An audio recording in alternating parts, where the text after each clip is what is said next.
25. Outside a house in Clay Bottle Alley, there was a naughty child with a slug hanging from his nose. He was kicking the door fiercely, cursing and spitting everywhere. Qin Pingon. If you don't come out, I'll find someone to hack you to death and smash all the junk in your house. I know you're at home. What are you busy with? Are you doing that with Song Jisun's wife and GQ? It's broad daylight. Don't you know how to take care of Song Jisun's feelings? Fine. You don't want to come out, right? I'm leaving. I'm really leaving. Once I leave, you won't want to see me for the rest of your life. I originally wanted to leave all my treasures to you, Qin Pingon. Come out quickly. For some reason, at the end of the scolding, the child actually sounded like he was about to cry. He fiercely whipped the two slugs back into his nest. Gukin suddenly felt a sharp pain in his head. He quickly turned around and saw the familiar face. The child cursed loudly, Qin Pingon. Damn you. The straw sandals youth's expression didn't look too good. Gukin quickly changed the topic and added, "How's your body?" His words were natural and smooth without any stiffness at all. Qin Pingon was used to this brat's thoughtlessness. Carrying a new clay pot, he said unhappily, "You still don't know whether I'm well or not?" Gukin realized that he still had business to attend to. He quickly pulled Qin Pingon to the entrance of the courtyard. Then he stuffed two exquisitely embroidered bags into Qin Pingon's hands. The child lowered his voice and asked, "Do you still remember the little loach I asked you for last year?" Qin Pingon was confused. Holding the heavy bags, he wasn't unfamiliar with them. At that time, the brocade-clothed youth who forcefully bought the golden carp had specially given him a bag of copper coins. Qin Pingon looked around. There were no pedestrians at either end of Clay Bottle Alley. He still hurriedly opened the door and brought Gukin into the courtyard. After putting the clay pot aside, he asked straightforwardly, "A foreigner bought that loach from you, right?" "Gukin, I advise you not to sell it. Don't sell it even if you beat me to death. Don't you want me to live a good life in the future? You must keep that loach, do you understand?" Gukin burst into tears and grabbed Qin Pingon's sleeves with both hands. Choking with sobs, he said, "I wanted to return the loach to you, but mother wouldn't let me. She even slapped me in the face. Mother has never slapped me since I was young. And that storyteller, I don't know if he was a deity or a ghost. He was very scary. First he brought me into the white bowl, and then that loach suddenly became very big. It was much bigger than my family's large water tank." Qin Pingon covered the child's mouth and stared at him sternly. "I gave you the loach, so it's yours. Gukin, do you still want your mother to live a good life in the future? Can you eat meat every day, let your mother use rouge and face powder, and buy those silky clothes that feel smooth to the touch?" Gukin sniffled and nodded vigorously. Qin Pingon let go of his hand and crouched down. He asked, "What's the matter with the 2 bags of money? Did you steal them?" Gukin's eyes turned. He was just about to lie. Qin Pingon's relationship with him couldn't be more familiar. The little bastard knew what kind of shit he was going to shit when he stuck his butt out. He directly gave Gukin a chestnut and said sternly, "Take it back." Gukin's stubborn temper also rose. "I won't." Qin Pingon was so angry that his face turned ashen. He raised his hand and was about to give a genuine chestnut. However, when he saw the child's stubborn expression, Qin Pingon's heart softened. He softened his tone, thought for a moment and asked, "What's going on? Tell me." Gukin told Qin Pingon the whole story from beginning to end. He didn't deny that this child usually made people gnash their teeth in hatred, but he was indeed very intelligent from a young age. From the old locust tree to the iron lock well, and then to the courtyard of Mud Bottle Alley, he clearly told Qin Pingon about the adventures of the storyteller who wanted to take him as his disciple. At this moment, Qin Pingon had a rough idea in his heart. Gukin was most likely one of the people in the small town who obtained the ancestral locust tree leaf. Whether it was smoke from the ancestral grave or whether it was a lucky chance like Mr. Qi and Priest Lu said, Gukin should have been taken away from the small town by the storyteller.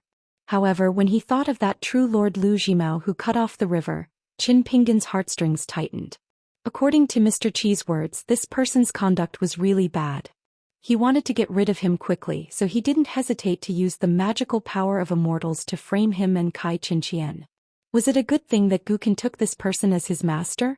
However, taking a step back, if this person was willing to take Gukin as his disciple and didn't cheat him or force him to sell, Didn't this mean that Guken's life wouldn't be in danger for the time being? The mischievous child's eyes turned rapidly. While Qin Pingon was thinking, he suddenly grabbed the 2 money bags in Qin Pingon's hands and threw them into the room. Then he turned around and ran. In the end, Qin Pingon grabbed the back of his collar and pulled him back to his original place. Guken held his head with both hands, looking very pitiful. Although Qin Pingon forcefully pulled the child back, he was hesitant about how to deal with him. The matter involved was too big. Qin Pingon was very afraid of making the wrong choice and causing Guken and his mother to be implicated. If it was only about himself, this straw sandals youth who had no one to rely on would probably be much more straightforward. At some point, the black-clothed girl had already gotten off the bed and stood behind the door. My mother once said that everyone has their own fate. This child looks like a scourge that will live for 1,000 years. In the future, he's the kind of person who won't lack dog shit luck. Guken's eyes lit up and he hurriedly wiped off his 2 streams of snot. He grinned, revealing a missing tooth, and said with a flattering smile, "Older sister, you're so handsome. You look exactly like my second sister. This place is small. Why don't you come to my house?" Qin Pingon helplessly said, "When did your mother remarry your father?" After being exposed, the child immediately rolled his eyes and changed his expression and tone. He clicked his tongue and said, "Qin Pingon, not bad. When did you kidnap a woman home? Do you want to disturb the bridal chamber? Unfortunately, I can't make it in time. Otherwise, I'd definitely squat in the corner and listen to you immortals fight on the bed." Qin Pingon slapped Guken's head and said to the black-clothed girl apologetically, "He's just like that. Don't be angry." The girl glanced at the child. Idiot. Guken was just about to show off his family's skills when he felt the hand on his head quietly increase in strength. He immediately became sickly and said weakly, "Older sister, you're so beautiful. Everything you say is right." The black-clothed girl ignored the child and turned to look at Qin Pingon.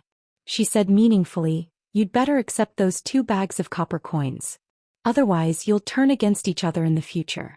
Moreover, once this child succeeds in his cultivation in the future, if you don't make him feel less guilty today, it's very likely that his Daoist heart will become unstable, allowing external demons to take advantage of the situation." Guken liked hearing this. He gave the older sister a thumbs up. "With long hair, you have a lot of knowledge. You really are more reliable than that little girl next door." The black-clothed girl raised an eyebrow and actually accepted it gladly. In the distance of Mud Bottle Alley, a furious roar rang out. "Guken." The child's face was slightly pale. I'm leaving. Qin Pingon, I'm leaving." Even though he said he was leaving, the child himself did not realize that his grip on Qin Pingon was tightening. Perhaps in his subconscious, Guken had long since taken Qin Pingon as his only family apart from his mother. Qin Pingon brought the child out of the courtyard. He crouched down and said quietly, "Guken, remember to be careful of your master. Also take good care of your mother. You're a man. Your mother can only rely on you in the future. Don't always make her worry." Guken grunted in agreement. Qin Pingon continued, "When you're outside, do more and speak less. Watch your mouth. If you suffer some losses, then suffer some losses. Don't always try to get back at them with your mouth. The people outside are not like us. They hold grudges." The child's eyes reddened as he disagreed. "The people on our side hold grudges too. You're the only one who doesn't." Qin Pingon did not know whether to laugh or cry. He was speechless for a moment. Qin Pingon suddenly woke up and asked in a deep voice, "Guken, did you get a locust tree leaf?" If he didn't, Qin Pingon did not think that Guken had obtained an immortal's opportunity. Perhaps the arrival of the storyteller was a talisman that hastened his death. As soon as the child heard this, he became angry. He took out a large handful from his pocket and cursed out of habit, "I don't know which bastard secretly stuffed so many tattered leaves into my pocket. I only found out when I was sneaking out of the house and hiding the 2 bags of money. If it wasn't little fatty Zhao, then it was that girl Lu Mei. If my mother saw this when she was washing clothes, she would scold me for being worrisome again. Fortunately, I'm leaving now. Otherwise, see if I don't secretly throw stones into their latrine." The child was scolding with vigor. Qin Pingon was dumbfounded at first, but then he felt relieved. Seeing that this guy was about to throw the stones to the ground, he hurriedly stopped the child's actions. With an incomparably solemn expression, he said, "Guken, keep them well. You must keep them well. If possible, it's best not to let your mother see these locust tree leaves. It's very likely that this is for her own good. The child was at a loss, but he still nodded and said, okay. Qin Pingon exhaled a long breath and said to himself, now I'm really relieved. Gukin suddenly leaned forward and used his head to knock Qin Pingon's head. He whimpered, I'm sorry. Qin Pingon rubbed his little head and scolded with a smile, silly. Gukin suddenly whispered in his ear. Qin Pingon was stunned on the spot. The child turned and ran away. As he jogged, he turned his head and waved his hand. I heard that old man say that he's going to take me and my mother to a place called Book Bamboo Lake in Xianxia Island. In the future, if you can't afford to marry a wife, you can come find me. I'm not bragging, but I can give you 17 or 18 good-looking bitches like GQ next door. Qin Pingon stood in place and nodded. He also felt a little sad. After all, this guy Gukin was like his little brother. Therefore, Qin Pingon was willing to let Gukin do whatever he wanted. The straw sandals youth looked at the child's figure gradually fading away, lost in thought. His life was always like this. The people he truly cared about, it seemed that he couldn't keep them. The youth in Clay Bottle Alley grinned. The heavens were quite stingy. The door to the courtyard next door gently opened and the maid GQ walked out. She was slender and elegant, like a lotus flower in a pond. Qin Pingon asked, Gukin said bad things about you before. Did you hear it? She blinked her limpid eyes and said, just pretend I didn't hear it. In any case, I can't beat the mother and daughter in an argument. Qin Pingon was a little embarrassed. He could only help that bastard Gukin and say good things about him. He smoothed things over. Actually, his heart isn't bad. It's just that his words are a little unpleasant. GQ expressionlessly tugged at the corner of her mouth. I don't know if Gukin's heart is good or bad. His widowed mother isn't someone easy to deal with. I'm very sure. Qin Pingon didn't know how to answer. He could only learn from her and pretend that he didn't hear anything. She suddenly asked an inexplicable question. Qin Pingon, you really don't regret it? Qin Pingon was stunned. What? GQ saw that he didn't seem to be pretending to be stupid. She sighed and turned back to the courtyard, closing the wooden door. Qin Pingon, who had excellent eyesight, had been standing in the alley. He finally saw the door to Gukin's courtyard open and 3 people walk out. The mother and son were carrying large and small bags as they slowly walked to the other end of Clay Bottle Alley. Qin Pingon even clearly saw the storyteller turn his head and glance at him with a playful smile.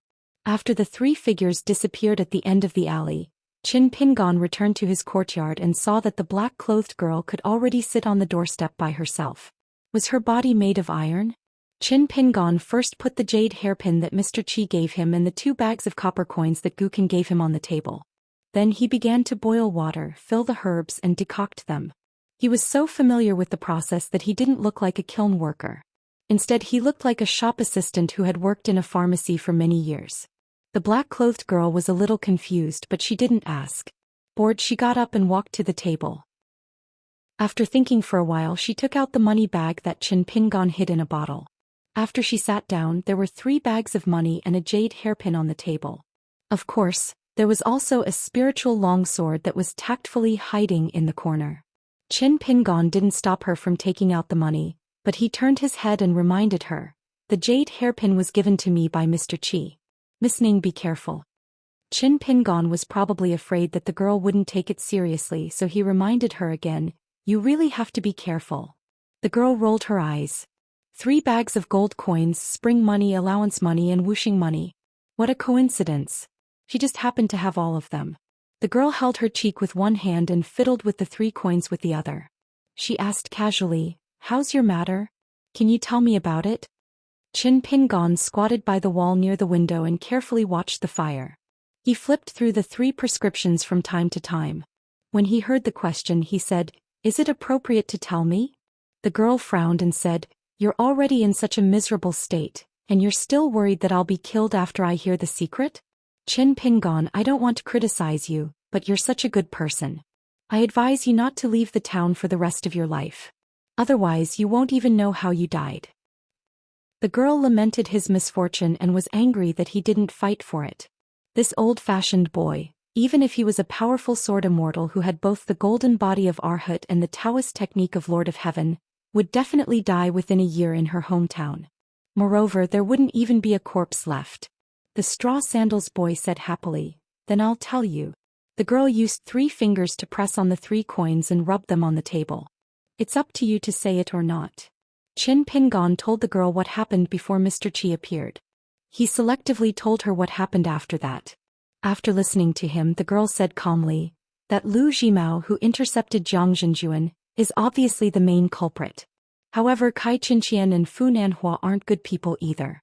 If it wasn't for Mr. Qi, you wouldn't be able to escape from the encirclement of the 3 forces even if you ran to the ends of the earth. To put it bluntly, it's really easy to kill you. If we weren't in the town, not to mention Lu Jimao, even that girl from Yunxia Mountain could crush your soul with 1 finger." Qin Pingon nodded and said, "I know."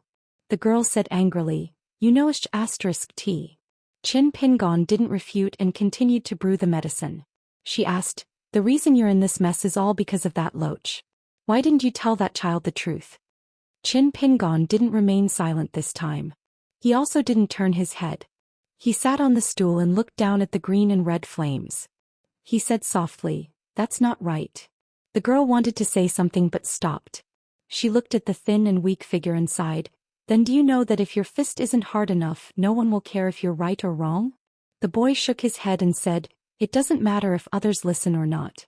Reason is reason." He seemed a little uncertain.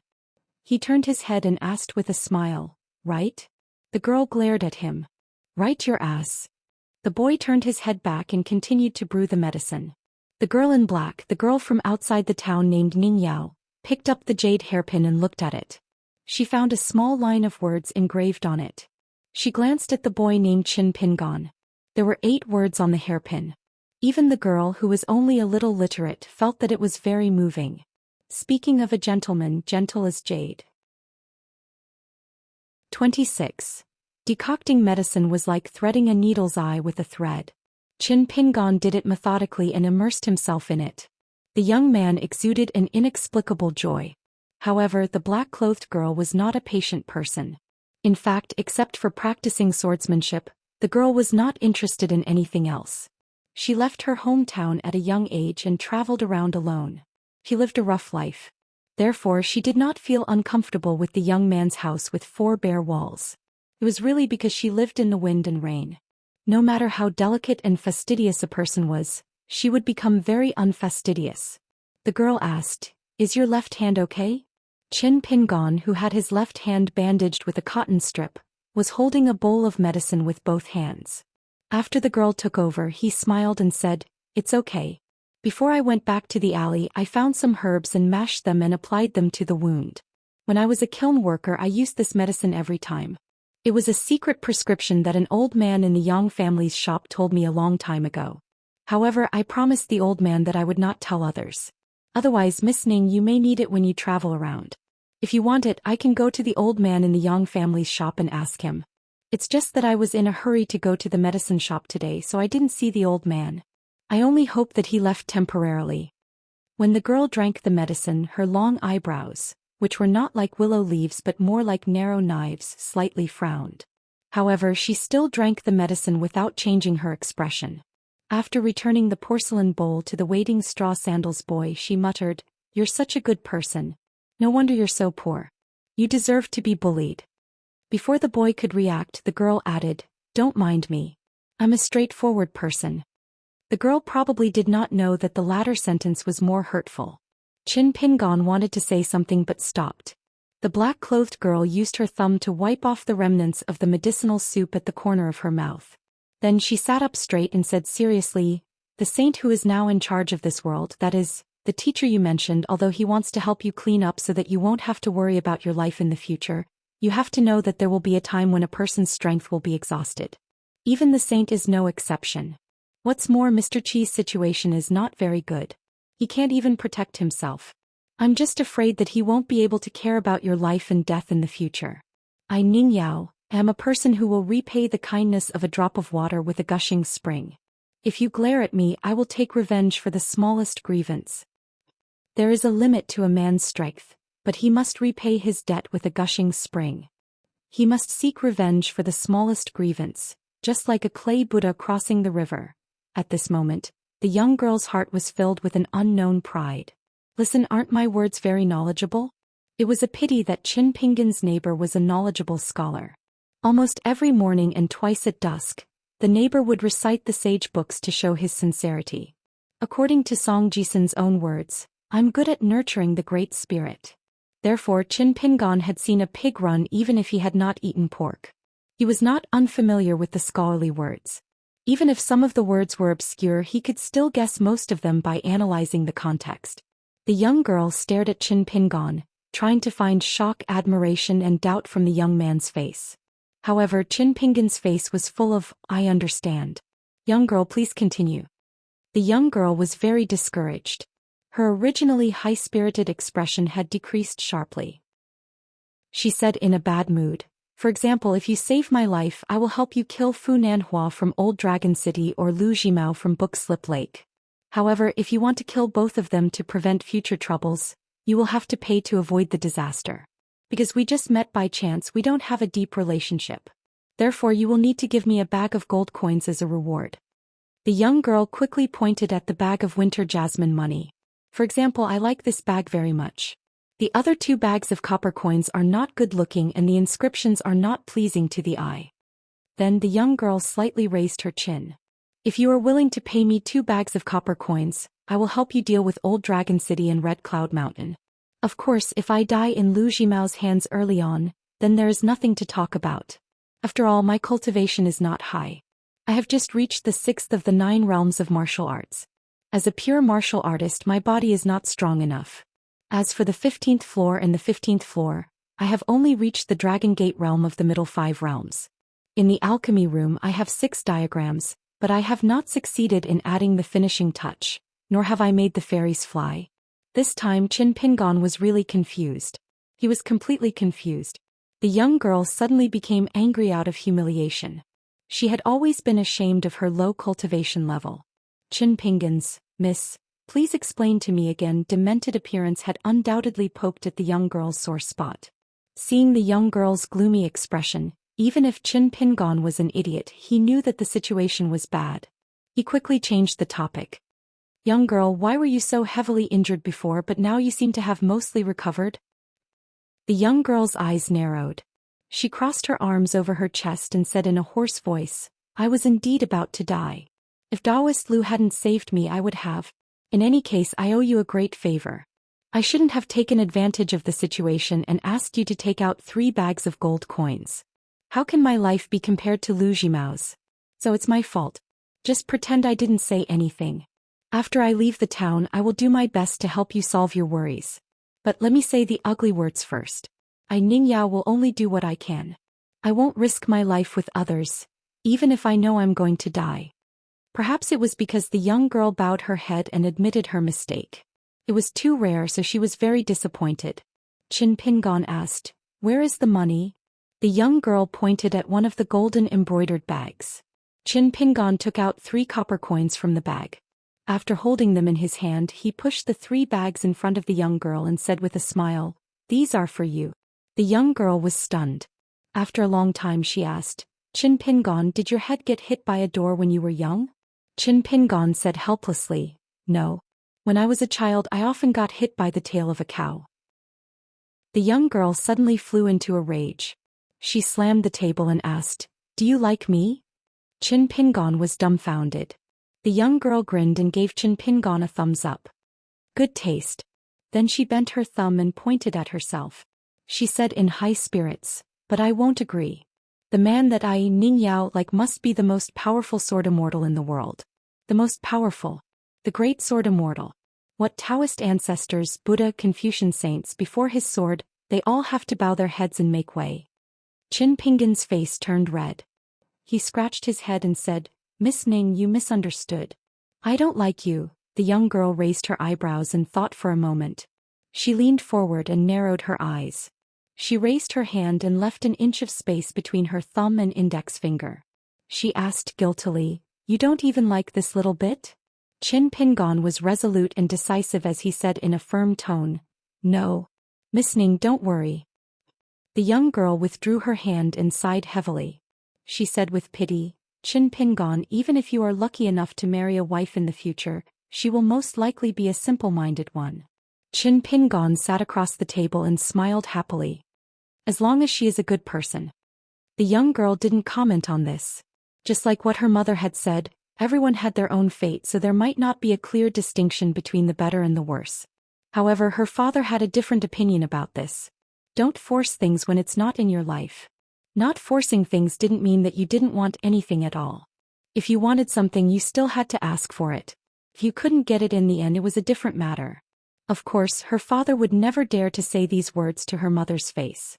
Qin Pingon asked casually, Miss Ning also came to our town to seek opportunities?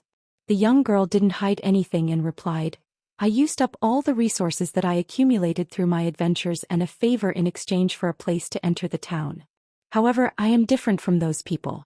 I don't ask for any opportunities or fate. I just want someone to help me forge a sword. It would be best if it could be to my liking. As for whether it is sharp or not and whether it can bear a huge amount of sword qi, it is very secondary. Qin Pingon was puzzled. Forge a sword. The young girl said, It's that blacksmith Master Wan.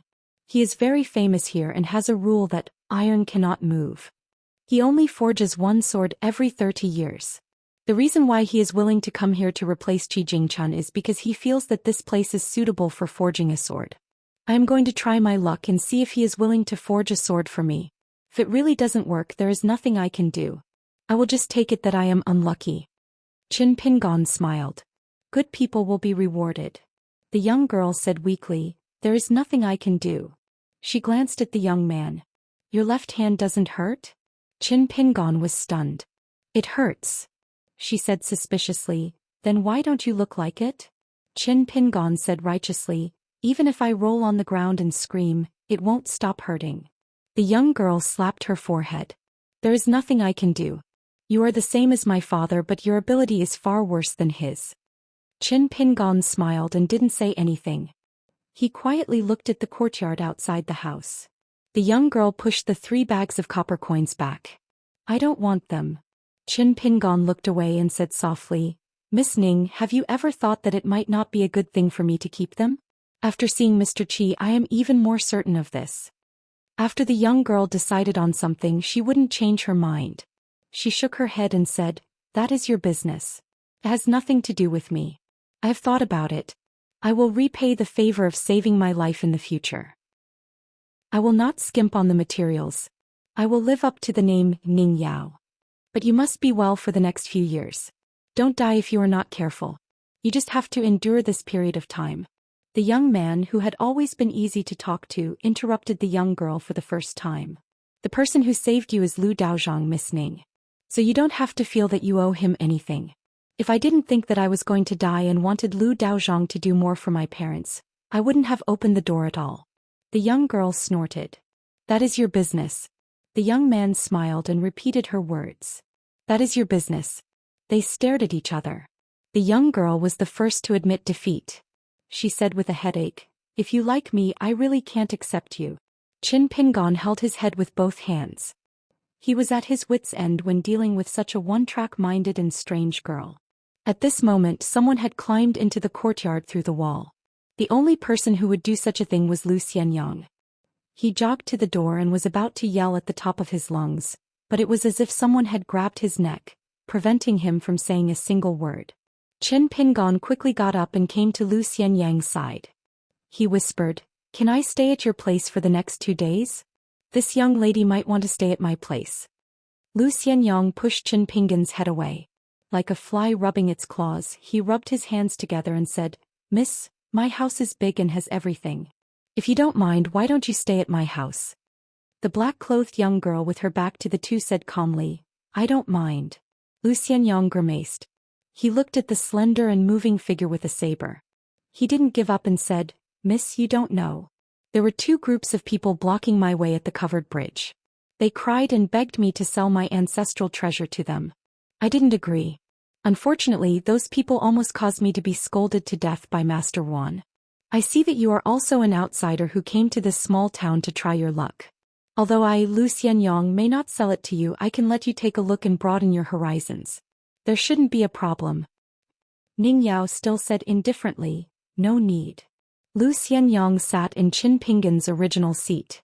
After seeing the black-clothed young girl's appearance, his eyes lit up and he said, "Miss, don't be so polite.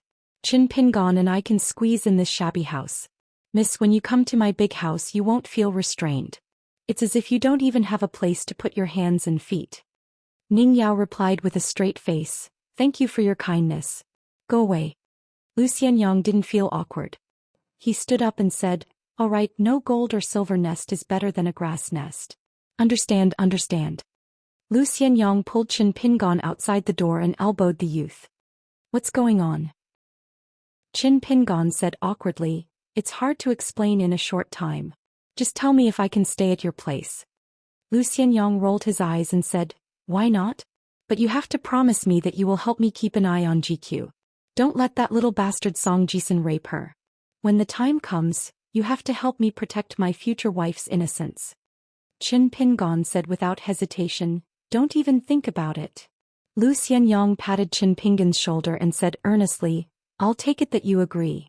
The black-clothed young girl in the house suddenly turned her head and said, "Do you know that you are a natural sword embryo? The reason why the porcelain buyer didn't take you out when you were 9 years old was probably because he wanted you to absorb more spiritual energy here. This choice was correct. So when you are with Master Yuan, you must seize the opportunity and let him take you as a disciple. Remember, you must at least be an inner disciple. It's best if you are a direct disciple. As for being an inner disciple, don't even think about it. Your innate talent isn't that good yet." Lu Xianyang smiled and nodded vigorously. He said yes, then turned to look at Qin Pingon. He pointed at the young girl in the house and then pointed at his own head. Qin Pingon said, "She's telling the truth. Don't take it lightly." Lu Xianyang no longer smiled mischievously. He fell silent and said in a low voice, "I feel that something is wrong. There are 2 groups of people in the covered bridge. Guess who's leading them? It's that bastard Lu Jingchun from Fulu Street. Isn't this like a weasel paying a visit to a chicken? I don't care about money, so why should I do business with them? Moreover, that armor is an antique passed down from generation to generation. If I sell it, I'll be cursed half to death by my grandfather in my dreams." Qin Pingon heard all this and felt like he was facing a great enemy. "You must be careful. Lu Jingchun and those outsiders are not to be trifled with." The youth turned and asked, "Miss Ning, do you know where those people came from?" The girl in black nodded and said, "The old man and the little girl came from Xinjiang Mountain. They're considered an orthodox sect of your eastern Aquarius continent. The old man is not human. In short, he's 100 times more powerful than Fu Nanhua or Kai Qinqian. The woman and her son are not simple either. Actually, those who can enter the town together are not ordinary rich people. The woman is very shrewd and the little boy doesn't seem to be kind either. So I advise your friend to quickly get Master Yuan to accept him as a disciple. That's like having a life-saving talisman. In this town, no matter how strong the backing is, no one dares to wrestle with a saint." Qin Pingon asked Lu Xianyang, "Are you confident that you can become Master Yuan's disciple?" Lu Xianyang was a little conflicted. He said hesitantly, "When I first became an apprentice helper, the way Master Yuan looked at me was similar to the way Old Man Yao looked at me. I think he'll observe me for a while before deciding whether to accept me as a disciple." But Qin Pingon glared at him fiercely. Lu Xianyang smiled embarrassedly and said, "It's just that Master Yuan has a precious daughter who can eat a lot." I was shocked, so I joked a little. I didn't expect that when the daughter was forging, she would be so fierce and overbearing when she swung the hammer. But she is usually very shy, so I didn't expect that she couldn't take a joke. At that time, I made her cry and coincidentally bumped into her father. The way he looked at me was strange, so I'm sure he won't accept me as his disciple. But anyway, I don't want to be anyone's disciple. It's enough for me to serve Old Man Yao, who has a strange temper, and it's enough for us. I just want to make a living at the blacksmith shop." Qin Pingon looked up with a black face. Lu Xianyang, who was half a head taller than the straw sandals youth, lowered his head and didn't dare to look at the youth. This scene made Ning Yao feel a little puzzled. This was also the first time the girl saw Qin Pingon truly angry. Qin Pingon asked in a low voice, "After what happened with the old locust tree, did you have some locust tree leaves on your body?" Lu Xianyang shook his head and said, "No, but that fortune teller who always likes to peek at women said some unlucky things to me. I almost smashed his stall." Qin Pingon's expression changed slightly and he frowned. He turned his head to look inside the room and asked, Miss Ning, as an exchange, can I give you 3 bags of gold and copper coins? Also, will it cause you a lot of trouble? Please make this clear in advance. The black-clothed girl thought carefully. The trouble isn't small, but it's not a big problem. But you must be careful these 2 days. Don't let your friends run around the streets. After all, my current situation isn't good. She said again, 2 groups of people, 2 bags of money. Let Master Wan take you as his disciple and another bag of money. In short, if you do a few things, I'll take a few bags of money. Don't worry. Since I've agreed, it'll be a guaranteed 2 bags of money. Qin Pingon ran into the room and hurriedly pushed the 2 bags of money to the girl. Take it. The girl didn't have a sloppy personality, so she didn't refuse.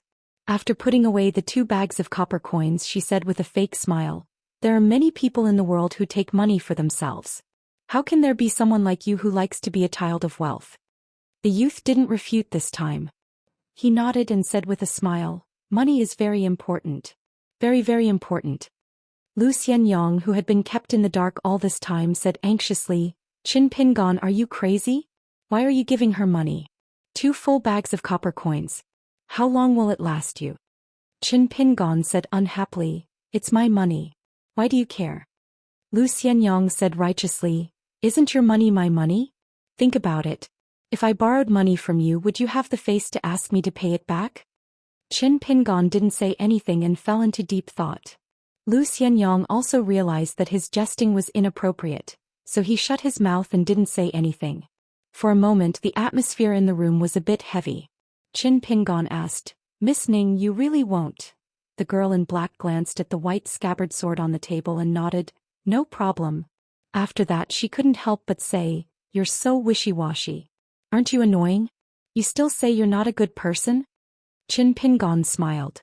Lu Xianyang thought for a moment and didn't say anything. In the end, the tall youth kept his words to himself. He thought to himself, Miss, you probably haven't seen the other side of this guy. Qin Pingon was rarely difficult to talk to, but when Qin Pingon was really difficult to talk to. Lu Xianyang had seen him before. He should have seen Song Jisun from next door as well. 27. Not long after Lu Xianyang arrived at Mud Bottle Alley, another rare visitor came to the alley. It was the elegant blue-robed scholar Zhao Yao, who somewhat resembled the teacher Qi Jingchun. Zhao Yao was the eldest grandson of one of the 4 major surnames in the small town. Compared to Lu Jingchun and the other good-for-nothings, Zhao Yao, who was also from a rich family, had a good reputation. Many lonely old people in the small town had received the kindness of this youth.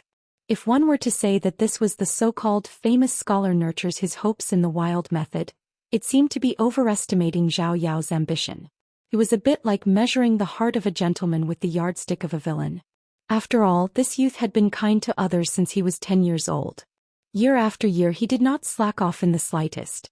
Even the old people who had watched the youth grow up in Fulu Street would give him a thumbs up.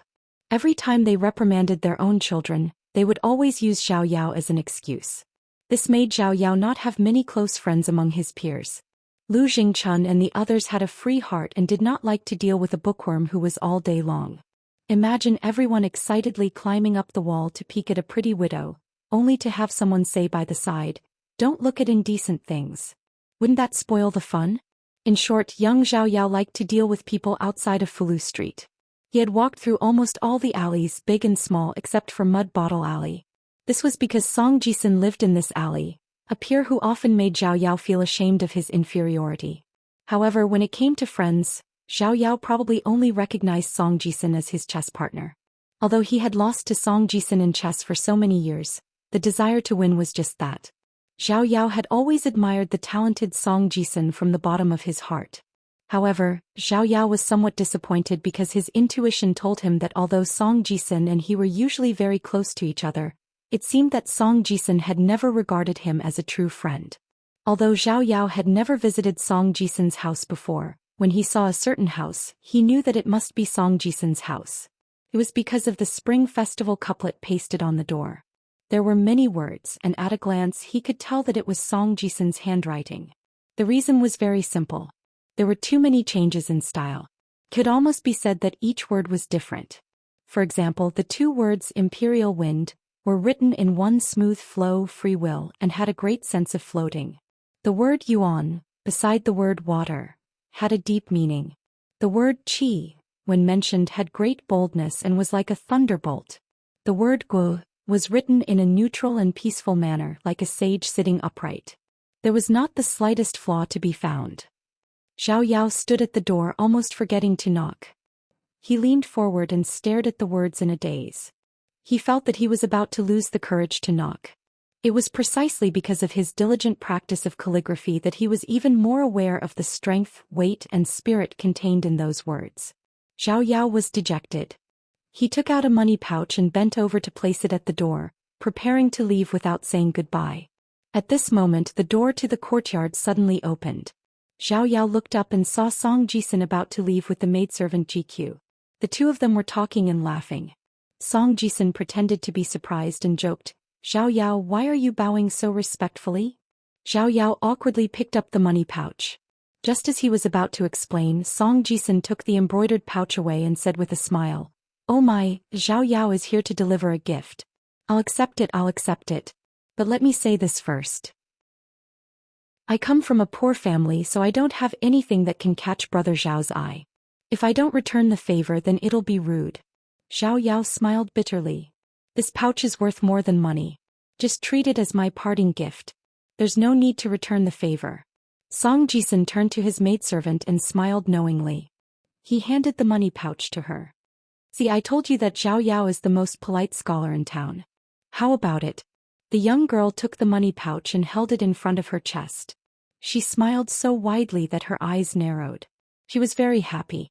She slightly leaned to the side and curtsied. "Thank you, young Master Zhao.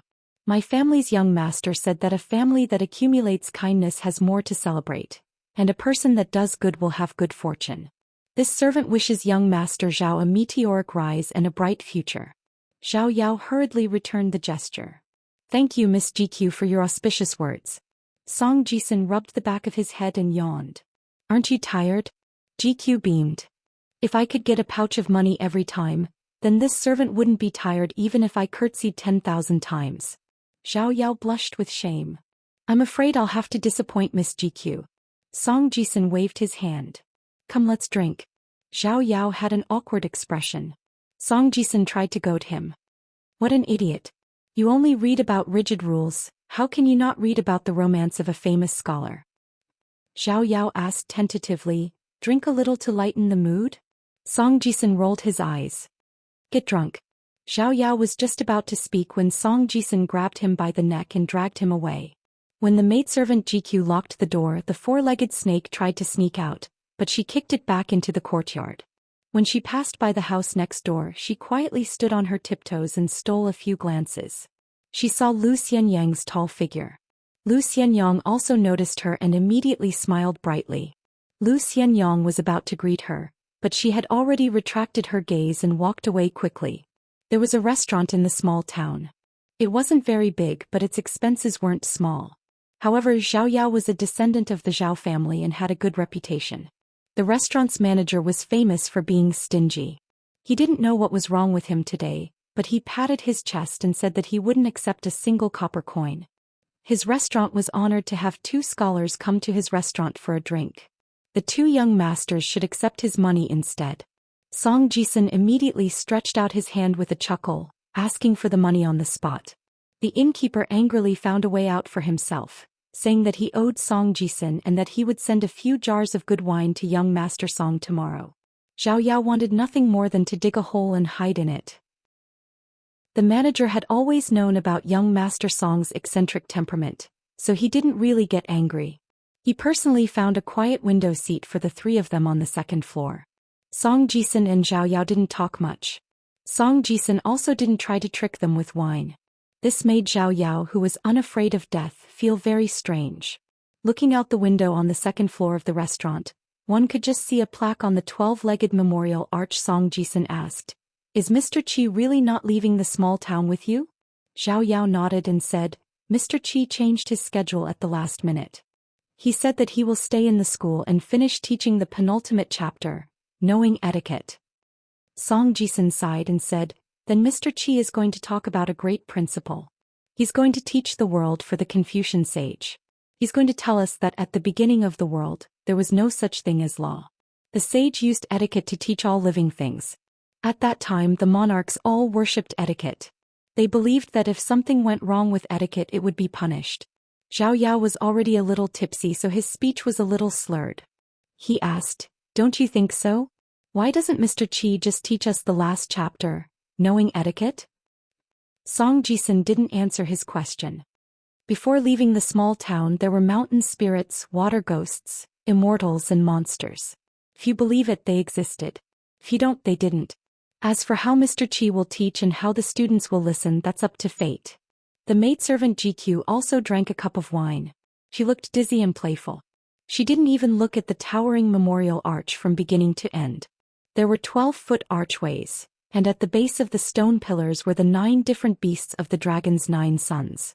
Outside them were the white tiger, the black tortoise, and the vermilion bird. The people of the small town had lived here for generations, so they were already used to it. Zhao Yao couldn't help but burp. He stood up shakily and said, "Farewell. I hope we'll meet again." Song Jisun thought for a moment and stood up as well. He smiled and said, "We'll definitely meet again. Zhao Yao, don't worry about not knowing a friend on the road ahead." Zhao Yao, whose eyes were blurred, bit his tongue and said sincerely, "Song Jisun, you should leave the small town as soon as possible. Who doesn't know you? You can do it." Song Jisun obviously didn't take him seriously. He waved his hand and said, "Let's go, let's go. Drunken talk is a disgrace to a gentleman." After Zhao Yao and Song Jisun left the restaurant, they went their separate ways. Before Zhao Yao left, he asked, "Song Jisun, do you want to go to the supervisor of Kill's official residence to take a look? I can convince the gatekeeper." Song Jisun's face was cold as he said, "Get lost." Zhao Yao left quietly. The maidservant GQ looked at his back and whispered, "Young master, he had good intentions." Song Jisun sneered and said, "Good people in the world have good intentions, but in the end they end up with bad consequences. Isn't that a lot?" She thought for a moment. It seemed to be such a tedious truth, so she didn't insist. Zhao Yao lived on Fulu Street to the north of the small town.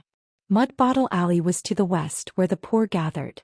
When Song Jisun and the maidservant walked side by side through the memorial arch, she looked up at the plaque that said Fighting Bull. She looked like an old woman past her prime. The girl, whose real name was Wang Zhu, smiled without showing her teeth. When Zhao Yao returned to the ancestral residence on Fulu Street, the servant told him that the old ancestor was waiting for him in the study and that he had to go there immediately. The scholar, who reeked of alcohol, immediately had a headache and rushed to the study. The Zhao family didn't show off in the small town. Their wealth was restrained, unlike the Liu family who showed off their arrogance. They liked to boast that they were a scholarly family. The study was also very antique. An old woman with a walking stick was standing beside a desk. She stroked the surface of the desk.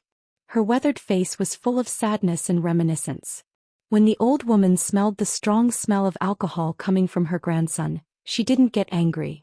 She smiled and waved her hand. "Yao, come in. What are you standing at the door for? It's not like you're drinking horse piss. It's not shameful." Zhao Yao smiled bitterly and stepped over the threshold. He respectfully bowed to the old ancestor. The old woman impatiently said, "That's the bad thing about studying too much. There are so many rules and regulations. It makes scholars feel like they're going around in circles for the rest of their lives. So boring.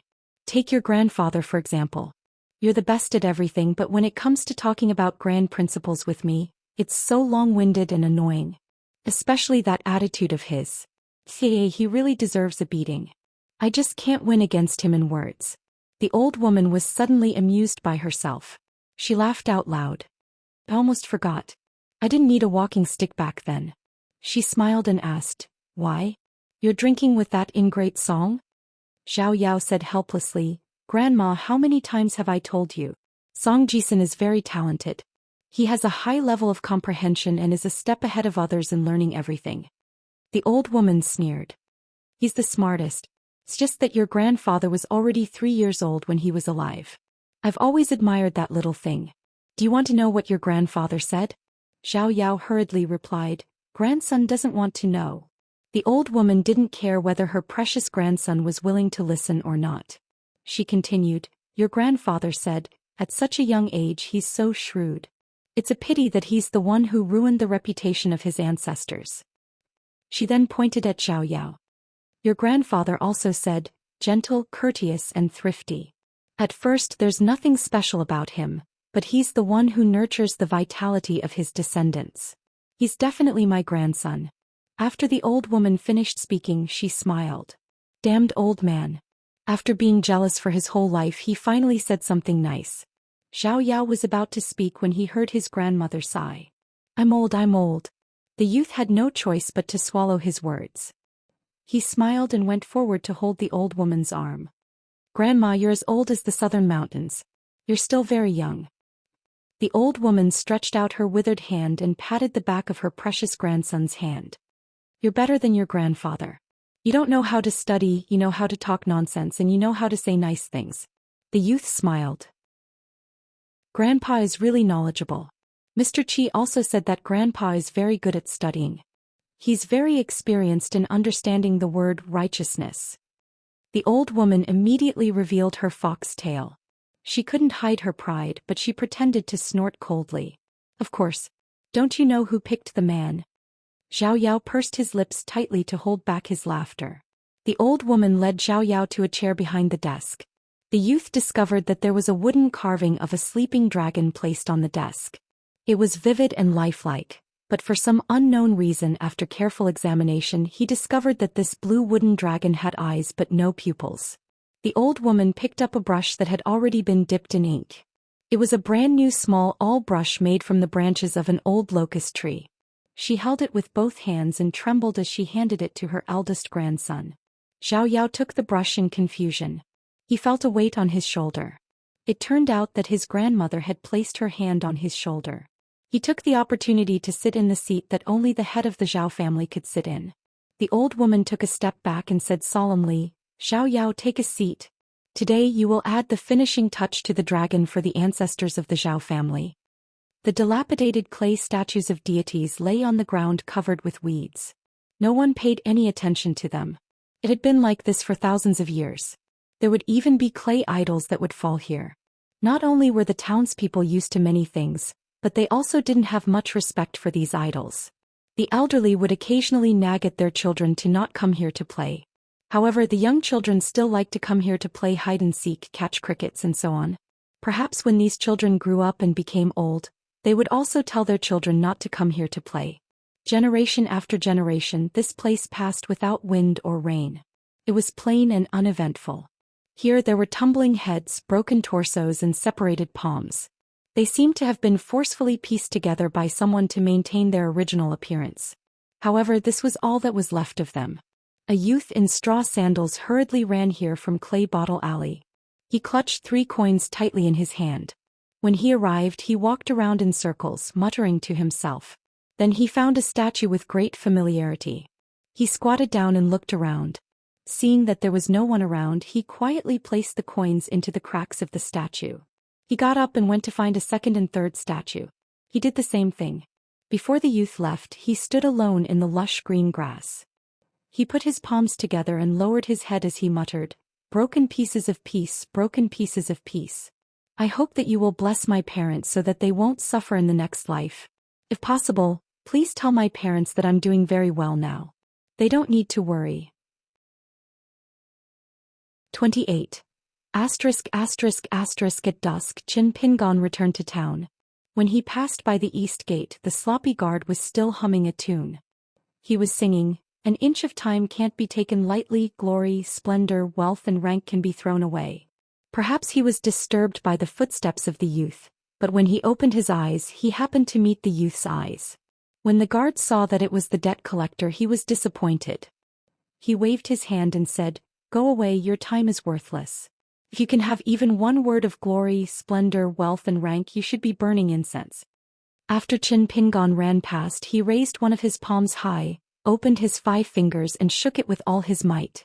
Obviously, he was reminding the guard that there was a 5 copper coin relationship between the two of them. The guard spat and cursed, You're not a good person either. The youth's figure quickly disappeared. The guard looked up at the clear blue sky. It was like a beautiful layer of glaze. The man rubbed his stubbled chin and clicked his tongue. Mr. Qi once said a line in a poem. What was it again? Good stuff, colored glass? An ox cart slowly drove out of town. Sitting on the cart was a well-known scholar in a green robe. The cart driver was a middle-aged man with a wooden expression. The man immediately waved his hand and laughed loudly. Brother Yao, don't be in a hurry to leave. I have a sentence that I forgot. I only remember good stuff, colored glass and the like. I can't remember anything else. You're very knowledgeable, so tell me. Zhao Yao was in high spirits. He held a bag in his arms and said loudly, good things in the world are not firm. Colorful clouds scatter easily and colored glass is brittle. The guard gave him a thumbs up. You're indeed worthy of being called Brother Yao. You're very knowledgeable. When you're successful in the future, don't forget to visit me in your hometown. Who knows, maybe you can replace your husband and be a teacher for the children in our town. That's good too. Zhao Yao was stunned. He then cupped his hands and smiled. Thank you for your kind words. The man was happy and took out an embroidered pouch from his sleeve. With a flick of his wrist, he threw the pouch high into the air and grinned. I've wasted so many years making you write so many couplets for me. Most importantly, you're also kind and honest. You've never found it troublesome. I've always been right about people. Here, I'll give you something. Zhao Yao hurriedly caught the money bag. See you later. The man smiled and nodded. He waved at the young man's ox cart and muttered, it's going to be difficult. The straw-sandaled youth walked towards the depths of the town while Zhao Yao's ox cart sped towards the world outside the town, brushing past each other. The man sitting on the stump counted with his fingers. The young man from the Great Sui Kingdom with a bamboo basket full of golden carps, the son of Widow Gu from Clay Bottle Alley, and the young man from Fortune Street. That's 3. However, there were still so many people following. If they all barged in, wouldn't they only be left with the job of picking up scraps? Why don't I take the opportunity to find a filial disciple who can massage my shoulders? The man stretched out his hand and touched his wrinkled, dark cheeks. He chuckled and said, it'd be best if it's a beautiful female disciple who's bright and smooth. I can bear with a bad face, but her legs must be long. This famous bachelor of the town held his hands behind his head and looked up at the sky. He was secretly happy. When he thought of these happy things, his worries disappeared. He only felt that there was great beauty in the world. Before Qin Pingon left Clay Bottle Alley, he made an appointment with Lu Xianyang and the black-clothed girl to meet at Lu Xianyang's house. When Qin Pingon arrived at Lu Xianyang's house, the door was unlocked. He pushed the door open and entered the main hall. He saw Lu Xianyang using a clean cotton towel to clean and wipe the ancestral armor.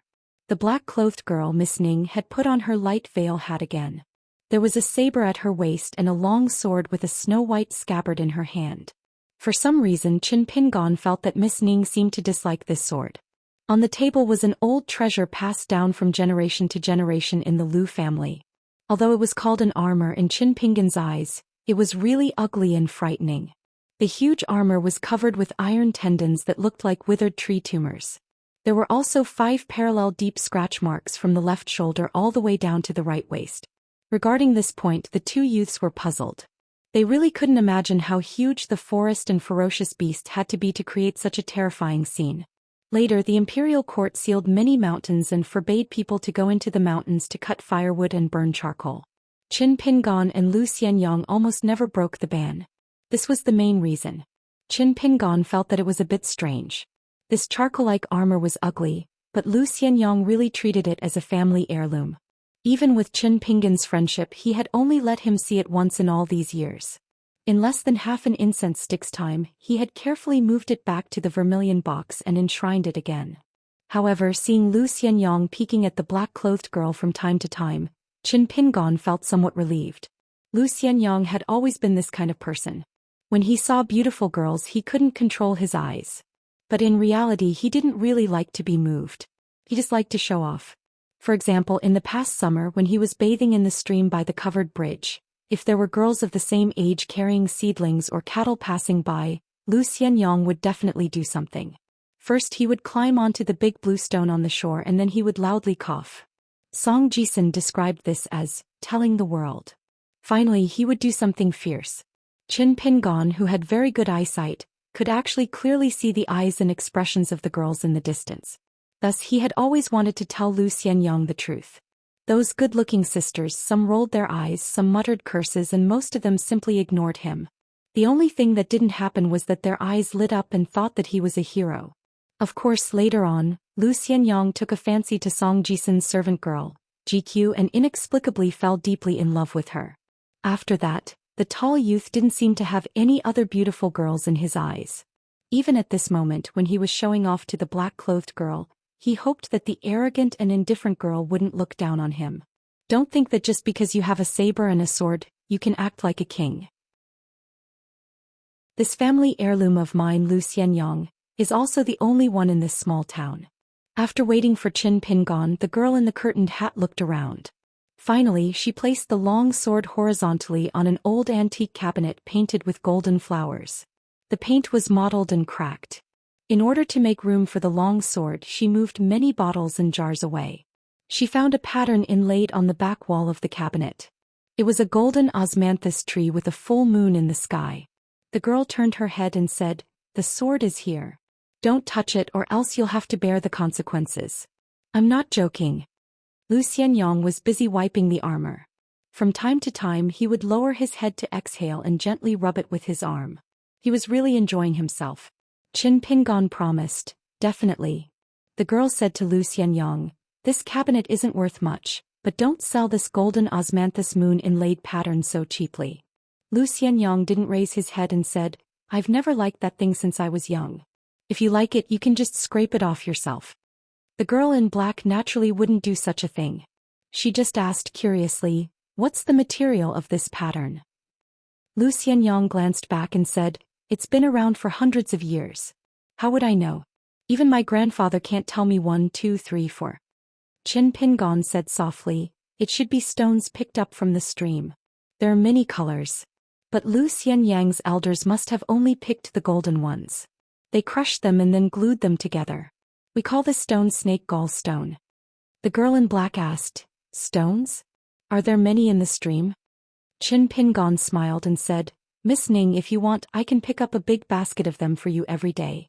No one here likes them. Only Gukan likes them. He often picks them up by himself." The girl in black sighed and looked deeply at the poor boy in the mud bottle alley. A pauper living on a mountain of gold and silver. Qin Pingon said in surprise, "Are these stones valuable outside?" She adjusted her curtain hat and said, "The price depends on who gets them. Even if they fall into the hands of someone who knows the trade, it still depends on luck. If you're lucky, one is enough. If you're unlucky, a mountain of stones won't be enough. But no matter what, they're valuable, very valuable.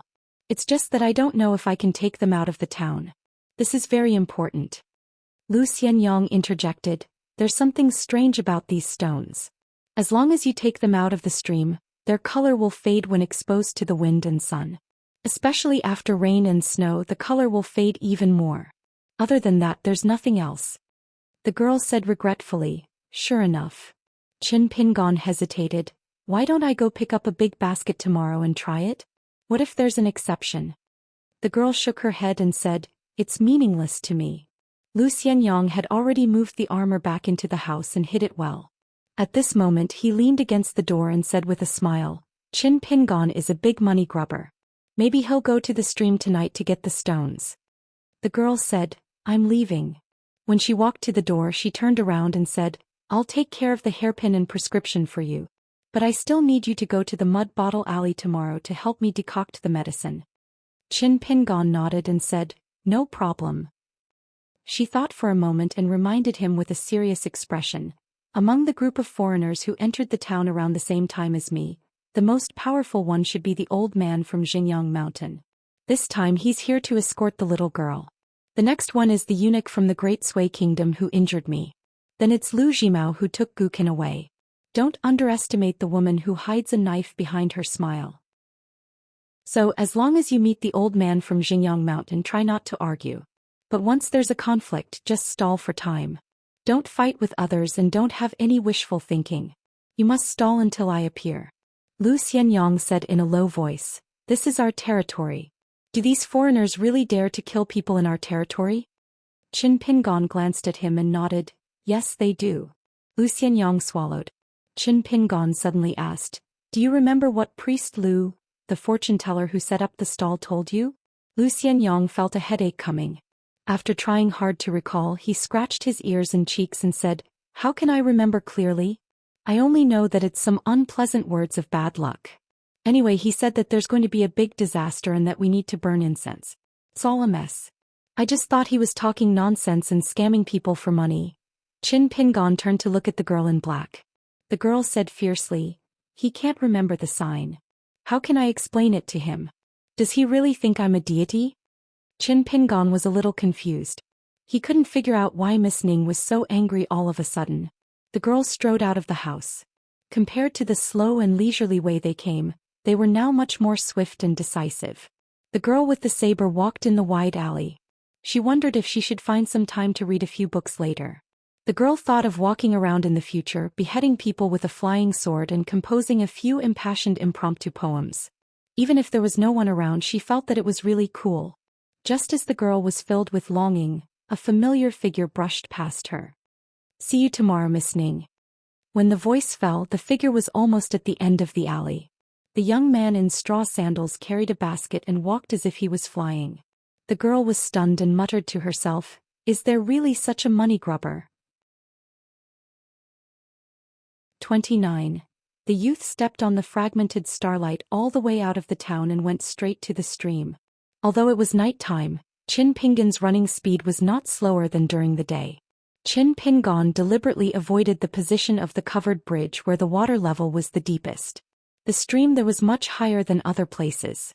Qin Pingon chose a section of the stream where the water level only reached his knees. He took off the large bamboo basket on his back and bent down to pick up a small bamboo basket hidden inside. He tied it tightly around his waist, took off his straw sandals, rolled up his trousers and went into the water to feel for stones. The wound on his left hand that was cut by the broken porcelain was still painful. Naturally, he could not let it soak in the water. The youth could only use his right hand to pick up stones in the stream. In fact, the stones on the dry riverbed were the easiest to pick up. However, as Xianxia said, the color would fade quickly. Now that Qin Pingon roughly understood the mystery behind it from the black-clothed girl, it was not difficult to understand.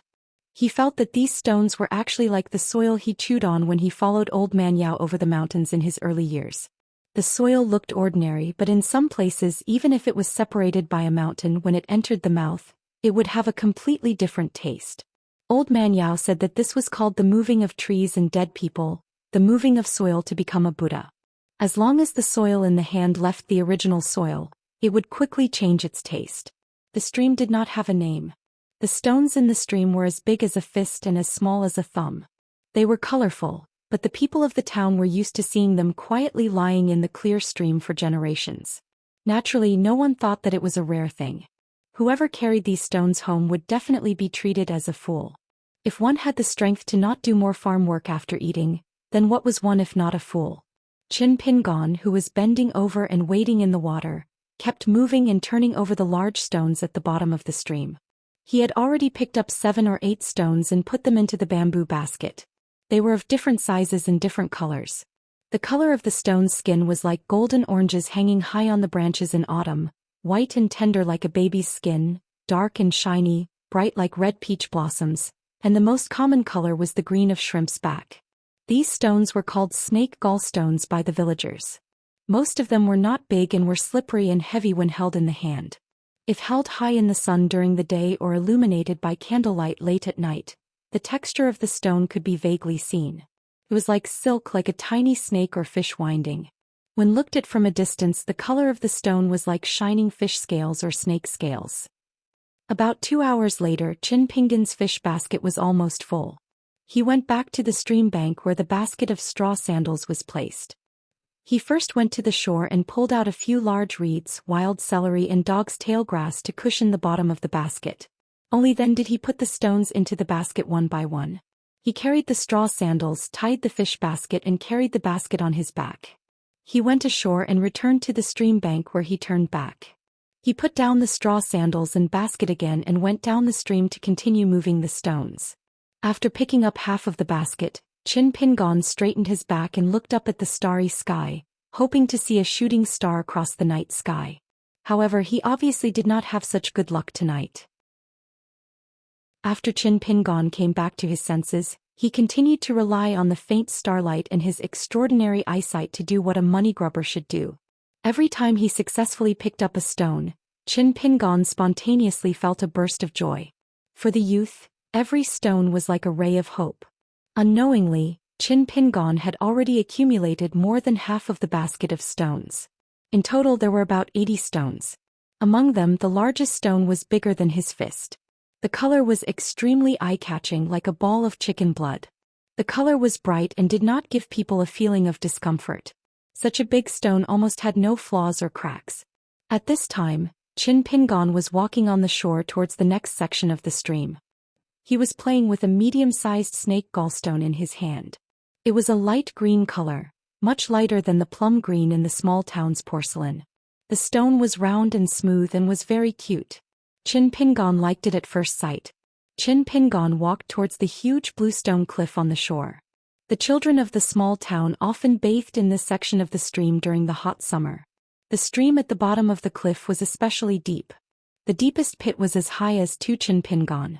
It was the place where the depth of the stream was second only to the deep pool under the covered bridge. Youths who were good at swimming liked to compete to see who could stay in the water the longest here. The reason why Qin Pingon chose this deep pit was that when he and Zhou Xian bathed here before, they found that there were many snake gallstones at the bottom of the pit. Zhou Xian once wanted to show off his outstanding swimming ability, and even deliberately carried a snake gallstone under his armpit to float up. Qin Pingon remembered that the stone was at least as big as Guqian's head. The stone was slightly white and transparent, but there were actually bright red dots inside like frozen peach blossom petals. At that time Zhou Xian thought that it was quite meaningful, so he asked Qin Pingon to help him carry the big stone home. As a result, when they arrived at the small town, the tall youth who didn't have a fixed personality felt that it was boring, so he asked Qin Pingon to take care of the stone himself. When Qin Pingon walked into Mud Bottle Alley that time, he found that GQ from next door was inexplicably following behind him. She didn't say anything but kept staring at the stone in his arms. The look in her eyes was similar to the look in Qin Pingon's eyes every time he saw the meat buns sold in Apricot Blossom Alley. Qin Pingon really couldn't resist her covetous gaze, so he gave the stone to her. In the end she couldn't move it at first and almost smashed her foot. Qin Pingon had no choice but to simply move it to Song Jisun's courtyard. As for the final whereabouts of the stone, Qin Pingon didn't know. The stone was as white as water and peach blossoms floated in it. It was like the peach blossoms in Peach Blossom Alley after the rain, green and lush. Even if Qin Pingon didn't know the mystery of this stone before today, he still felt from the bottom of his heart that the big stone was really beautiful. Qin Pingon sighed and suddenly stopped in his tracks. 30 steps away on the bluestone cliff by the stream, sat a young girl in green clothes. Her cheeks were bulging, but she was still stuffing food into her mouth. Qin Pingon's first impression was that the young girl must have been reincarnated as a hungry ghost, so that's why she was so pitiful in the middle of the night. Qin Pingon thought about it and didn't go any closer, afraid that he would disturb the young girl's mood of eating supper. However, he didn't turn around and leave. After all, he had already made up his mind to go to the waterhole tonight to try his luck. Every time he touched 1 or 2 stones to go ashore, he would succeed if he tried too many times. Moreover, the snake gall stone in the waterhole was bigger than the other places in the stream, and its color seemed to be more vibrant. Qin Pingon's swimming wasn't as good as Zhou Xian's, but he wasn't bad either.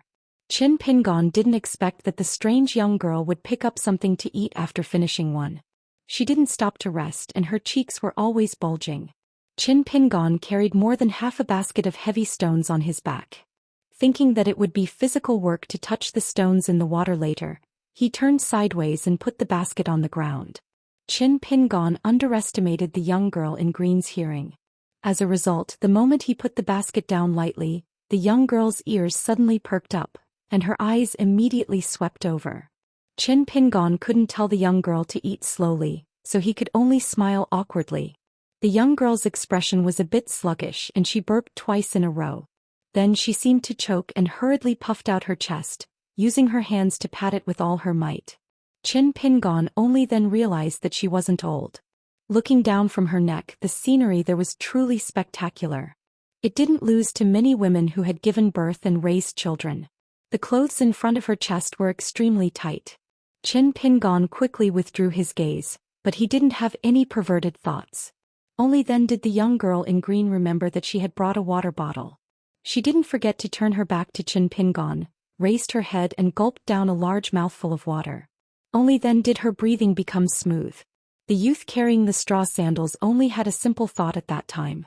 The fabric of this young girl's clothes couldn't be cheap, or else she wouldn't be able to withstand so much strength. The young girl in green continued to eat. This time she was much more reserved, and at least her cheeks weren't as exaggerated. She lowered her head and nibbled, occasionally glancing sideways at the strange small-town youth. A pair of peach blossom-like eyes, with the ends of her eyes slightly upturned, made the young girl look like a young fox. She seemed to be using her eyes to ask the youth, "What's wrong with you? Continue on your way."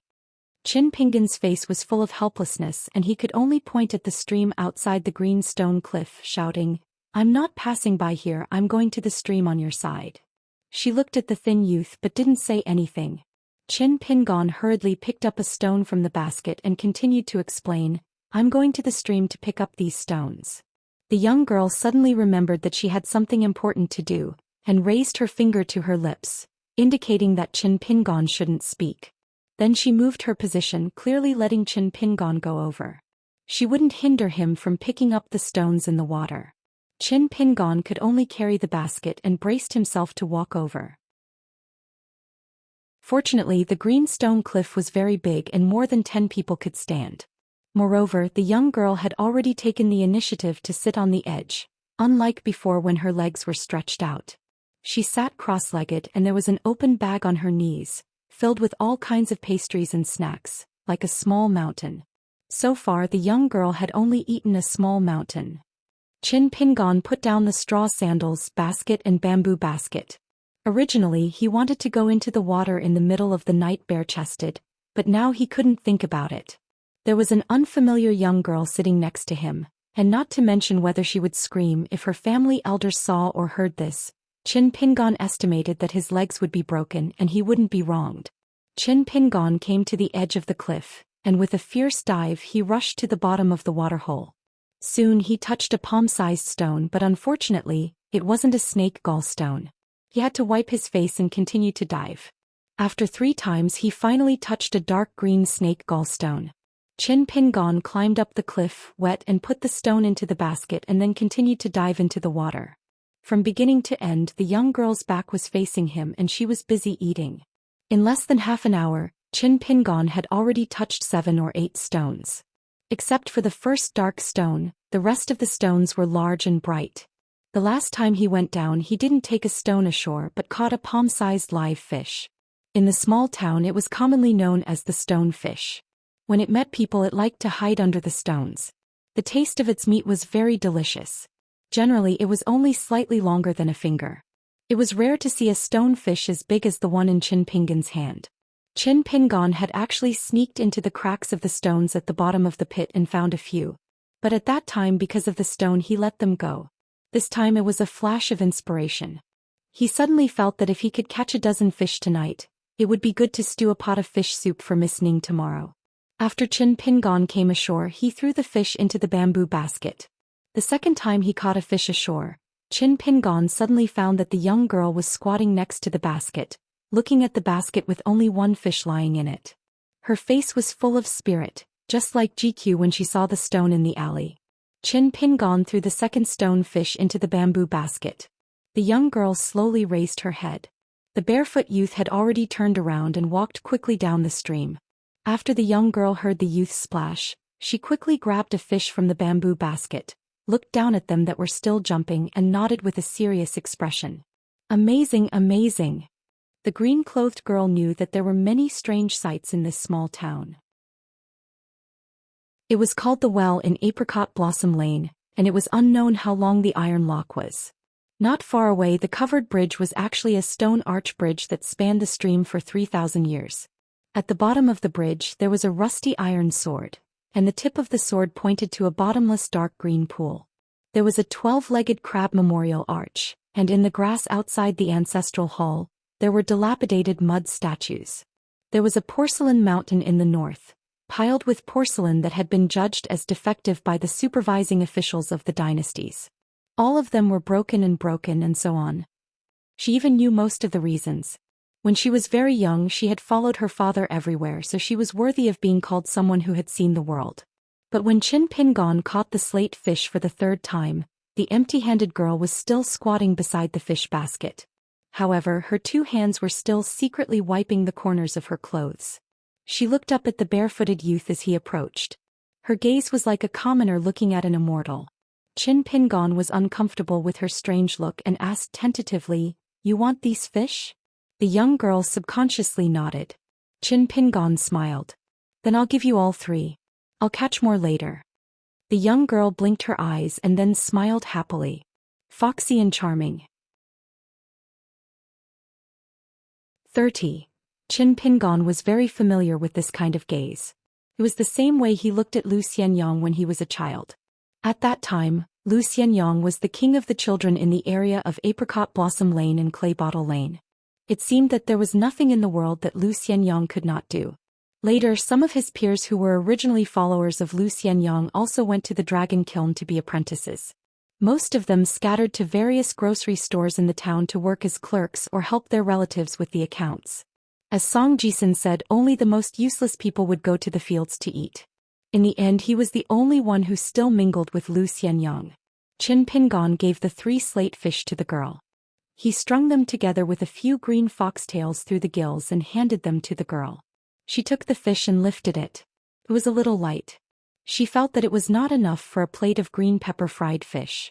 She tilted her head and glanced at the puddle in the creek, full of expectation. Qin Pingon understood and apologized. "I'm going to make soup for my friends with the next fish. I can't give it to you." The girl pointed to the open package not far away, indicating that she could exchange the pastries for the fish. Qin Pingon shook his head and smiled. "No, the pastries are delicious and can fill the stomach. But they are not as nourishing as fish soup." The girl nodded and did not force him. She silently sat back and carefully put the fish at her feet. Then she continued her great undertaking of eating without doing anything. Although Qin Pingon was curious about her identity, he did not ask. Looking at her dress, she did not look like a girl from a noble family in Fulu Street. She looked a little like the neighbor next door, GQ. She was delicate and did not like to talk. Qin Pingon suddenly felt a little worried. Could she be a servant girl who had stolen food from home? He had heard that the rules in those big mansions were very strict. Lu Xianyang and Song Jisun always liked to contradict each other. This was the only exception. However, Lu Xianyang's explanation was very frightening. He said that servant girls who walked in those mansions with high courtyard walls would have their legs broken by the stewards, who had sharp eyes like a serpent's, and throw them outside the walls to wait for death on the streets. Song Jisun, on the other hand, said that Lu Xianyang was spreading a false rumor. It was not that exaggerated. However, the servant maids and mamas in everyone's household indeed walked like cats, not making a single sound. At that time, Lu Xianyang caught a glimpse of the happy maid GQ. He immediately became angry and scolded Song Jisun. "What goose? Can your goose talk?" In the end, Qin Pingon caught 7 or 8 slate fishes. The bamboo basket was shaken by their collision. The pale-faced youth knew that he was almost at his limit. The water in spring was cold to the bone. Of course, the most important thing was that his injured left hand couldn't bear it. After Qin Pingon went ashore for the last time, he quickly jumped off the blue stone cliff and drilled into the grass by the stream, making a rustling sound. Not long after, he pulled out 3 or 4 types of grass. Many of the grass roots were mixed with soil. He picked up an ordinary stone and returned to the stone cliff. He found a natural pothole the size of the palm of his hand. After wiping it dry, he began to gently pound the herbs. Soon it turned into a mass of blue paste. The juice emitted the unique fragrance of the spring weeds by the river.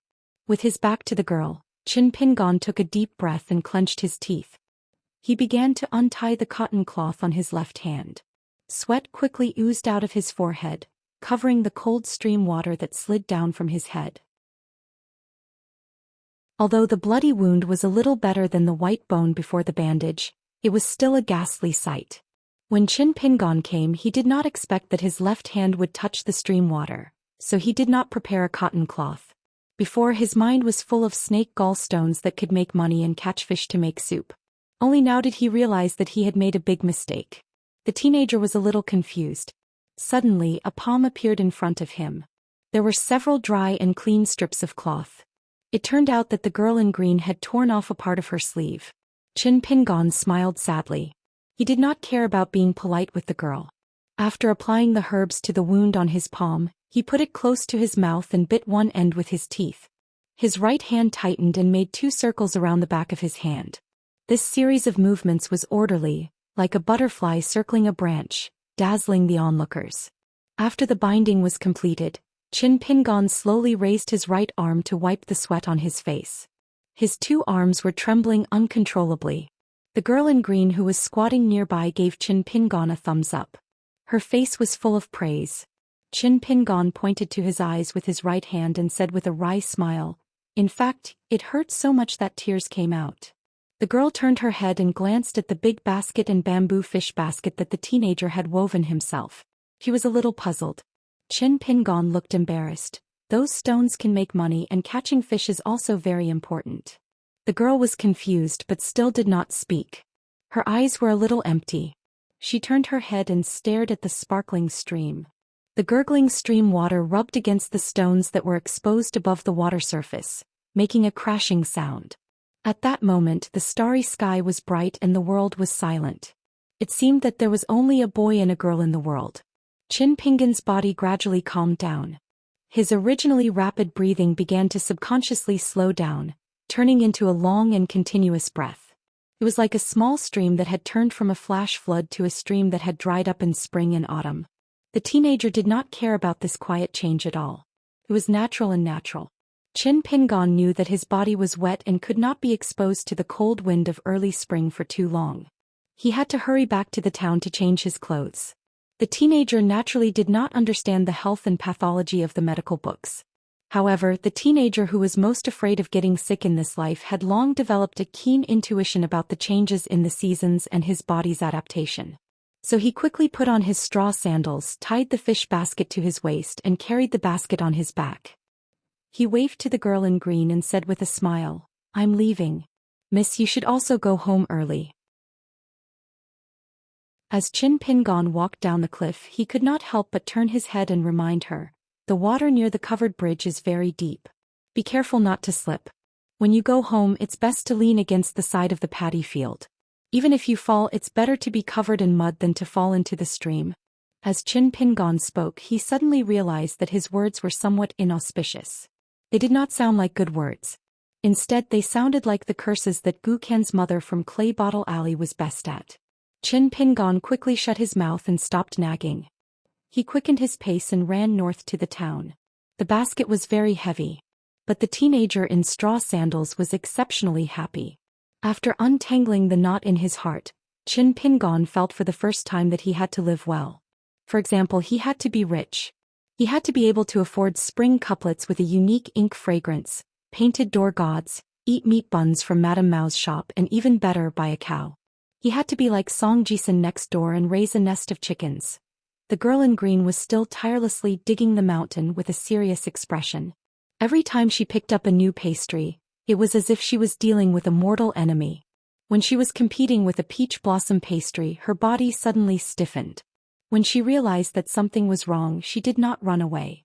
Instead, she opened her mouth wide and swallowed most of the pastry. Then she clapped her hands and sat there waiting for death. A man appeared out of nowhere. He was not tall, but he gave off an honest and sturdy feeling. However, he did not make people mistake him for a villager because the man's eyes were too glaring and people did not dare to look him in the eyes. The man looked at the package with broken patterns at the foot of the mountain, and his face was full of helplessness. He wanted to scold her, but he could not bear to do so. He silently looked at his daughter's stubborn look that said she had made a mistake and accepted the punishment. His heart was in a mess, as if he was the one who made the mistake. The man wanted to say something to ease the atmosphere. For example, if his daughter was hungry, she could eat at the Sword Stove Cottage. After eating, he would go to the town to buy more for her tomorrow. However, when the words reached his mouth, the reserved man could not say them. It was as if each word weighed 1,000 pounds. He tightly held his tongue and did not know how to comfort his daughter. At this moment, the man felt that he was not as capable as the straw sandal youth. In any case, his daughter did not need to be so nervous. The girl in green suddenly raised her head and asked, "Father, why didn't you accept him as an apprentice?" His daughter took the initiative to speak, which made the man feel relieved. Although the man's face was stiff, he had already sat down beside his daughter and explained, "That child's temperament is very good, but his foundation is too poor. Even if father accepted him, he would be pulled apart by his fellow apprentices. No matter how hard he works, he can only watch the gap widen. If by that time there is another senior apprentice brother Lu, why bother?" The girl in green's face was gloomy. It was unknown whether it was because she heard senior apprentice brother Lu, or because the straw sandal youth had brushed past her. The man hesitated for a moment, but still did not intend to hide it, lest she go astray or ruin the sage's plan. Moreover, this youth is too ordinary. In this small town he is very special. Xiu heir, you probably don't know that this child's natal porcelain was broken long ago, so he became a lonely ghost without the protection of his ancestors. At the same time, all kinds of strange things that are hard to detect will happen. This is also the reason why Zhou Xian and that girl chose to be his neighbor. Otherwise, with Zhou Xian's identity, how could he not even live in Fulu Street? Obviously, it is impossible. The girl seriously thought for a moment. "Father, are you saying that he is a bit like bait?" The man touched her head. "More or less." Then he smiled and said, "If we father and daughter were not the sword cultivators in the world who did not care about external things, opportunities and fate, father might have kept him by his side to see if he could give you more benefits." The girl in green was a bit depressed and was not in a good mood. The man sighed. "Xiu heir, father's words are rough, but they are reasonable. Don't mind them." The girl in green was still sickly and could not muster up any energy. The man thought for a moment and pointed to the covered bridge in the distance that looked like a black dragon crossing the stream. The construction of that covered bridge was a huge investment of the Dali dynasty, all for the sake of suppressing that unremarkable iron sword. Think about it, 3,000 years later, an ownerless sword with a broken primordial spirit, after more than 3,000 years, in order to suppress its remaining power, a dynasty still had to pay such a huge price, and all they wanted was for it to rest for a moment. The girl made no sound, her head drooping. She kept glancing at the foot of the mountain and absent-mindedly agreed. "Amazing, amazing." The man did not know whether to laugh or cry, rubbing his forehead. The world was big, but eating was the most important. But the child's mother was not such a woman. Then whose personality did this girl take after? The man patted his daughter's shoulder and said softly, "Father is going to meet someone. Eat slowly, no one will take it from you." The girl suddenly raised her head and grabbed the man's arm. There was a crimson bracelet on her wrist, shining brightly, showing the shape of a dragon with its head and tail connected. It was like a living flame dragon wrapped around the girl's wrist. The man was gratified. "Finally, you have some conscience. Okay, don't worry. Father's going to meet Mr. Qi." The girl let go of his hand and immediately grabbed the pastries, wolfing them down. The man was furious. He had endured so much until now and finally could not help but mutter, "Eat, eat. That Lu bastard is asking for a beating, but he did not say anything wrong. Sooner or later you will eat until you become a fat girl. Who would dare to marry you then? Do you want to steal a live-in son-in-law?" The girl stopped eating and held the pastries with both hands, about to cry. The man ran away, not forgetting to slap himself with his back to his daughter. It was like this every time, failing at the last moment.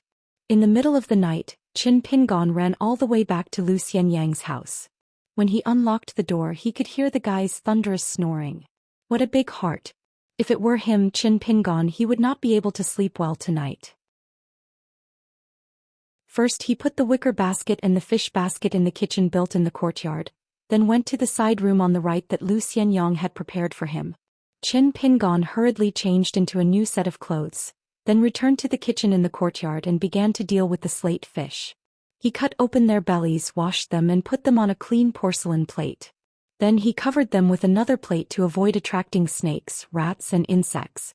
Qin Pingon picked out 5 or 6 of the most eye-catching snake gall stones from the wicker basket and moved them to the side room where he slept. He took a look at the long sword that Miss Ning had placed on the cabinet. It was still lying there quietly. After doing all this, Qin Pingon was finally able to lie in bed. His body gradually warmed up, but the youth's eyes were shining. On one hand, his left hand was tingling, and on the other hand, he was not sleepy. But the real reason was that Qin Pingan knew more about the unreasonable foreigners than Lu Xianyang. The youth did not dare to sleep like a log. Thus, Qin Pingan did not sleep for the whole night. He kept an eye on the courtyard door and the door of the room. At dawn, Qin Pingan got up and went to the kitchen. He picked up a pole and prepared to go to the iron lock well in Apricot Blossom Lane to fetch 2 buckets of water. The sleepy Lu Xianyang was hiding in bed, only showing his head. When he heard the slight noise, he groggily shouted, "Qin Pingan, you're up so early? Where are you going?" Qin Pingan said unhappily, "To fetch water." Lu Xianyang shouted again, "If you see GQ, say hello for me." Qin Pingan did not bother to pay attention to this guy. Just as he was about to leave the courtyard, Qin Pingan suddenly heard Lu Xianyang say, "Qin Pingan, as long as you're willing to help, I'll go to the waterhole and help you get the stones." Qin Pingan smiled brightly, "Okay." Lu Xianyang rolled his eyes and even hid his head under the blanket. He muttered, "What a disloyal guy. I knew this trick would work." A middle-aged Confucian scholar sat alone on the stone steps of the covered bridge. He sat there until dawn. When the first ray of light appeared in the sky, he looked up and laughed softly. 1,000-year-old dark room is illuminated by a single light. 31. When Qin Pingan arrived at the iron lock well with a bucket of water, he passed by several breakfast shops in Apricot Blossom Lane. His stomach started to growl without warning. However, he was shy of money, so the youth could only brace himself and line up to fetch water. There were 3 families in front of him. When it was his turn, GQ suddenly stepped in with a small bucket. The people behind were immediately unhappy. Although it was not to the extent of cursing, the words were not pleasant to hear.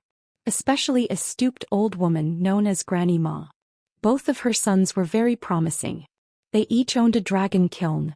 Although it was very small and ranked at the bottom of the 30 dragon kilns, it was naturally considered as a wealthy family in Apricot Blossom Lane. However, for some reason, the relationship between the old woman and her 2 daughters-in-law was not good. Her sons and daughters-in-law had already moved to Peach Blossom Lane. The old woman had been living alone in her ancestral home in Apricot Blossom Lane. In the eyes of Qin Pingan and Lu Yongxian's generation, Granny Ma had always been a very scary elder. She was very vicious when scolding people and was especially stingy. In the winter, she would hug the snow outside the courtyard door into her own house.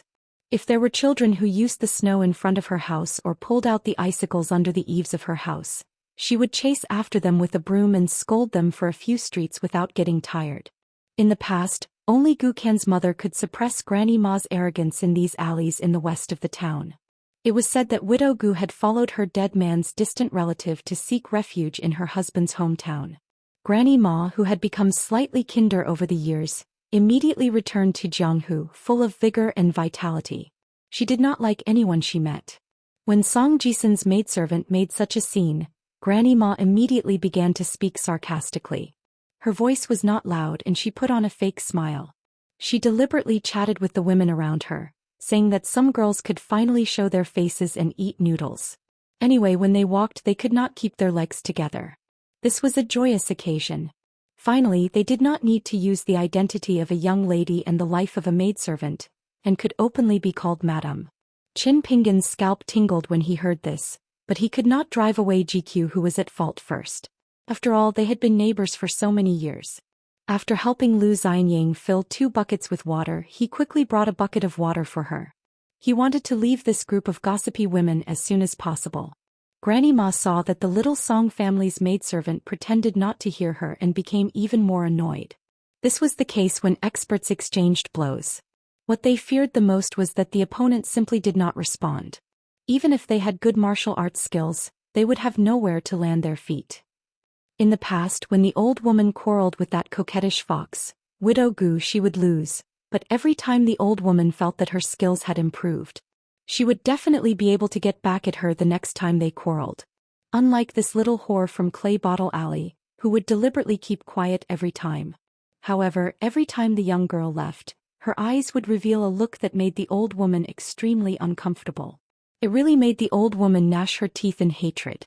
She really wanted to go up and scratch her face so that the youths and strong men in the nearby alleys would not be able to wait to hang their souls on the waist of that shameless servant girl. Especially that grandson of hers. Although he had always been a fool in the eyes of outsiders, recently even she, as his grandmother, felt that this child had really lost his mind. He talked nonsense all day long and always said that he would marry this maidservant from Clay Bottle Alley and make her his wife. Then he would punch a hole in the heavens with one punch. Seeing that the hateful girl didn't respond, Granny Ma turned her attention to the poor boy. She clicked her tongue and said, "What a good-for-nothing lowly mud embryo. Even after killing your parents, you still have the face to live in this world. Knowing that you are destined to not have the ability to marry a wife, you still shamelessly seduce other people's maidservants. What a pair of adulterous man and woman. Why don't they just get together? Anyway, Mud Bottle Alley is a place where trash and lowly people live." Qin Pingon thought for a moment. He bent down and was about to put down the burden on his shoulders. The maidservant GQ had already put down the bucket and strode towards the fearless old woman. The girl slapped Granny Ma without saying a word. Granny Ma's whole body spun in a circle. She was dizzy and didn't fall down until the women next to her supported her. GQ didn't wait for the old woman to come back to her senses. She took another step forward and slapped her in the face. The girl scolded, "Old thing, I have tolerated you for a long time." The old woman shook her head. She was so angry that smoke was coming out of her 7 orifices. She was about to fight back. She didn't know if it was an illusion or not, but the 2 women next to her were supporting her so hard that she couldn't break free for a while. As a result, she was humiliated for the 3rd time. The maidservant hit the old woman for the 3rd time. She bent her finger and knocked the old woman's forehead. "If you dare to curse again in the future, I will pull out your tongue. For every word you curse, I will stab you with a needle once." The old woman was so scared that she forgot to talk back, let alone fight back. The girl turned and walked away quickly. She found that the neighbor boy had already helped her carry the bucket. She smiled and returned to Clay Bottle Alley with him. Without waiting for Qin Pingon to speak, the girl said, "Don't thank me. My cursing has nothing to do with you." Qin Pingon was speechless. The empty-handed girl muttered to herself. Anyway, she didn't think about taking back the bucket from the straw sandals boy. Next to the iron lock well wheel, the old woman sat on the ground and howled, "You little bitch, you are going to be punished by God. My life is so bitter. God doesn't have eyes. Why didn't he strike down a lightning bolt and kill this little bitch?" The girl's footsteps were brisk. She raised her hands to the sky. It was a very strange gesture. Fortunately, Qin Pingon had been neighbors with her for so many years, so he didn't find it strange. When the 2 of them passed by the breakfast shop, Qin Pingon saw a familiar figure. She wasn't tall and was wearing a green dress. She was buying freshly baked meat buns. The steaming hot meat buns and the fragrance wafted through the entire street. Qin Pingon.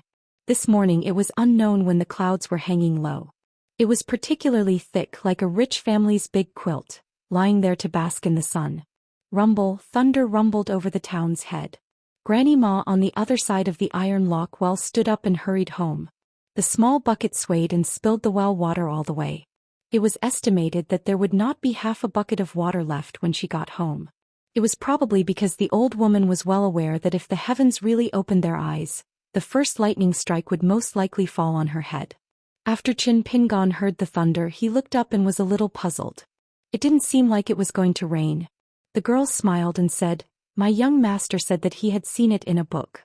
It is rumored that every early spring, there will be a god of the heavenly court wearing golden armor and beating drums in the sky. They will bid farewell to the old and welcome the new year." Qin Pingon nodded and said, "Your young master does read a lot." The girl sighed, "My young master is good at everything, but he is a little lazy and likes to scold God. I don't think that's good."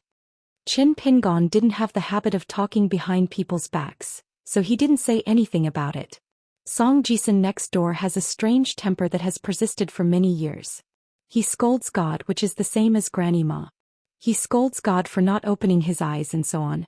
However, scholars also have their own characteristics. On a snowy night, a thunderstorm, and when the sky is full of rosy clouds, this is Song Jisun's 3 donphas. He wants to take advantage of God's nap to scold him. If God can't hear him, he won't be angry, and his Song Jisun can also vent his anger, killing two birds with one stone. Seeing that Qin Pingon didn't answer, GQ said casually, "You didn't go home last night. Did you go to Lu Xianyang's place?" Qin Pingon nodded and said, "There were guests at home so it wasn't convenient." She suddenly asked, "By the way, did Mr. Qi meet you? What else did he say?" Qin Pingon asked, "Why do you ask?" She smiled innocently and said, "I'm just asking. Because when I went out to get water today, I happened to meet Mr. Qi. He said that he was taking an early morning walk and asked me if you were at home, so I answered truthfully." Qin Pingon smiled and said, "I accidentally met Mr. Qi before and he said a few words to me. The general idea was that I should have gone to school with Lu Xianyang back then. I can only say that my family is poor and I have no choice. Otherwise I would be willing to study." GQ was puzzled and asked, "Is that so?" Qin Pingon looked at her eyes and asked with a smile, "What do you think?" She laughed it off. The two of them parted at the corner of the street. Jigui took the bucket and went to Mud Bottle Alley, while Qin Pingon returned to Lu Xianyang's house. After that he still had to go to the east gate of the city to get a letter from his family. Each letter cost 1 copper coin. If he had this business earlier with Qin Pingon's speed of running all over the mountains within a radius of 100 miles, he would probably have saved enough money for his wife. At the entrance of Clay Bottle Alley, GQ saw her young master standing there yawning. She walked quickly and asked curiously, "Young master, why did you come out?" Song Jisun slowly stretched his body and said languid, "It's boring to stay here." She whispered, "Young master, when will the new supervisor return to the town? Will we be able to go to the capital after that?" Song Jisun thought for a moment and said, "It should be within 10 days. GQ hesitated and the small bucket in her hand also shook. Song Jisun asked with a smile, "What's wrong? Is there something on your mind?" She timidly said, "Young master, can you lend me the local county record to take a look? Just for 1 or 2 nights. I'll be able to learn how to read. If I go to the capital, people will look down on me and make you a joke." Song Jisun couldn't help but laugh. After thinking for a while he said, "What's there to be embarrassed about? But remember to wash your hands before you open the book. Don't get any dirt on the pages.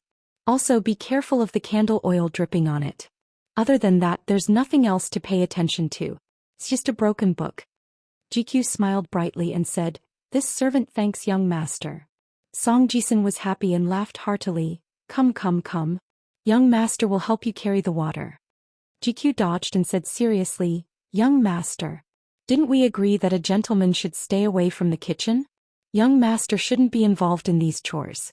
If word gets out I'll be criticized by the neighbors." Song Jisun laughed angrily and said, "Rules, principles, etiquette, these things can be used to fool and scare others, but At this point this scholar who grew up in a shabby alley stopped talking. She curiously asked, "What is a young master?" Song Jisun recovered his cynical smile and pointed at himself. I am actually just a farmer. I divide the field into rows and rows. Then I let people sow the seeds and irrigate it. I just sit and wait for the harvest. Year after year, that's it." She was in a daze. Song Jisun laughed. The young man suddenly stopped smiling and said seriously, "GQ, did the one surnamed Chin help you carry the bucket all the way?" The maidservant nodded with an innocent look. The young man said earnestly, "A sage once said that it is wrong to be willing to treat the kindness of strangers as a precious treasure, but to treat all the efforts of those close to you as a matter of course and turn a blind eye to them." The maidservant was even more confused. "Ah?" The young man rubbed his chin and said to himself, "She didn't understand the meaning of my words. How should I respond? Don't tell me that when I reach the capital, I'll have to change to a more intelligent and considerate maid?" The maidservant couldn't help but laugh. She didn't take her young master's threat to heart and exposed the truth. "Young master, you actually want me to ask who this great scholar is, right? Young master, I know it's you." Song Jisun laughed heartily. "The one who knows me is GQ." In the study room of the school, the middle-aged Confucian sat upright. All the black and white chess pieces on the chessboard in front of him turned into powder in the sound of spring thunder. The children in the small town caught stone fish in the stream. There was a way to hit the stones in the stream with a hammer. The fish hiding at the bottom of the stone would be stunned and float to the surface. It was the same as the so-called knocking on the mountain to warn the tiger in the book. But if you want to warn a sage not to go against the heavens and go against the Tao, then the only thing in the world that matched his status was probably the mighty heavenly thunder.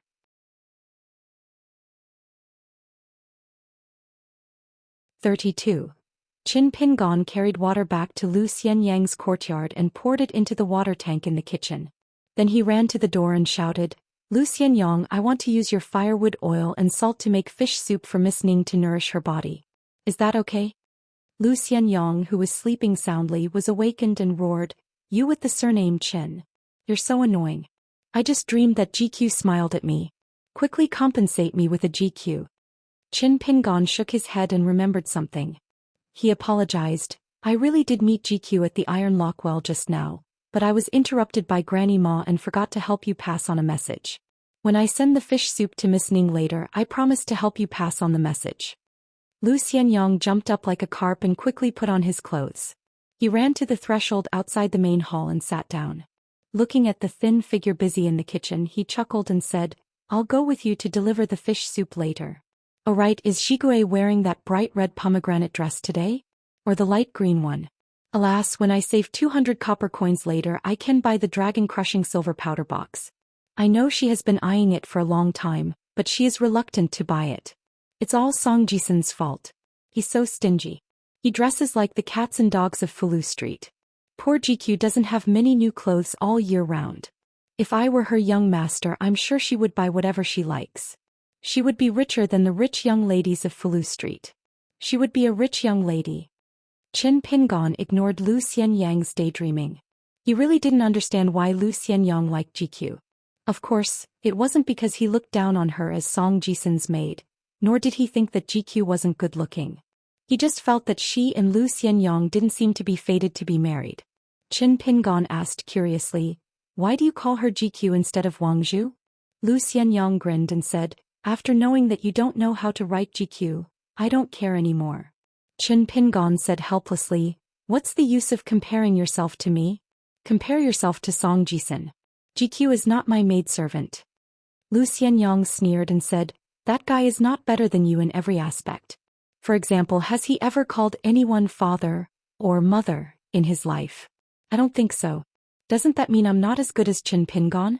It was no wonder that Song Jisun's mother and Granny Ma's wives had poisonous mouths. That guy Song Jisun was not an innocent person. Otherwise, why didn't he live openly in the provincial yamen?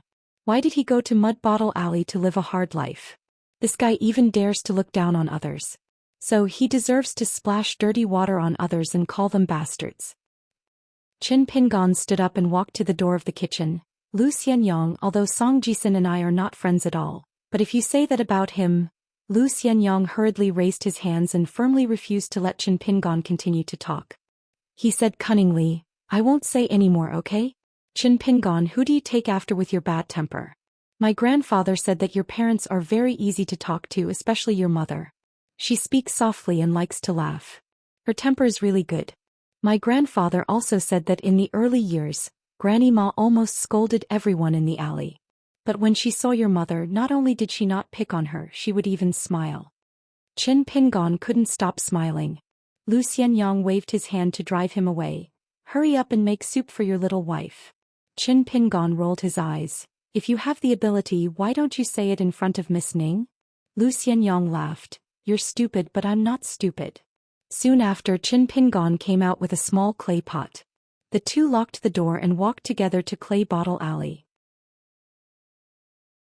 When they arrived at the door of Qin Pingon's courtyard, Lu Xianyang saw him foolishly knocking on the door. Only then did Lu Xianyang know that this guy had left all the house keys to the black-clothed girl. Lu Xianyang felt that this guy was really hopeless. When the black-clothed girl was at home, she didn't wear a curtain hat. When she opened the door, her clear face was revealed. Lu Xianyang was a little afraid of this girl who didn't smile. The tall boy didn't even know the reason. When it came to her cold temperament, GQ next door was even worse. Lu Xianyang also had the courage to be shameless. If it was because of the black-clothed girl's sword, it was also wrong. When Lu Xianyang faced the rich people of Fulu Street, even if he was chased several times and fled like a stray dog, The boy's heart was actually not afraid from beginning to end. But he was a little afraid of this girl who was not from the countryside. The black-clothed girl sat at the table and opened the pot. After smelling the fragrance, she slightly narrowed her long and narrow eyes and nodded softly. "Thank you." Qin Pingan's observation was meticulous. He knew that this should mean that the indifferent girl was in a good mood. Qin Pingan first cooked a pot of porridge for her and asked her to pay attention to the temperature. Then he said to Lu Xianyang, "Are you waiting for GQ to come out? I have to deliver a letter."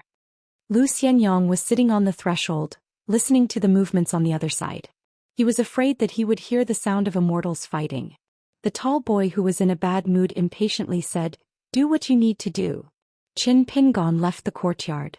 When he was about to run to the entrance of Clay Bottle Alley, he suddenly found that the front line was dark. He looked up and saw a tall man in a snow-white robe. He had one hand behind his back and the other on the white jade belt around his abdomen. He was looking into the distance. Probably realizing that he was blocking the narrow alley, the man smiled and took the initiative to make way for Qin Pingan. Qin Pingan was puzzled. He quickened his pace and left Clay Bottle Alley. When he looked back, the man had already slowly walked into Clay Bottle Alley.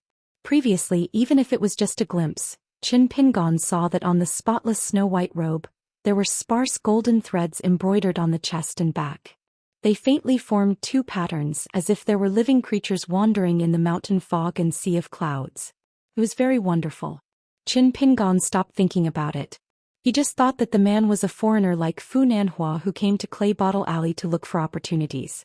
After walking under the old pagoda tree with Mr. Qi that day, the straw sandals teenager was not too worried. He always felt that as long as Mr. Qi was in the town, even if something really happened, at least he could ask for justice. When Qin Pingan trotted past Apricot Blossom Alley, he saw the girl in green that he met last night. She was still sitting in a wonton shop there. With a pair of chopsticks in each hand, she stood upright on the table and gently tapped. Her slightly childish round face was full of vigor.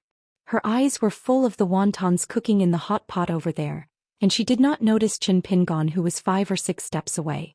For the girl in green, in front of delicious food, even if the sky was falling down, she would eat it before running away. Qin Pingan sincerely admired this strange girl. He did not disturb her and continued to run to the east of the town with a smile. Some people and things, even if they were just the roadside scenery, would still make people feel beautiful just by looking at them. When Qin Pingan came to the east gate, the sloppy man was standing on a tree stump. He stood on his tiptoes and looked to the east as if he was waiting for an important person. In the past, Qin Pingan had heard the old people chatting by the old pagoda tree. They said that when the current supervisor first entered the town, there was a great show of extravagance. Almost all the elders from the ancestral temples of the 4 families and 10 clans came out to welcome him at the east gate. However, after waiting for a few hours under the sun, a steward of the government office rushed to the east gate, saying that the supervisor had just woken up from his afternoon nap in the back courtyard of the government office. He told everyone to go directly to the government office for a meeting. Those rich old men were so angry that 1 Buddha was born and 2 Buddhas were sent to heaven. However, it was said that after entering the government office, no one dared to let out a fart. Each one smiled more than the other like the obedient grandson of the family. Qin Pingan had always felt that it was strange. Why did those old people talk as if they had seen it with their own eyes? Every time they talked about the gossip of Fulu Street and Peachleaf Alley, they sounded more real than the truth.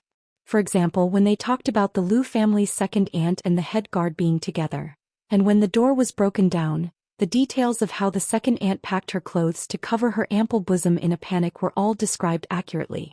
The person telling the story was almost like the head guard himself. Lu Xianyang swallowed his saliva every time he heard it. Song Jisun would occasionally go, but he would not bring GQ. His smile was more reserved than Lu Xianyang's, but when he secretly cheered with the others he was especially energetic. It was louder than when he read the holy books in the morning and in the evening. Qin Pingan squatted by the tree stump, patiently waiting for the town's gatekeeper. The man cursed and jumped down from the tree stump. When he caught a glimpse of the straw sandals youth he did not say anything. He went to the yellow mud hut and brought over a stack of letters. There were 6 letters from home, but he only gave 5 1 copper coins.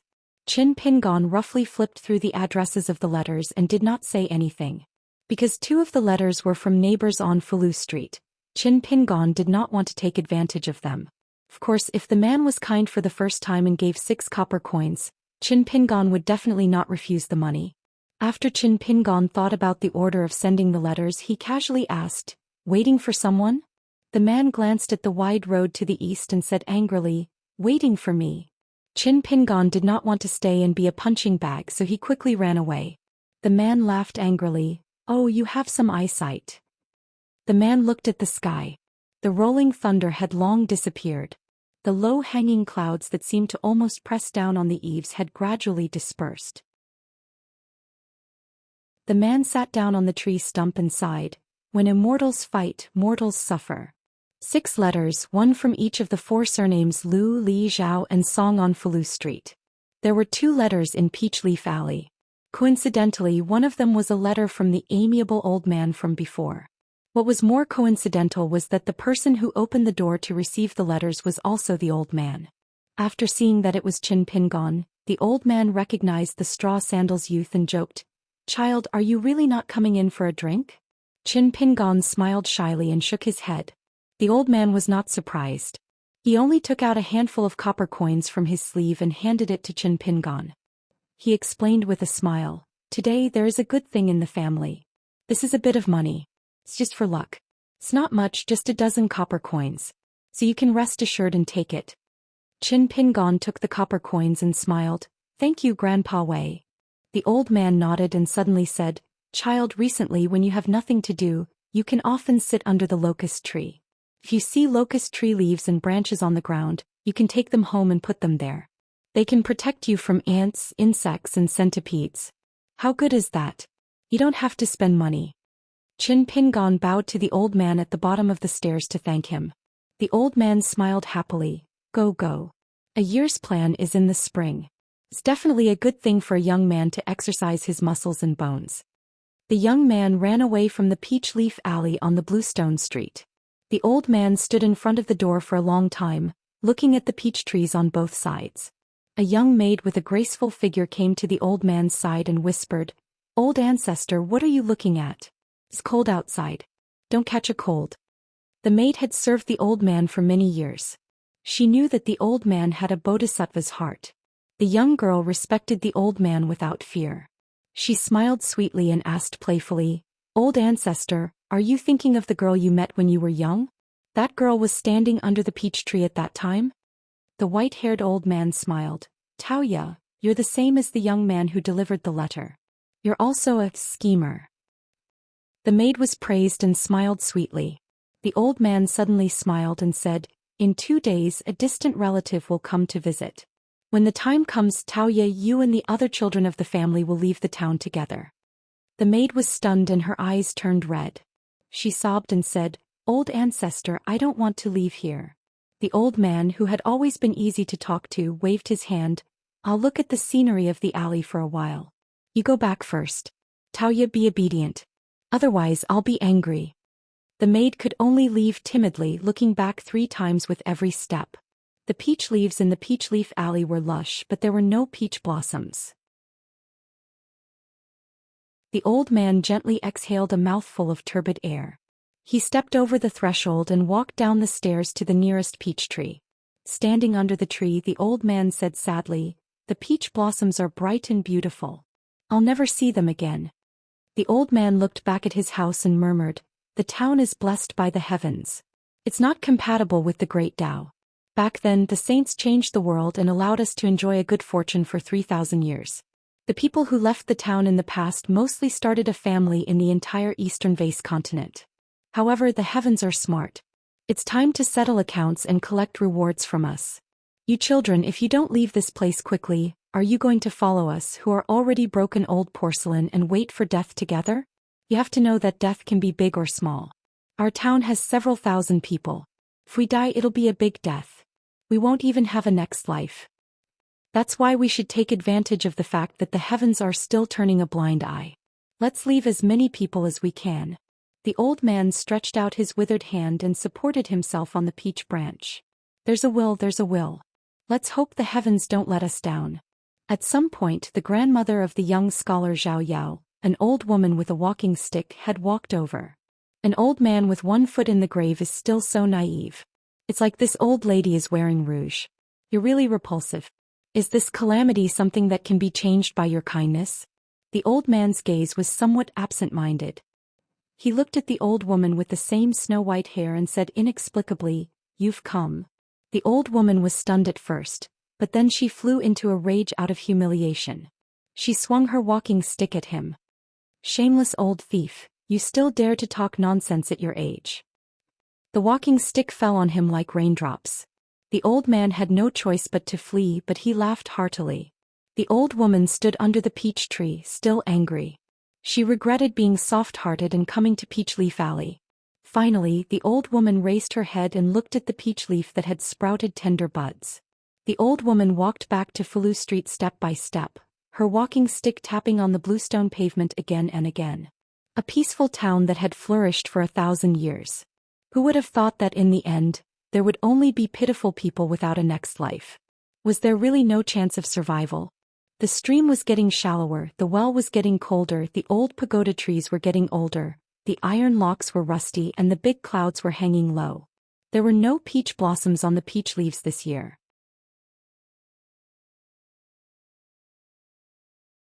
33. Qin Pingon saw the girl in green again.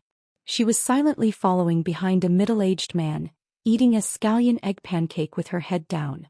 The man looked like he had nothing left to live for. After seeing Qin Pingon, the man stopped and asked, "Are you the guy I drove away last time?" The man's back was slammed heavily. The green-clothed girl who had slammed into the wall looked up with a blank expression. When she saw Qin Pingon, she was just about to laugh when she abruptly turned her back to Qin Pingon. The girl hurriedly wiped her mouth. Qin Pingon held back his laughter and nodded to the man. "Hello, Master Ruan." It seemed that the girl was most likely Master Ruan's daughter. However, the father and daughter didn't look alike. Fortunately, they didn't look alike. The man called Master Ruan by Qin Pingon was the blacksmith who moved to the South Stream not long after he arrived in the town. He continued to ask, "Why didn't Lu Xianyang go to forge these 2 days?" Qin Pingon was about to explain for Lu Xianyang, but the man said coldly, "Go and tell that kid if he doesn't see this master today, he doesn't need to come to my shop tomorrow." Qin Pingon hurriedly said, "Master Ruan, something urgent happened in his family." The man interrupted the teenager and said rudely, "That's his business. What does it have to do with me?" Qin Pingon was not good with words. He was stunned on the spot and his face turned red. He didn't know what to say for fear that he would be more of a hindrance. He had personally experienced Master Ruan's straightforward temper. The girl in green tried to help Qin Pingon, but she was taught a lesson by the man who knew her best: "Eat your pancake." The girl who was full of grievances suddenly sped up and stepped on the man's foot. Then she disappeared in an instant. The man sighed and ignored Qin Pingon and continued to walk. Qin Pingon also sighed. He ran to the breakfast shop and bought a basket of 6 steamed buns before rushing to Mud Bottle Alley. When he arrived at his house, he saw Lu Xianyang squatting on top of the wall, half of his body leaning towards Song Jisun's courtyard. He was eavesdropping very attentively. Sometimes Qin Pingon also felt that Lu Xianyang deserved a beating. He could only remind him, "I just saw Master Ruan. He asked you to go to the blacksmith shop to help out today. He also said that if he didn't see you today he would fire you." Lu Xianyang said absent-mindedly, "What's the hurry? It's hard to find an apprentice like me who is nimble and hardworking. Even if Master Ruan said something harsh, it's fine to go tomorrow." Qin Pingon shook his head and said, "I'm sure that Master Ruan is not joking." Lu Xianyang said irritably, "I'll go later. Don't delay my work." Qin Pingon brought breakfast to the black-clothed girl. He directly gave Lu Xianyang 3 steamed buns and only bit one for himself. Lu Xianyang finished all the steamed buns in a few bites. He wiped his mouth and whispered, "Just now a guest came to Song Jisun's house. At first glance I can tell that he's a big shot. If I'm not wrong, he should be the current supervisor of the official kiln. When he wore the official uniform to our dragon kiln, Old Man Yao thought that you bunch of useless apprentices were an eyesore and didn't let you show your face at all. I'm different. Old Man Yao even asked me to show him what a jumping knife is." Qin Pingon smiled and said, the new supervisor cares more about Song Jisun. This is something that everyone in town knows. Why are you being so suspicious? Lu Xianyang said worriedly. Song Jisun is a pretty boy. He definitely can't compete with me. But if GQ falls in love with this extraordinary official, my chances of winning are not big. At that time your future sister-in-law will run away with him. What will I do? What will you do? Qin Pingon directly walked back into the house. He left Lu Xianyang squatting on the wall, feeling sorry for himself. The black-clothed girl sat at the table with her back straight. She held the hilt of her sword with one hand as if she was facing a great enemy. Sweat seeped out of her forehead. This was the first time Qin Pingon had seen the girl like this. Although her body was tense and full of vigilance, her eyes were bright and eager. Qin Pingon retreated to the door. She asked, "Do you know the identity of the guest next door?" Qin Pingon replied, "I heard Lu Xianyang say that he's our town's current supervisor of kiln affairs. He's quite amiable. Just now at the entrance of the alley he even made way for me." The girl sneered, "This kind of person is scary." Qin Pingon was puzzled. She asked, "When a person walks on the side of the road and sees an ant, will he step on it?" Qin Pingon thought for a moment and replied, "Gukan definitely will. He often uses water to water the ant's nest or uses stones to block the exit of the ant's nest. When Lu Xianyang is in a bad mood he probably will too." The black-clothed girl was speechless. Qin Pingon grinned. "Actually, I understand Miss Ning's meaning." She asked in surprise, "Really?" Qin Pingon nodded. "I think Miss Ning's words have two meanings. The first meaning is that in the eyes of outsiders like you, the people of our town, are all ants crawling under your feet. The second meaning is that among outsiders, there are differences in status. Fu Nanhua and Kai Xianxian are young children like Gu Kan, so they feel that controlling the life and death of ants is interesting or annoying. But the official who came to our mud bottle alley is different. His words and actions are in line with his status, so he's especially polite. Miss Ning, right?" The girl asked, "How did you figure it out?" The youth jokingly replied, "After I came back with my life, my brain seems to have become sharper." The black-clothed girl solemnly asked, "Before you died, what did you see?" "I didn't see anything." Qin Pingon was a bit confused, but he still answered honestly, "Actually, in that alley I didn't think much from the beginning to the end. Miss Ning, it's better if you ask Fu Nanhua and Kai Xianxian this question. They might be able to see something." She coldly snorted, "Yo, you talk big." After saying this, she stared at the straw-sandaled youth for no reason. Qin Pingon was flustered by her stare. "What's wrong?" The girl frowned and was a bit annoyed.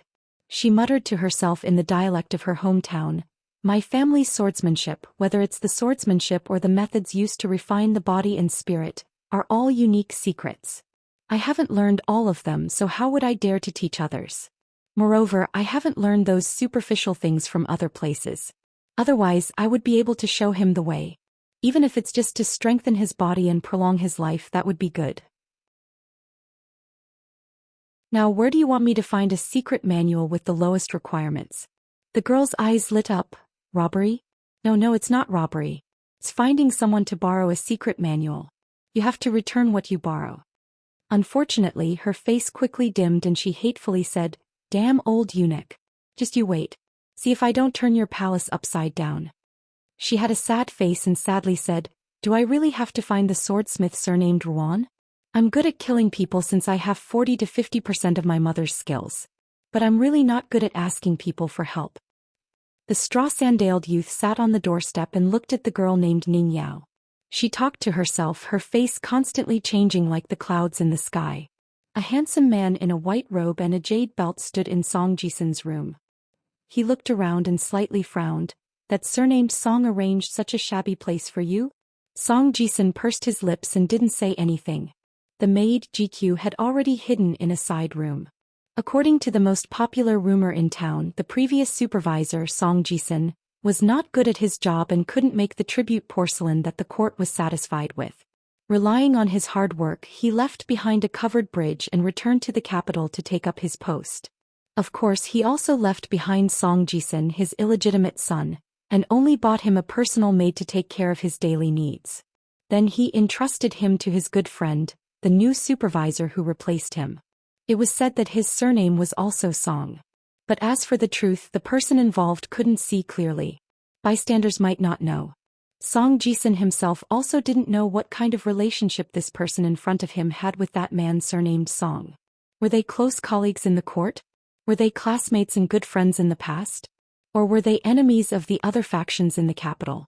Before Song Jisun left, he mentioned a few words that after the new supervisor arrived in town, he would soon bring the two of them out of town and rush to the capital. He requested that Song Jisun be extremely respectful and not neglect him in the slightest. Song Jisun didn't have a good impression of this domineering man in front of him, probably because he hated the house and its crow. The confidence he showed in front of the maid, GQ, and the calmness he showed about leaving his hometown was just a youth's pride. The man smiled and said, "Forget it. That sour scholar surnamed Song has always had a cautious personality. He's not like a man but more like a woman. Otherwise, I wouldn't have let him come here to take care of you." Song Jisun's eyebrows were gloomy. The man casually glanced at the large box in which the youth stored his items. He curled his lips and said with disdain, "Before coming here, I've already met Fu Nanhua from Old Dragon City. He's really unlucky. His Dao heart almost collapsed here. You can continue your business with him as usual.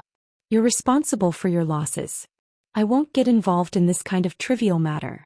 But before you leave, you have to come with me to the covered bridge and kowtow a few times. After that, there's nothing for you to do. Come home with me, do what you should do, sit in the seat you should sit in and do your duty. It's that simple. Do you understand?" "Of course I understand. Lord Song's words aren't obscure." The youth sneered and said, "But why?" The man smiled. He turned around and looked at the youth for the first time. He asked, "That sissy surnamed Song said that you have extraordinary talent. He's really not afraid of biting his tongue. Why don't you take a guess? Why don't you guess why he thinks I have?" If one looked closely, they would find that there were some similarities between the two. Song Jisun was even angrier, but he kept it in. The man stopped keeping him in suspense and said playfully, "Why? Of course, because I'm an unlucky person. I can't believe I'm your uncle." Song Jisun was shocked and his face turned pale. The white-robed man turned a blind eye to this. He held the jade belt with both hands and looked at the sky outside the window. He smiled and said, "Because I'm the #1 martial artist in the Dali dynasty." In fact, this sentence was even more shocking in another way. However, the man would rather be the head of a chicken than the tail of a phoenix. He felt that as long as he was behind others, even if it was only one or two people, it was not worth bragging about. The man thought of the scholarly sage who was in charge of this place. The corner of his mouth was full of disdain.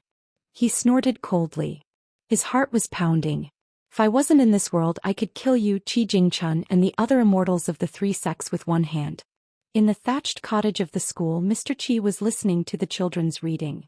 He was sitting upright. He was sitting upright in the true sense. Song Jisun and Zhao Yao, who were scholars, could not understand the essence of sitting upright. There was a classic of founding a sect in the Confucian religion. It was called Great Etiquette.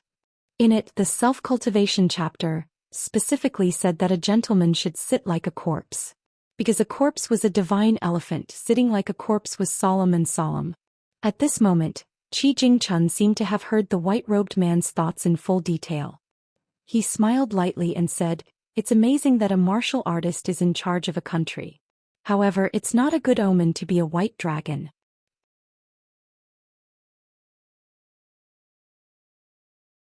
34. Footsteps came from the door of Song Jisun's house. Lu Xianyang was about to jump off the wall, but he heard the voice before he saw the person. Someone asked with a warm smile, "Are you the apprentice of old Yao at the entrance of Baoshi Kiln? Is your surname Lu?" It was the supervisor of kiln management who wore a white robe and a jade belt. He strode over the threshold and looked at the wall with a smile. Lu Xianyang's body stiffened and he found that he didn't have the strength to jump off the wall. He smiled guiltily and said, "Sir, it's me. When you came to our dragon kiln to open the kiln, my master asked me to show you some work." The man nodded and looked at the tall teenager. He asked directly, "Young man, do you want to go outside and have a look? For example, you can join the army and fight in the battlefield. I promise you that as long as you can survive 10 years, you will be a high-ranking official." At that time I will personally hold a banquet for you in the capital to celebrate.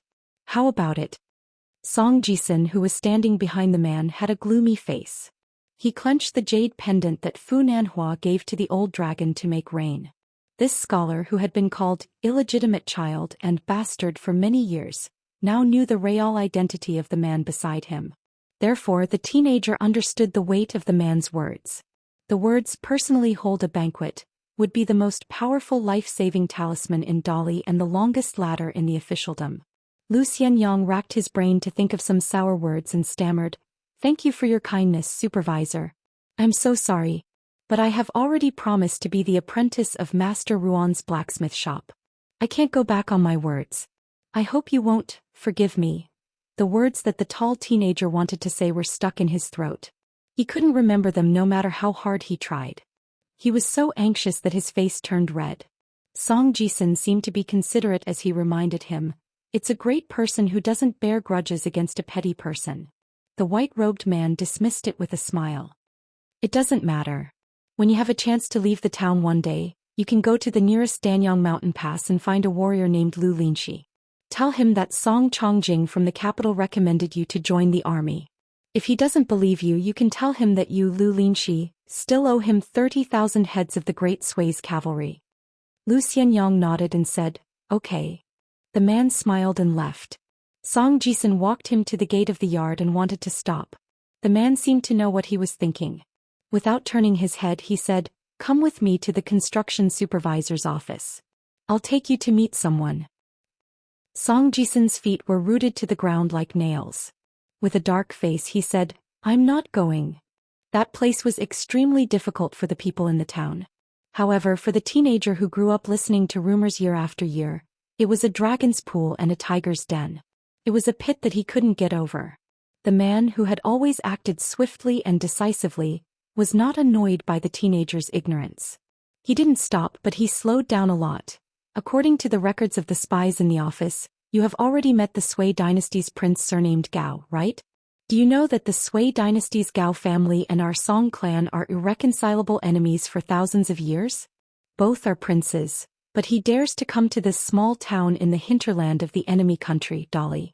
You, Song Jisun, are also princes, but you don't dare to go to a small official's residence in your own territory?" Song Jisun didn't think about the deep meaning of these words. Instead he turned his head instantly and looked at Lu Xianyang. He saw the tall teenager sitting on the wall rubbing his hands and legs as if he didn't hear the man at all. Walking in the mud bottle lane, the white-robed king of Dali smiled. The man got a little surprise. Worthy of being the son of our Song clan. However, when he thought that the teenager was the son of that woman as the #1 martial arts master in Dali, the powerful king also felt a little annoyed and troublesome. Song Jisun gritted his teeth and turned back to GQ, who was standing at the door of the house, and said, "I'll be back soon. Don't worry about me for lunch." Song Jisun just walked out of the courtyard, turned his head and smiled, "Take the bag of broken silver on my bedside and go to the Du family's shop to buy the pair of dragon and phoenix pendants. Anyway, we don't have to save money in the future." GQ nodded and made a sign to be careful. Song Jisun smiled happily and left in a carefree manner. When Song Jisun walked away, Lu Xianyang, who was sitting on the wall, asked carefully, "GQ, what is the relationship between Song Jisun and the supervisor?" GQ looked at the tall teenager with pity. Lu Xianyang couldn't stand her gaze the most. "What?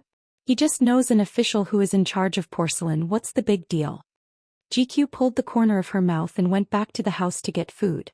She began to feed the old hen and the group of fluffy chicks. Lu Xianyang felt discouraged for no reason. He jumped down the wall and shouted to the house, "Chin, let's go to the blacksmith shop. I don't want to be annoyed." The girl's back was facing the neighboring house's courtyard. She laughed and said, "Buddha fights for incense, people fight for a breath of air. Unfortunately, a good-for-nothing can only be annoyed."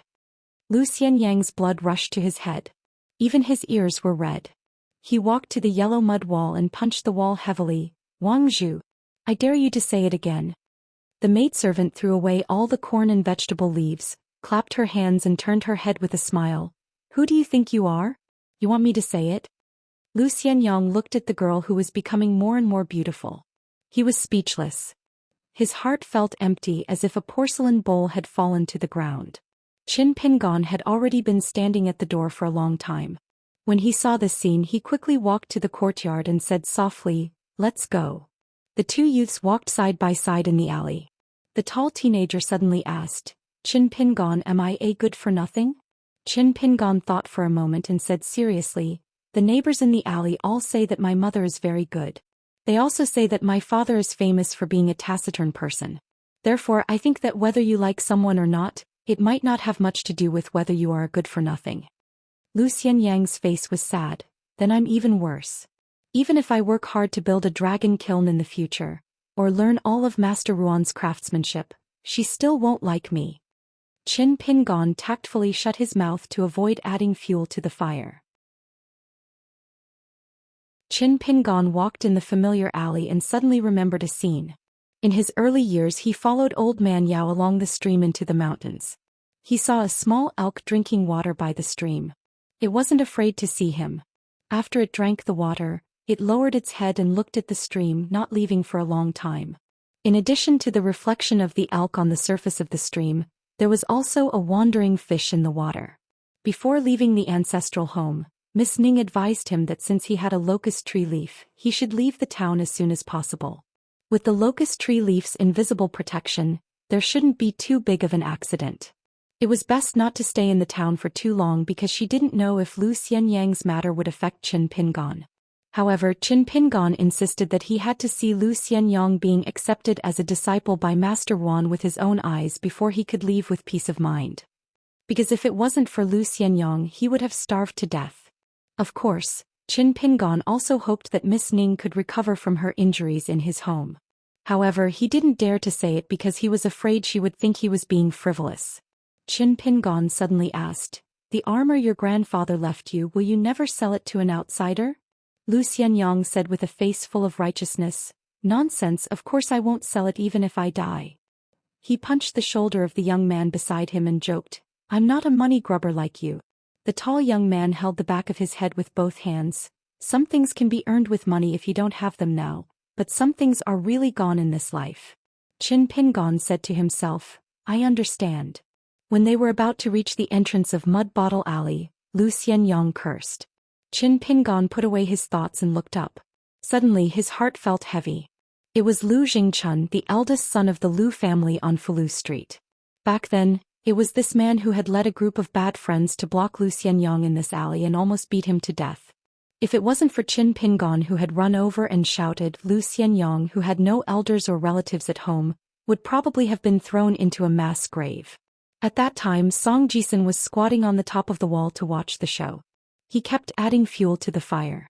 Later he told Qin Pingon, who still had lingering fears, that Lu Jingchun's behavior was called chivalrous outside the town. Lu Jingchun blocked Lu Xianyang's path and squeezed out a smile. "Don't be nervous, I'm not here to settle old scores with you today, but..." Lu Xianyang interrupted the young master of the Lu family. "Again? A good dog doesn't block the way, get out of my way."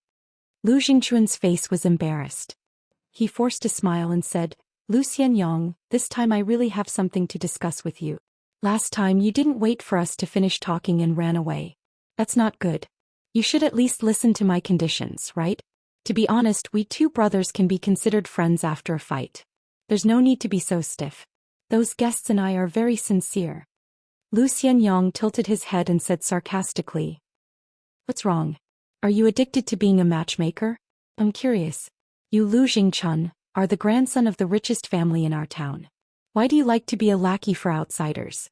Lu Jingchun's face was livid, but he still had to maintain the smile on his face. He looked very funny and almost begged, "Lu Xianyang, as long as you say it, no matter what you want, they will try their best to satisfy you. For example, copper coins? Why don't you say a number?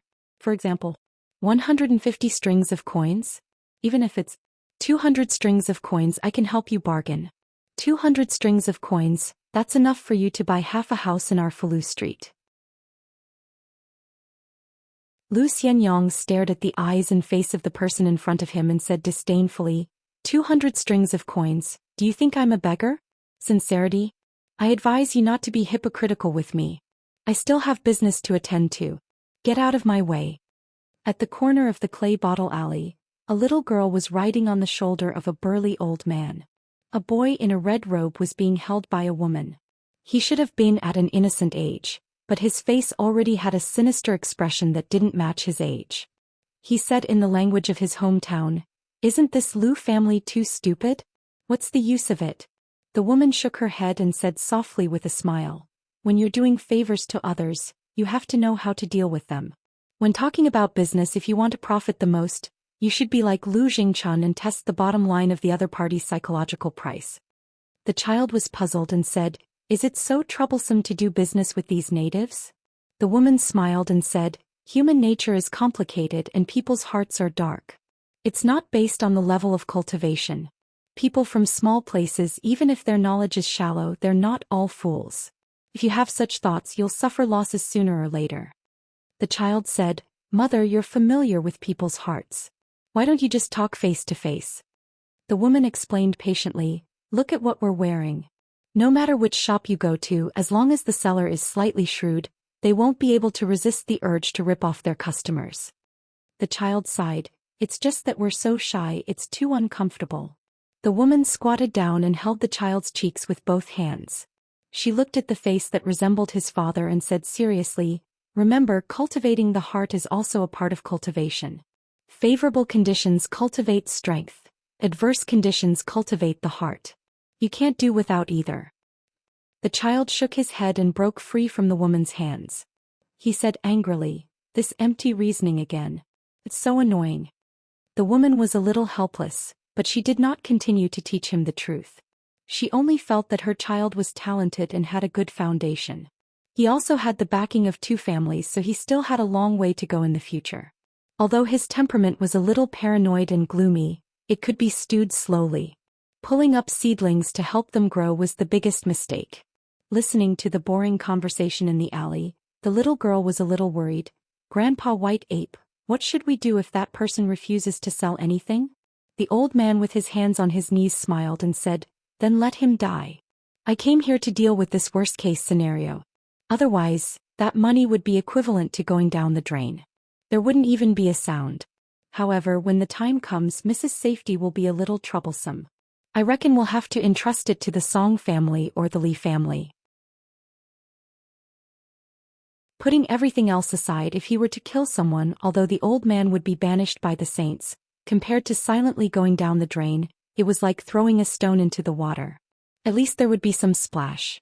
However, the old man would not do this unless he had no other choice. After all, no matter how significant the sword scripture was and how precious Xingyang Mountain was, it was still far inferior to the immortality path of the young lady on his shoulders. At least to the old man, that was what he thought. The Lu family was the head of the small town's 4 families and 10 clans. However, if it was outside, it would be the opposite. In fact, the Lu family was at the bottom. After the Lu family's main ruling dynasty was destroyed by Dali's 2 major border armies, the Lu family's position in the eastern Aquarius continent was in jeopardy. On the other side of the alley, Lu Xianyang listened to Lu Jingchun talk about high positions and generous salaries. He felt like he was facing a Song Jisun that had fallen from a bookcase. He was particularly annoyed. He took a step forward and pointed at Lu Jingchun's nose, saying resolutely, "That armor is my Lu family's ancestral heirloom. It has nothing to do with money. Even if you ask me to move to your house today, I won't care if you, Lu Jingchun, call me grandpa every day from now on. Lu, do you hear me?" Standing alone at the entrance of the clay bottle alley, Lu Jingchun stared at this unscrupulous person in front of him. Obviously, he had nothing to lose and was not afraid of wearing shoes. The young master of the Lu family even had the thought of killing himself here. Previously, he acted as a lobbyist at the covered bridge and blocked Lu Xianyang's way to the blacksmith shop. However, he failed at the beginning. When he returned to the house on Fulu Street, his grandpa greeted those high and mighty guests. He calmly called him to the secret room. He didn't say anything harsh, nor did he boast about the family's great business. He just pointed at the corpse under the white cloth. "Jingchun, grandpa doesn't have any other request. I just hope that your brother won't die in peace. I hope that on the 7th day of his death, you will have already left the small town. Just treat it as seeing the scenery outside for him." Lu Jingchun's eyes suddenly became wet. He choked and said with a trembling voice, "Lu Xianyang, I beg you, okay? Lu Xianyang was stunned. This young man who lived a luxurious life became more and more fragile and helpless. His lips trembled and he sobbed. Okay? I will kneel in front of you. I will apologize to you. Eh? Plop.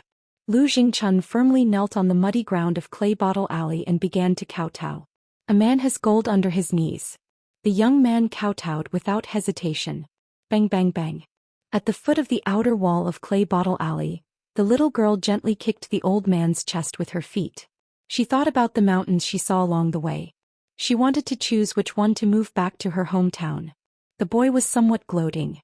He casually asked, "Mother, is this surnamed Lu crazy? Are we really going to take a lunatic out of the small town in the future? How shameful would that be?" The woman's expression was complicated. She thought of many strange people she had witnessed with her own eyes. She wanted to say something but hesitated. In the end she shook her head and said, "No." Lu Xianyang was somewhat at a loss. The tall teenager never thought that Lu Jingchun would do such a thing. The eldest grandson of the richest family in the small town was kneeling in front of his feet and kowtowing? Lu Xianyang's face was tangled. At this moment the straw sandals teenager who had been observing Lu Xianyang and Lu Jingchun suddenly pulled his sleeve and gently shook his head. Lu Xianyang couldn't bear it and said, "This is too outrageous." The determination in Qin Pingan's eyes was self-evident. The careless tall teenager was already showing signs of softening. However, the straw sandals teenager who was a good person in the eyes of the black-clothed girl seemed extremely cold-hearted at this moment. Qin Pingan's intuition told him that if Lu Xianyang agreed to this deal before Lu Jingchun knelt, he might suffer a little at most, but his life would not be in danger. But now Lu Xianyang was in the same predicament as before. At that time, if Mr. Qi had not intervened, his fate would have been to kill Fu Nanhua and then be killed, either by the people of Yunxia Mountain or Old Dragon City. What was even more fatal was that according to the rules Miss Ning told him, if Lu Jingchun himself was from a small town, if he or the Lu family wanted to kill Lu Xianyang, it was very likely that Mr. Qi would not be able to stop them. Qin Pingan's thoughts turned. While Lu Jingchun was still desperately kowtowing, he lowered his voice and said to Lu Xianyang, "If you really can't do it, pretend to agree to him. We'll see Master Wan first and talk about it after you're accepted as a disciple." Lu Xianyang nodded and said to Lu Jingchun, "Bro, you should get up first. Get up and talk. What the f***ck are you doing?" Lu Jingchun did not get up. He raised his head, his red and swollen forehead covered with dirt. Lu Xianyang said helplessly, "But you need to go back first and discuss with them. You need to come up with a fair price. Don't fool me anymore. I'm not an idiot. What 200 strings of copper coins? Let's not talk about whether I'll lose money or not. Don't those nobles think it's degrading?" Lu Jingchun slowly got up and said with a smile, "That's true. As long as you're willing to agree, Lu Xianyang, I, Lu Jingchun, will be your brother from now on. It doesn't matter if you acknowledge me or not. I'll acknowledge you anyway." Lu Xianyang walked over and put his arm around Lu Jingchun's shoulder. They walked to the entrance of the alley together and comforted him. "Old Lu, you have to bring your brother to enjoy life together in the future. When this deal is done, I'll treat you to a good drink." Lu Jingchun wiped his forehead and laughed cheerfully. "Isn't drinking easy? What's so difficult about that? Moreover, I'm the one who's treating. How can I let you spend money? It's settled then. Otherwise I'll be angry."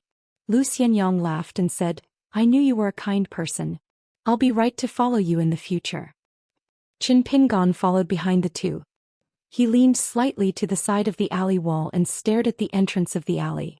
The white-robed man brought the young Song Jisun to the back hall of the supervision office under the guidance of the elderly steward. The steward said that Mr. Li from the academy, who had come from afar, had been waiting here for half an hour. He said that he was going to the school to visit a Confucian elder. Song Jianqiang did not say a word about this. He only asked, "Have you found out who the assassin who died in the alley is?" The steward was hesitant. Song Jianqiang frowned and said, The elderly man hurriedly bowed and said in fear, "It's the Song family from Fulu Street." Song Jianqiang sneered and said, "You don't know how to give me a little surprise."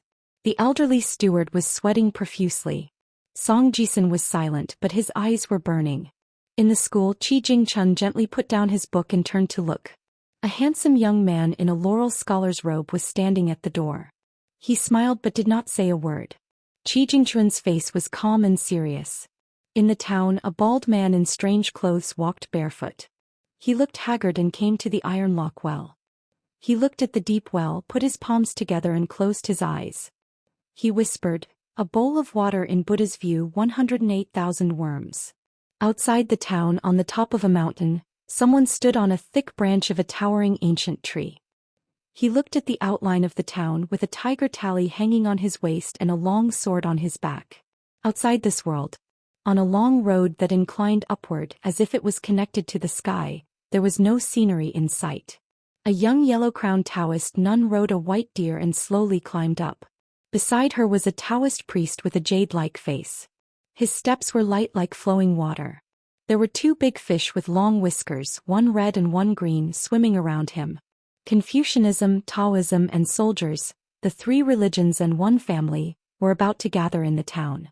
In the blacksmith shop by the stream in the south of the town, a father and daughter were forging. Sparks flew like a gorgeous fire rain. The man held a sword embryo and said to the ponytailed girl who was hammering, "Don't go to the town during this period." The strength of the girl's hand immediately weakened.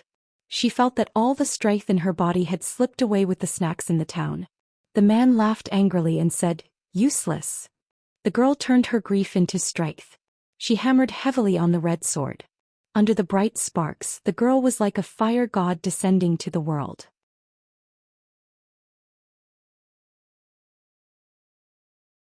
"35. After Lu Xianyang and Qin Pingon walked out of Mud Bottle Alley, they saw two groups of people standing on the left and right respectively. The little girl was riding on the neck of the burly old man, while the arrogant boy in a bright red robe stood beside the graceful woman. When Lu Xianyang walked through, he was calm and composed. In the eyes of the white-haired old man, he had the demeanor of a general. The cautiousness and restraint that the straw sandals youth was trying his best to hide was nothing to him. After Lu Jingchun bid farewell to the two of them, he stayed where he was, trembling in fear. He reported carefully, "Lu Xianyang suggests that the Immortals give him a suitable price. Next time he will bear the pain and sell his family heirloom." The woman looked at the white-haired old man of Xingyang Mountain and asked with a smile, "What do you think, Senior Ape?" The old man pondered for a moment and said in a deep voice, "Don't do things more than 3 times. Before that we'll do as Lu Xianyang said and give him a great fortune. Xingyang Mountain can give this young man the identity of a true disciple. Apart from that, I'll also lend him an artifact for 100 years. As for the Su family of Clearwind City, do as you see fit."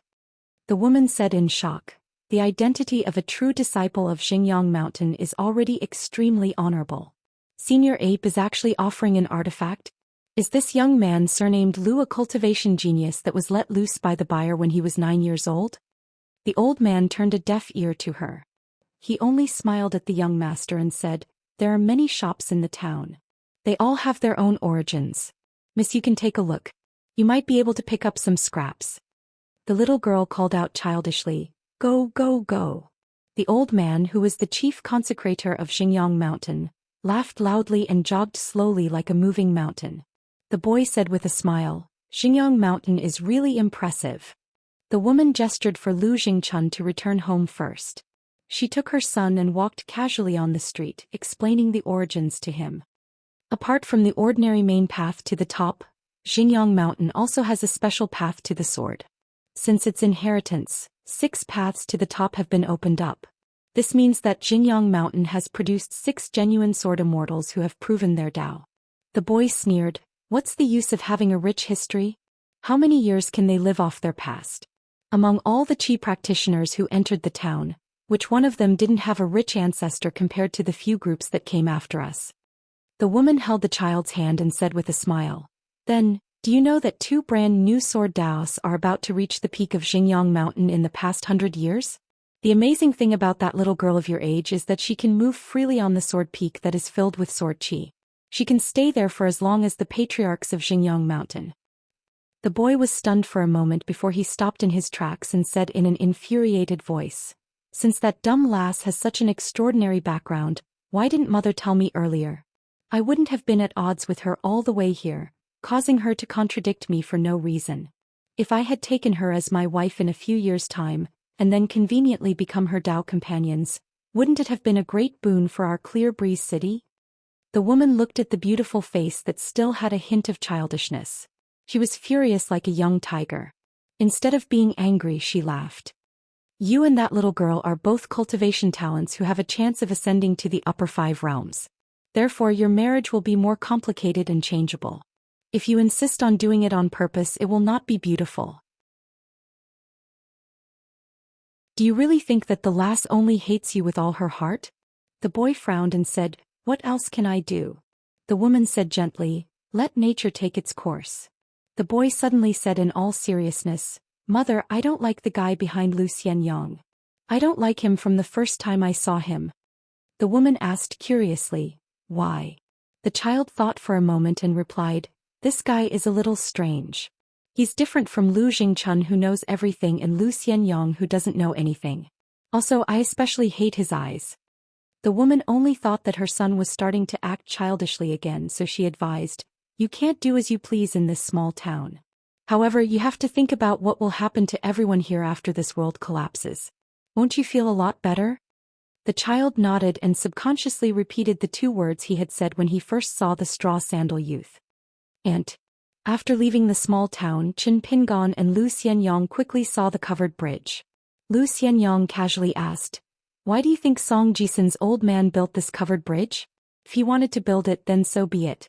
Why did he have to cover the old stone arch bridge? I heard that the stone bridge wasn't torn down. It's like wearing clothes. I wonder if it'll be hot in the summer. At the end of his sentence, the tall youth was amused by himself. At the end of the covered bridge hung a plaque with golden words. It was unknown who had written it, but the words were huge. Wind begets water. When the 2 youths walked up the steps, Lu Xianyang fiercely stomped his feet a few times and said mysteriously, Old Yao once told me that there's something strange at the bottom of the steps. He said that when the covered bridge was first built, late one night, Song Jisun's father ordered people to dig a big hole here and buried a big porcelain jar as tall as a person. Are you scared? Qin Pingon said unhappily, What's there to be scared of? The 2 walked into the shady covered bridge. Lu Xianyang whispered, Do you think it's because of the deep pool under the bridge? Drowning is better than a few people, so they need to invite monks and Daoists to suppress evil? Qin Pingon never talked nonsense about ghosts and gods. Lu Xianyang didn't get an answer, so he lost interest. The newly built wooden covered bridge still smelled faintly of wood and lacquer. The wood used to make the beams were all cut from deep in the mountains and forests that had been sealed for countless years.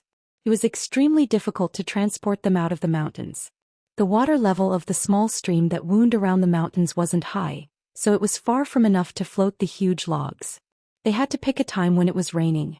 The path was muddy and slippery, and one careless mistake could cause them to fall into the flood. It was extremely dangerous. Fortunately, no young people died in the flood. Some people said that when the logs were transported out of the mountains, the school teacher Qi Jingchun personally went to help. He taught them how to operate the logs step by step, so it was all thanks to Mr. Qi that everything was safe. When they reached the northern steps of the covered bridge, Lu Xianyang suddenly sat down on the huge blue stone. Qin Pingon had no choice but to squat beside him. Lu Xianyang smiled and asked, If it wasn't for me, would you and Song Jisun have become good friends? Qin Pingon shook his head and said, Maybe a little, but not by much. Lu Xianyang asked curiously, Why? You 2 are neighbors and about the same age.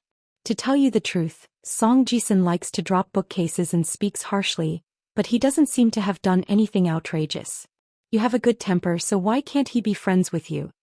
Qin Pingon smiled and said, Let's not talk about this. When we get to the blacksmith shop, don't be sloppy. Whether or not you can keep your family's armor depends on whether or not you can become Master Ruan's disciple. I know. Qin Pingon, to tell you the truth, you really have to change this nagging temper of yours. Otherwise, I'll be annoyed to death by you. Lu Xianyang fell backwards, the back of his head resting on the top step of the covered bridge. He looked up at the blue sky and said, You've walked very far with old Yao and climbed very high up the mountain. How far can you see the scenery?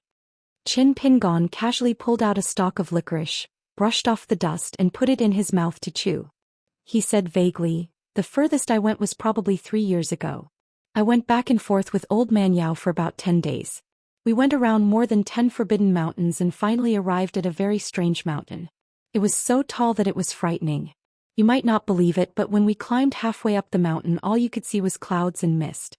In the end, Old Man Yao and I finally reached the top with great difficulty, but in the end, Xianxia waited for a long time but didn't hear him continue. He turned his head and said with a smile, "No one lifts their crotch like you when they're halfway through taking a dump." Qin Pingon was a little sad. He said softly, "You also know that Old Man Yao has a very bad impression of me. He almost never talks to me, nor is he willing to teach me the real skills of making porcelain. Every time we go into the mountain, Old Man Yao doesn't like to talk. Usually, from the time we go into the mountain to the time we return to the dragon kiln, he doesn't say much. But that time when we reached the top of the mountain, Old Man Yao was probably in a good mood, so he said a little more. He said that he wanted me to see the scenery over there and that it was okay if I saw it, but after we went down the mountain I shouldn't talk too much." Xianxia comforted him. "It's not that I want to put in a good word for Old Man Yao. He doesn't like you, but he doesn't hate you either. He has a bad temper with everyone, but he's a little better when he's with me." Qin Pingon nodded and said, "So, in fact, I've always been grateful to Old Man Yao from the bottom of my heart." Xianxia suddenly said angrily, "After talking so much, you still haven't told me what you saw." Qin Pingon stretched out his hand and pointed to the east. "The mountain we climbed is already very high, but when I looked at it from the top of the mountain, there was another mountain in the far east. It was even higher. I can't tell how high it is." Xianxia cursed, "Isn't it just a tall mountain? King thought you saw an immortal riding on the clouds." Qin Pingon thought for a moment and said with a look of longing, "Maybe there really is an immortal on that mountain?" Xianxia smiled and asked, "Qin Pingon, do you think immortals also need to eat, drink, and take a dump?" Qin Pingon rubbed his chin. "If immortals also need to take a dump, that's quite outrageous." Xianxia fiercely slapped Qin Pingon's head, then stood up and ran. "Aren't immortals taking a dump on top of your head?" Xianxia didn't control his strength, and this time, Qin Pingon was a little dizzy from the hit.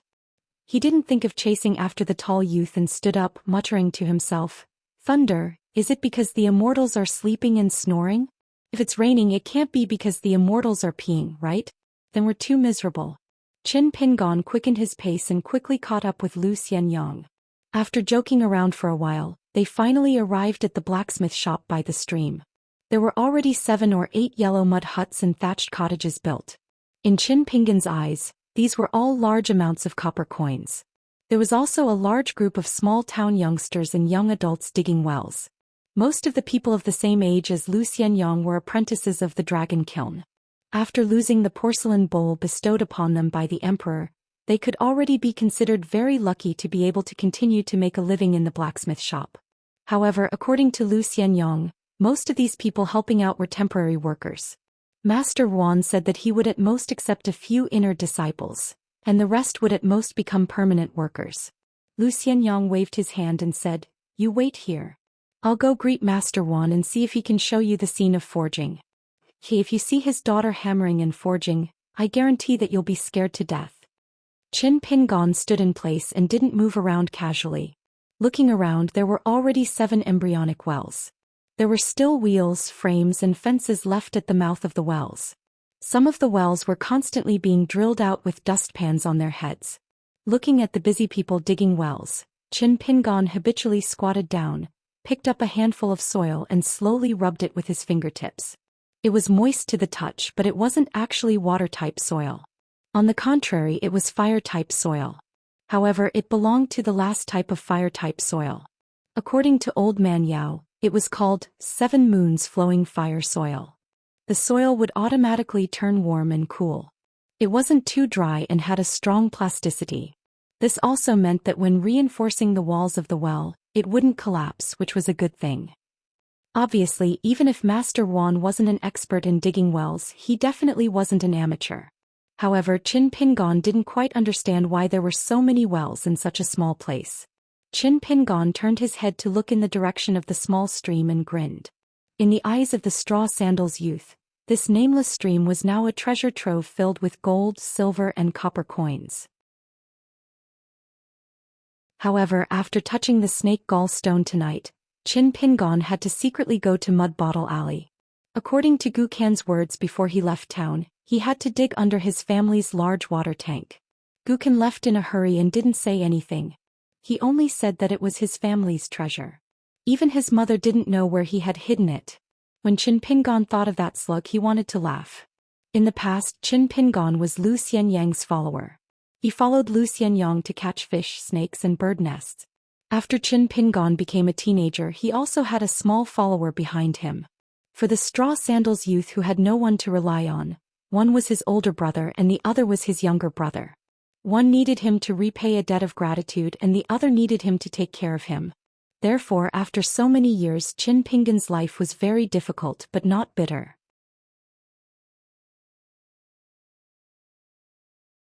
36.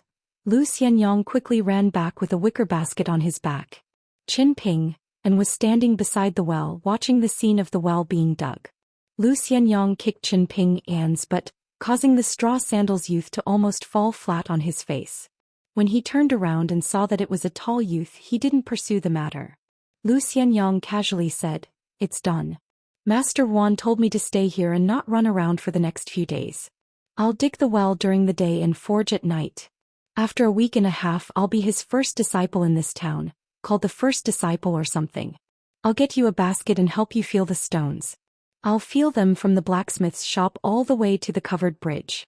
I'll say this first, I can't help you with the puddle at the back of the green ox.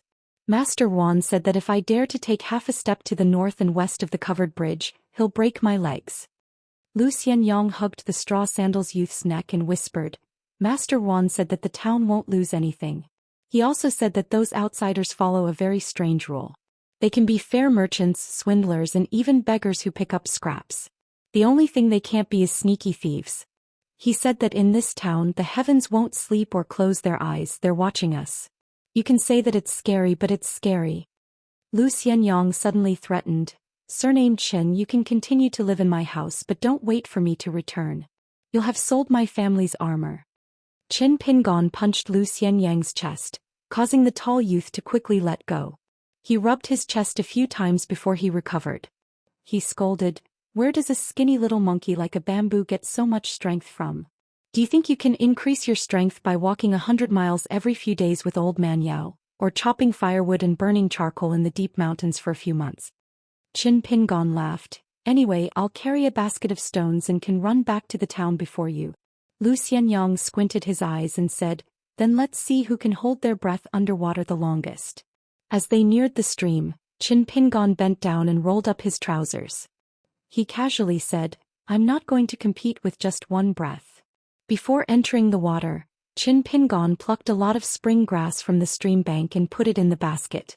He also nagged that after every 20 stones he had to put more grass in the basket. Lu Xianyang was so annoyed that he wanted to throw the wicker basket to Qin Pingon, but the latter refused. He said that if he were to carry the wicker basket himself, with Lu Xianyang's hot-tempered personality, he would definitely throw the stones into the wicker basket and Qin Pingon's heart would ache. Lu Xianyang almost wanted to throw up on the spot.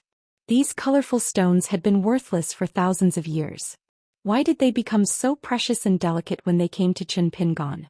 How dare he complain that Uncle Lu's technique is not gentle enough? But in the end, the tall youth was still unwilling to go underwater to touch the stones. Qin Pingon and him went left and right, planning to completely sweep the stream. The water in the stream was still knee-high. In some places the water level would only reach waist-high. Occasionally there would be small puddles as high as a person, but most of them were places where large stones gathered. When they reached these places, it was time for Lu Xianyang to show off his skills. He first took off the wicker basket and handed it to the youth squatting on the large stone. He then dived into the water in one breath and took out the snake gallstones he wanted from the gaps between the large stones, or even from the layers of stacked stones. Of course, Qin Pingon could also do it, but it would be very tiring. It would take far more time and effort than Lu Xianyang. Before he even touched the covered bridge, the wicker basket was already 70 to 80% full. Among them was a dark green snake gallstone. Lu Xianyang had to touch it 3 times at the bottom of a deep pit before he finally found it with great difficulty. It was as big as a palm mixed with golden specks and ripple-like patterns. The stone was hard and thin and it was very heavy. When Qin Pingan rubbed it with his hand, it actually felt like it was shining. As long as one was not blind, they would know that this stone was not ordinary. In the end, the two youths sat side by side on a large stone in the stream. Lu Xianyang propped his hands on the stone and looked at the slowly flowing stream. He asked, Qin Pingan, have you ever thought about leaving the town in the future? Qin Pingan replied, I haven't thought about it yet. Traveling far away requires money, right? And after I leave, what will happen to the house? No one will help me clean it up. What if it collapses one day? Also, my parents' graves require me to frequently pull out weeds. Lu Xianyang said helplessly, why do you always think about so many useless things? So boring. No wonder Song Jisun said that you have the life of a ghost going around a wall. You'll never be able to walk out of this crappy place your entire life. Qin Pingan turned his head and asked with a smile, do you still remember what I told you last time? It's about that tree. Lu Xianyang said unhappily, is it worth making a fuss about a tree growing out of a grave? Besides, that's the grave of another branch of the Qin family. It has nothing to do with you, Qin Pingan. Qin Pingan sat cross-legged and sighed softly, I wonder if there are many people with the surname Qin outside the town. Lu Xianyang said, I don't know about those outside the town. I only know that in the town there are only a few people with the surname Qin. And other than you, they all seem to be the children of the 4 surnames and 10 clans. They have been servants for generations. What's funny is that these people are like cattle and horses in the house, bowing their heads and waists. But as soon as they leave those big houses, they immediately change their attitude when they see people. They love to look down on people. So Old Man Yao is right. If you, Qin Pingan, become a servant one day, then your branch of the Qin family that hasn't moved out of the town will be completely wiped out. According to Old Man Yao, there were 2 branches of people with the surname Qin in the town. However, one of them had moved out very early on. Qin Pingan's branch had flourished before, but this before was too long ago. Even Old Man Yao couldn't tell if it was a few hundred years, 500 years or 800 years. Or 1,000 years. Later on, it was divided into several branches and the number of people became fewer and fewer. Their luck was probably taken away by the branch that moved out. The incense was often cut off and many of the tombs were gradually left unattended. In addition, the mountains where most of the tombs were located were gradually turned into forbidden mountains by the supervising officials sent by the imperial court. Old Man Yao brought Qin Pingan into the mountains for the last time. When they passed by one of the mountains, he pointed to a place for him to see. He said that was where the ancestor of the other branch of the Qin family was buried. The tomb was on that mountain and the feng shui there was very good. As for Qin Pingan's branch, Old Man Yao said that even the gods wouldn't be able to find it. In the past few hundred years, the descendants of this branch of the Qin family were all useless. They were all poor people. Other than holding on to not become servants for the 4 surnames and 10 clans, they were completely useless. Qin Pingan once secretly went to look for the tomb of the ancestor of the Qin family. In the end, he only saw weeds at the place. He also saw many foxes and rabbits, but he didn't see the tomb. Among them, there was a tree that the youth couldn't recognize. It wasn't tall and was much shorter than the old locust tree in town. The weeds were overgrown and foxes and rabbits roamed about. It was all alone and the tree flourished alone. Qin Pingan shook his head and said, before my mother passed away, she made me swear that I can be a beggar.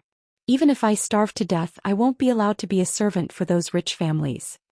Lu Xianyang blurted out, then before your mother died, didn't she make you swear that you will never be an apprentice at the dragon kiln? The youth's face dimmed. He didn't refute, nor did he become angry from embarrassment after being exposed. Lu Xianyang felt a little guilty, but he wasn't the kind of person who was willing to say, sorry, after doing something wrong. He could only pretend that nothing had happened. He stood up and said, let's go dig the well. Right, I'll try to persuade Master Wan to let you come here as a temporary apprentice. At that time it'll be easier for you to touch the stones. Qin Pingan said, there's no rush. Let's wait for those 2 groups to give up and leave town. During this time I'll help you look after the house. Lu Xianyang asked curiously, why do you think I'll be able to escape if I become a disciple of Master Wan? Qin Pingan thought about it and said uncertainly, it's like suddenly raining. You'll have to find a roof to hide under, right? Lu Xianyang turned his head to look at the sword furnace ironworks. Who do you think Master Wan is? He doesn't look like a powerful person. Can he suppress those two groups? Qin Pingon comforted him. You can't judge a book by its cover. Lu Xianyang turned his head and said, You Qin Pingon look like a poor person. Then are you a poor person? Qin Pingon grimaced and had nothing to say. Lu Xianyang stood up and asked, Do you want me to help you carry it to the covered bridge? Qin Pingon shook his head and said, No need. It's not heavy. Remember to return the basket to me next time.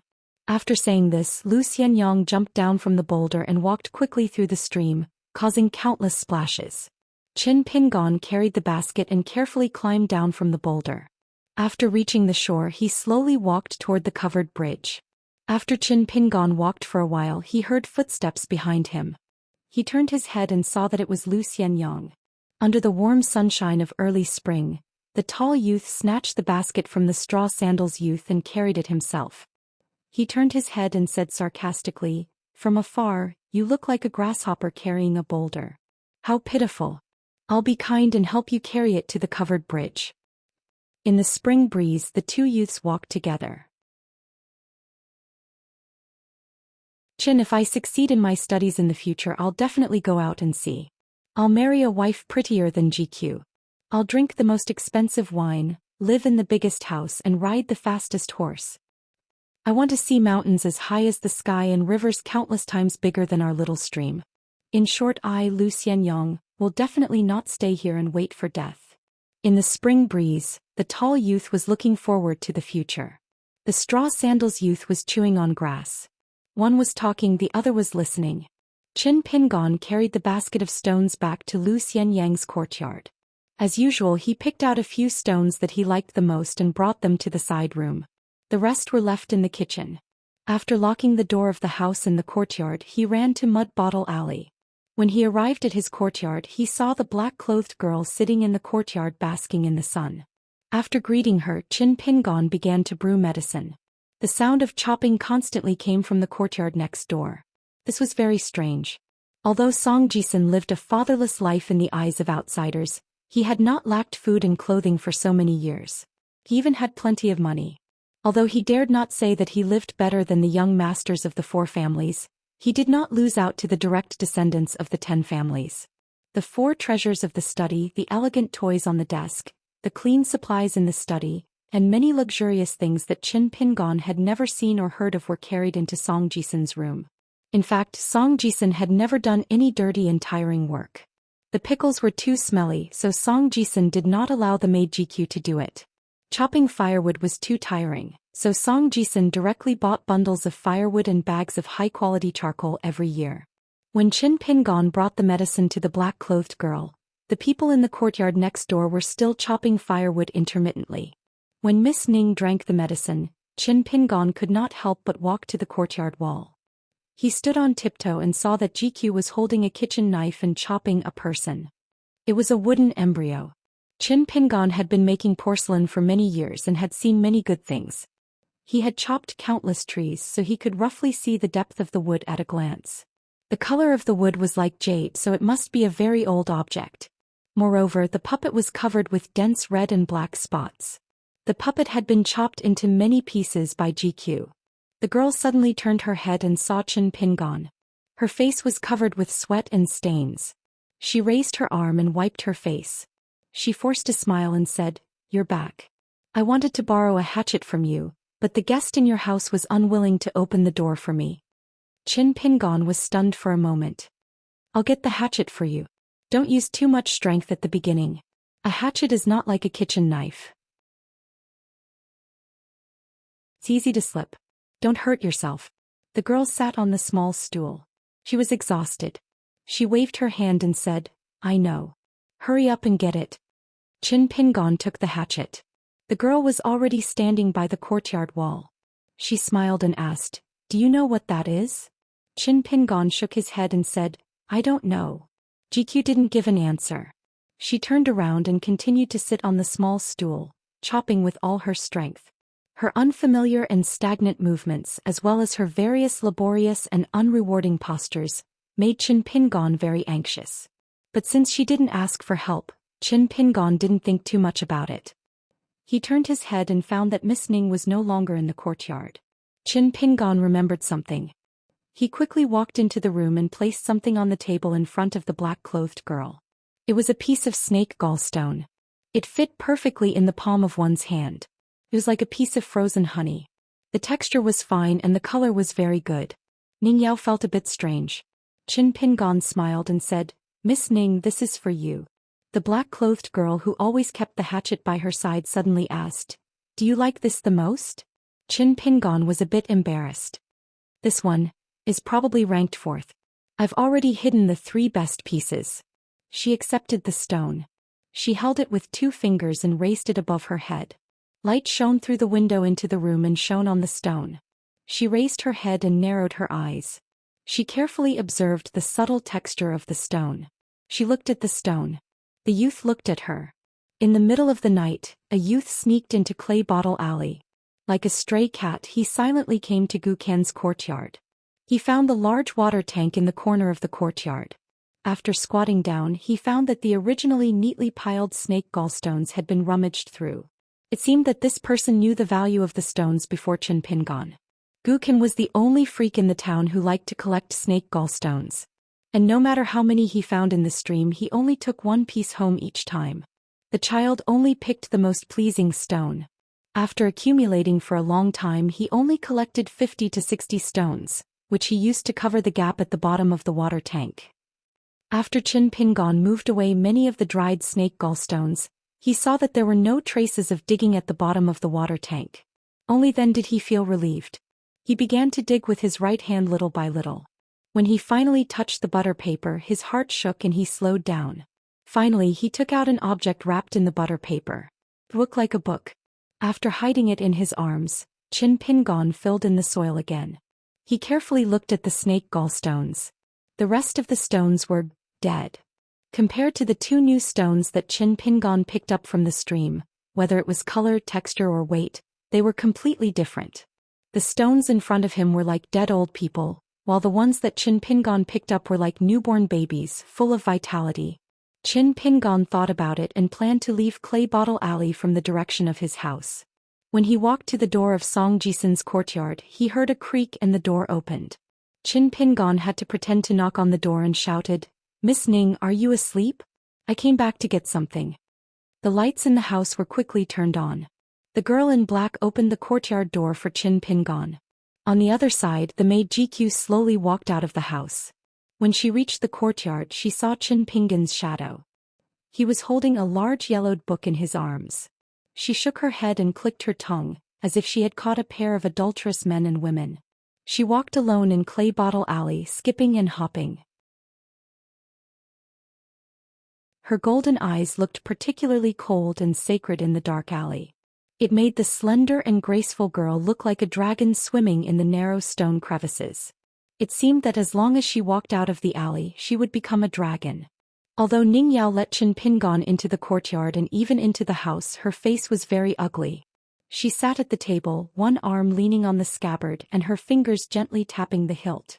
After confirming that GQ had walked into the alley, Qin Pingon explained awkwardly, "I went to Gu Qian's house to get something, but she was just about to go out, so I had to come here to hide."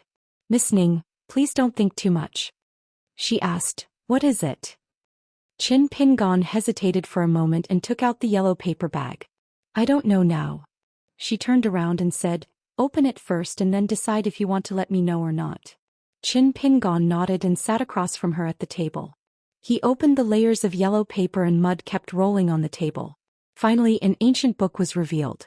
There were only 2 words on the cover of the ancient book. Qin Pingon only knew one of them, mountain. He put the ancient book on the table, turned it around and pushed it to the girl in black. He asked curiously, "Miss Ning, what does this word read?" The girl turned around again and glanced down. She said, "Shake." The name of the book was Shake Mountain.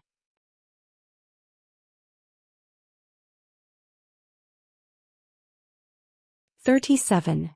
Shaking Mountain? The black-clothed girl frowned. She reached out to take the ancient book. She didn't expect Qin Pingon to move back. The black-clothed girl's body stiffened. She was burning with anger as if she had never been humiliated like this before. The dignified Ning Yao's parents were great sword immortals above the 12th floor. Ever since she was born she had been known as the top sword immortal embryo. Even after running away from home for so many years, she had only lost to others in swordsmanship. No one had ever insulted her character like this. Did she need to use underhanded methods to read, peek at, and possess a broken book? Ning Yao gripped the hilt of her saber. She narrowed her eyes. Thin eyes and red lips. These words were probably used to describe this girl.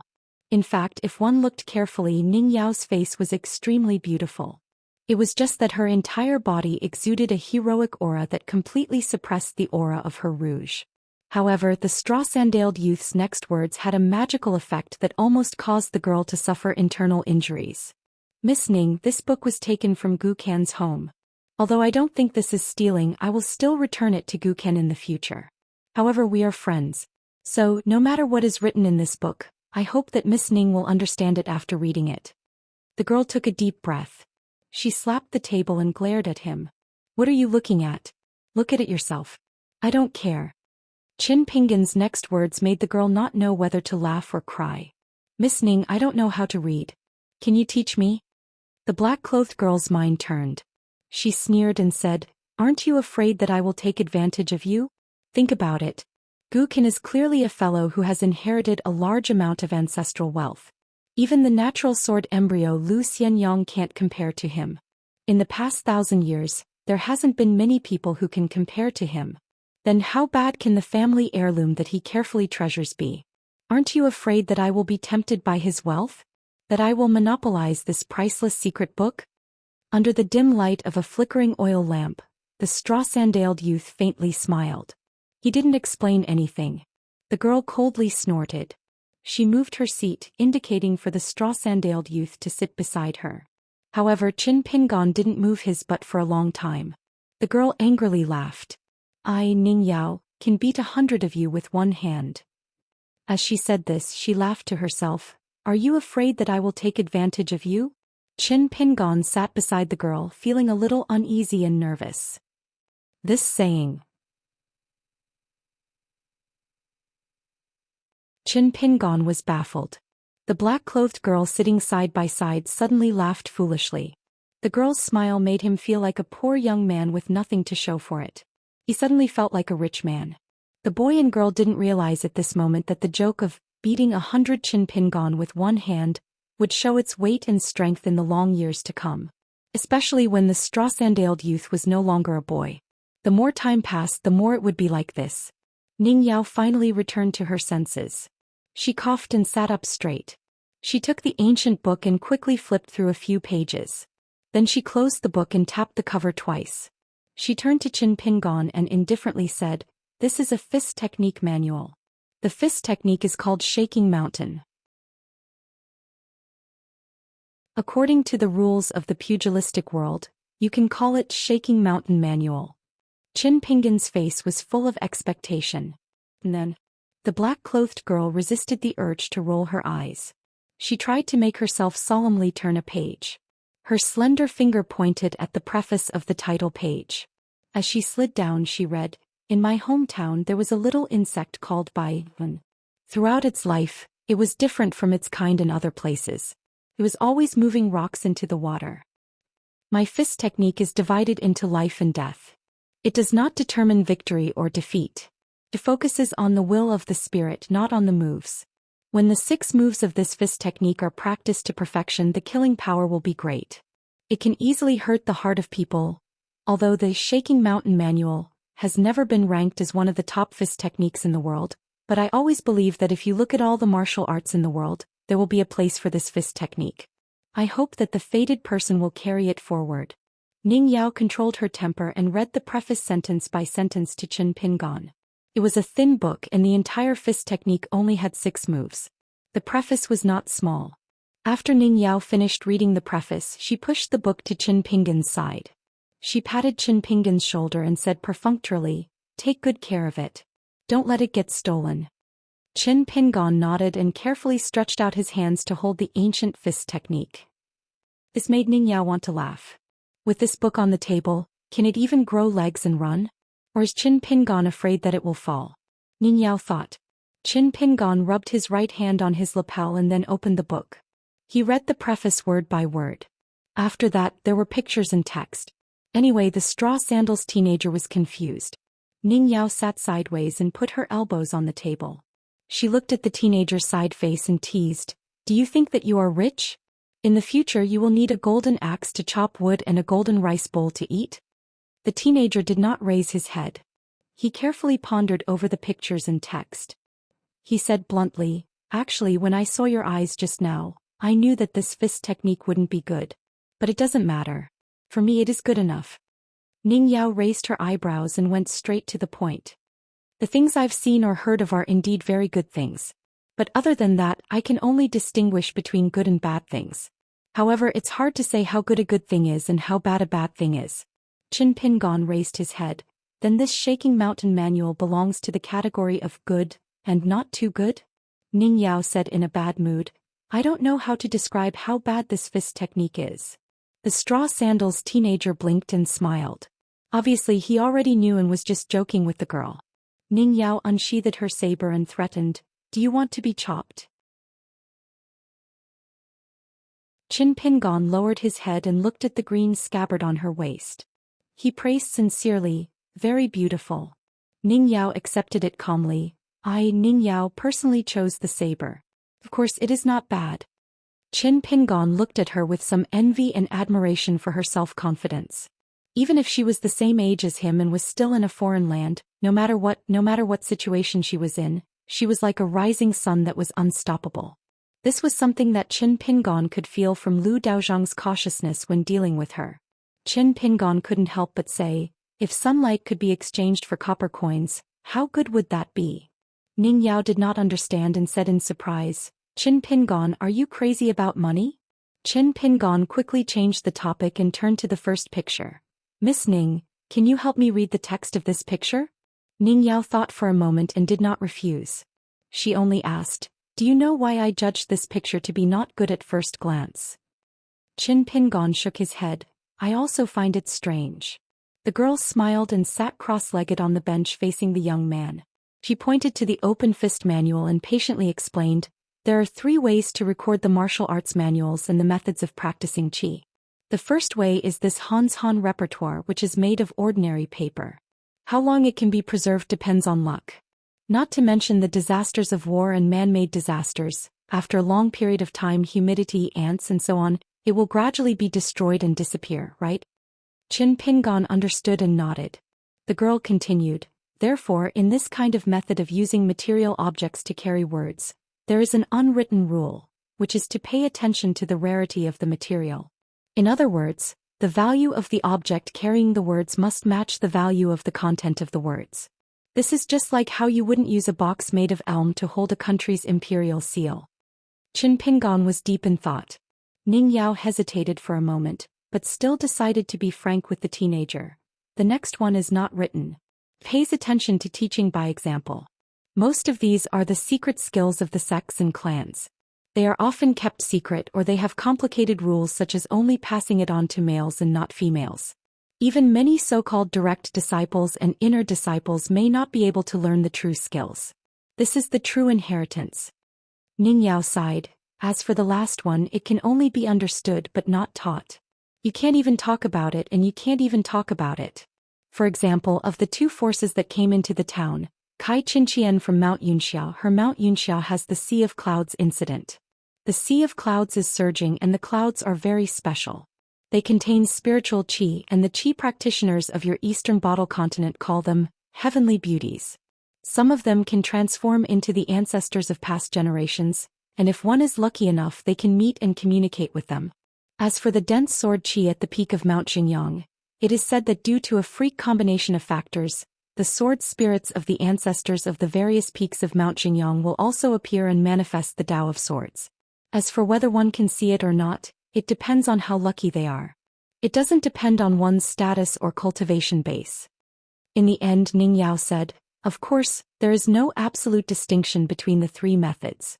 The first method is to carve the words on a jade plate, or one of the 72 blessed lands, the bamboo sea blessed land, which produces a mysterious washing word bamboo. Other than that, there are also countless strange items. As long as you go far enough, you will always be surprised. The boundless world is full of strange things. In the future, it is best for you to go out and explore.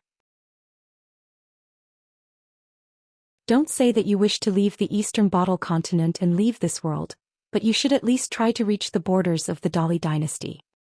Qin Pingan nodded, obviously thinking about the fist art manual. He pointed at a word and asked, "Miss Ning, what should I read?" The girl was furious. "Get lost."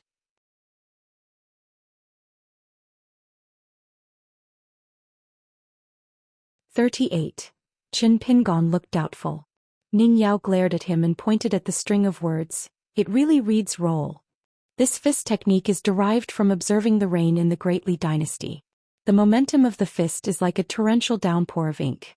After it falls into the mortal realm, it rolls along the dragon wall of the Great Li dynasty's imperial palace and falls straight down. Qin Pingan stared intently at the pictures that were drawn in one go. It was like a military formation squeezed into a single page. Therefore, the pictures of the little fist-wielding figures were not large. In addition, the charcoal drawings were not very detailed. Fortunately, Qin Pingan's eyesight was good. Under the dim light, he could still see the fine details. After the young man heard Miss Ning's words that he did not understand, he murmured, "It sounds like this fist technique is very powerful." Ning Yao slightly moved her head and looked at the pictures. She nodded and said, "There is a fist technique that has been passed down in Jianghu for thousands of years and has not been lost. It is somewhat similar to this fist technique." Qin Pingan turned his head and asked curiously, "What do you mean?" In the dim light, the girl's long eyebrows were slightly bent, like a bunch of peach branches bent under the spring breeze. She held back her laughter and said, "There is a fist technique in Jianghu that is suitable for the old and the young. It is called tortoise fist. If you throw it randomly, you can definitely beat an old master to death." The young man said helplessly, "How can you say that?" Qin Pingan imagined it in his mind. Wasn't this Gukan's specialty and the ultimate skill that made him famous? In his memory, Gukan's mother seemed to have had an unpleasant dispute many years ago. It was in front of a cosmetics shop in Apricot Blossom Lane. At that time, Gukan had just learned how to walk. Because Gukan's father was a foreigner and was not at home all year round, he had long been forgotten by the neighbors in Clay Bottle Lane. At that time, the women began to worry that their men would involuntarily slow down when they passed by the widow Gu's house. Just the women's clothes that were drying on the bamboo poles could easily take away their men's souls. Later on, Granny Ma gathered 5 or 6 women to block Gukan's courtyard door. In that battle, Gukan suffered a lot, but Granny Ma and the others did not gain much advantage. Both sides suffered losses. However, as time went on, Gukan was still weak. It was difficult for 2 fists to fight against 4 hands. Even her clothes were torn. Her clothes were thin, so it was inevitable for her body to be exposed. This made the women who were ashamed of their inferiority go crazy. They scratched and bit her, doing everything they could to make the men around the alley swallow their saliva. Fortunately, Qin Pingan happened to return to the town from the dragon kiln at that time. He had been taken care of by Gukan's mother for so many years, so he went up to help Gukan's mother block many insidious moves. From beginning to end, the straw sandals youth did not dare to fight back. Qin Pingan was not afraid of causing trouble, but he was afraid that he would kill someone with one punch. At that time, the young man had already walked countless mountains and rivers under the shouts and curses of Old Man Yao. He was only 12 or 13 years old, but he had already walked the path of many old people in the town for several lifetimes. At that time, the young man and the woman were sitting at the courtyard door. Gukan was still locked inside the door. She probably did not want the child to see his mother in such a sorry state. The young man turned his head and pointed at the corner of his mouth to the woman. The woman curled her lips casually, then used her thumb to wipe the blood from the corner of her mouth. The child was crying his heart out in the courtyard, calling for his mother. The woman first smiled at the straw sandals youth, then tears rolled out of her eyes. The next day, there was an unwilling burden by the straw sandals boy's side. Ning Yao's question interrupted Qin Pingan's thoughts. "What are you thinking about?" Qin Pingan asked. "You said that after Gukan and his mother left the town, they followed true Lord Zhejiang to the Book Slip Lake. Can they really live a good life?" Ning Yao asked back. Do you think that the mother and son had a bad life in Mud Bottle Alley? Qin Pingon thought for a moment. That kid Gukin has no conscience. He was young, so he definitely did not feel that life was hard. But Gukan's mother probably did not think that the town was a good place, especially the women in Mud Bottle Alley and Apricot Blossom Alley. He did not like any of them. Moreover, I think that Gukan's mother was not born to stay in the town. She always felt that she was not reconciled. According to Old Man Yao's words, her heart was not steady. If a man's heart was not steady, it was called having a distant ambition. If a woman's heart was not steady, it was called having an affair. I think these words are not quite right. Ning Yao suddenly straightened her back and slapped the table. What are you talking about? Do you still want to learn the fist manual? Qin Pingon was shocked. Miss Ning, please continue. Ning Yao said unhappily, it is meaningless to talk about cultivation with you because you are destined to be unable to cultivate. Therefore, I can only talk to you about martial arts and martial arts. Qin Pingon wanted to say something, but the girl continued. The world's martial arts are divided into 9 levels. Of course, some people also say that there is actually a 10th level above the 9 levels. It is just like how each dynasty would raise a group of chess pieces to wait for the imperial order. Speaking of this, the girl's mood improved a lot. She smiled and asked, Qin Pingon, do you know what a chess piece waiting for the imperial order is? Qin Pingon of course shook his head honestly. The girl's face was full of radiance. The highest rank among the masters of Go is 9th Dan, which is equivalent to a first-rank official in the officialdom. However, there are some geniuses that only appear once in 100 years who are known as 10th Dan National Masters. Then these people will have all kinds of fancy unique titles. Your Dali dynasty's chess piece waiting for the imperial order is especially embarrassing. It is said that your 9th Dan is only equivalent to the 7th Dan of the Sui dynasty. In the entire Dali, there is only one guy nicknamed Embroidered Tiger, who is regarded as a true rival by the Sui dynasty. Oh right, do you know what Go is? Qin Pingon nodded and said, I know, and I know a bit about the rules. It's just that I don't know how to play it myself. Song Jisun and GQ have a chessboard and chess pieces at home. The girl was full of disappointment. So it's like that. The girl talked for a long time, but the boy still did not know what the 9th level was. The girl seemed to have realized that she was a bit unreliable. She coughed and said seriously, my mother said that the martial arts 9 levels are one step at a time. But even if you reach the peak of the 9th level, the final scene is like standing on a mountain and looking up at another mountain in the distance, but you can only see halfway up the mountain. Qin Pingon said thoughtfully, I understand. Because the boy had seen this scene with his own eyes. The girl did not care if the boy really understood or not. She said, the martial arts 9 levels are divided into body refinement, chi refinement and spirit refinement. Each has 3 levels. You have to climb to the top step by step. You can't miss a single step and you can't make a single mistake. The more solid you walk, the better. Whether you walk fast or slow is not that important. This is not the same as cultivation. There are 3 levels of body refinement. The first level is clay embryo level.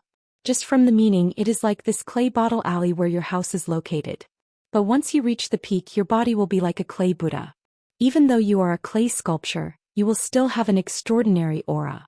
Your chi will sink into your dantian, and you will be as immovable as a mountain. You can be considered to have truly entered the path of martial arts. In short, the essence of this level lies in the word scatter and the word sink. The talent of a martial artist, the quality of their comprehension, can be seen by the master who leads the way. The second level is wood embryo level. It means that your body starts to become thicker and thinner.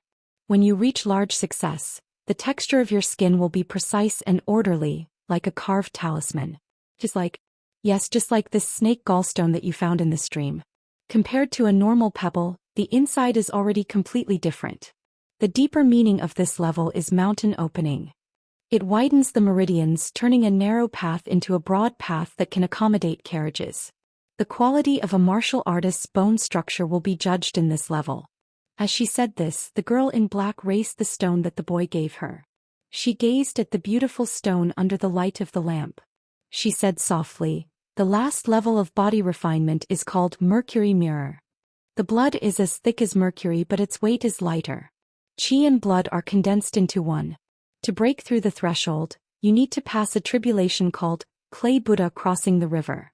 Whether or not you can successfully pass through the last threshold like a carp jumping over the dragon gate, depends on the luck of the martial artist. Qin Pingon listened in a daze. He stared at the oil lamp in a daze. As the flame flickered, his mind swayed along with it. The girl yawned and lay on the table. Language, she said, that's about it. The 3 levels of body refinement have already blocked 80% of the martial artists. It is difficult to advance any further. You have to know that the poor learn literature and the rich learn martial arts. Other than my hometown, the rest of the world is the same. According to your family background and your perception, I estimate that if you can reach the 2nd level in this lifetime, you should be thanking the gods. Qin Pingon asked, then how do I practice this fist manual? The girl raised her eyebrows. Let's talk about it tomorrow. I'm a bit sleepy. Qin Pingon grunted, then I'll take the basket and go pick up some stones. I'll come find Miss Ning tomorrow. The girl said, if you feel at ease, leave the manual behind. I'll see if there are any flaws or traps. Qin Pingon smiled, okay. But Miss Ning, you have to be careful. I'll return this repertoire of shaking mountains to Gu Ken in the future. The girl turned her head and frowned. How many times do you have to say it before you feel at ease? The boy smiled and went to the corner to pick up the basket. When he left the house, he reminded her, Miss Ning, don't forget to lock the courtyard door. The girl lay on the table and did not turn her head. She waved her hand and said weakly, I know. Why are you more talkative than my father? The boy's body was as light as a swallow and his figure disappeared into the alley. When Qin Pingon had left Mud Bottle Alley, the girl immediately straightened up and stared at the repertoire of shaking mountains as if she was an enemy. Then her whole body collapsed and she lay on the table again. She frowned and said to herself, how can I teach this thing? I was born with the world's first-class sword immortal body. Why would I need to walk the path of the foot of the mountain? I can't even remember the names of the 365 acupoints. As for how to circulate qi naturally, I've known it since I was in my mother's womb. The girl scratched her head in grief and indignation. Suddenly, a timid voice sounded outside the door. Miss Ning? Ning Yao stiffly turned around slowly and saw a tanned face that deserved a beating. She kept a straight face and did not speak. The boy swallowed and said apologetically, I was afraid that you would forget to lock the door, so I came to remind you. Also, if Miss Ning is hungry at night, I can go to Lu Xianyang's house and make some supper for Miss Ning. After that, I can go to the stream. The girl waved her hand. The boy ran away immediately. Along the way, Qin Pingon's mind was filled with the picture of the first move of the fist manual. The fist moved and the body moved, but the feet did not leave the ground. It was like wading in mud, and the momentum was like knee-deep snow moving slowly. The boy himself did not notice that when he tried to practice according to the picture, he involuntarily changed the speed of each breath.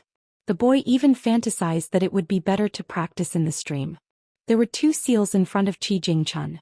They were carved from the best snake gallstone. Neither of them was big and neither of them had been engraved with seals. During the day, the young scholar with a gentle temperament visited the school. After that, the 2 of them had a private conversation.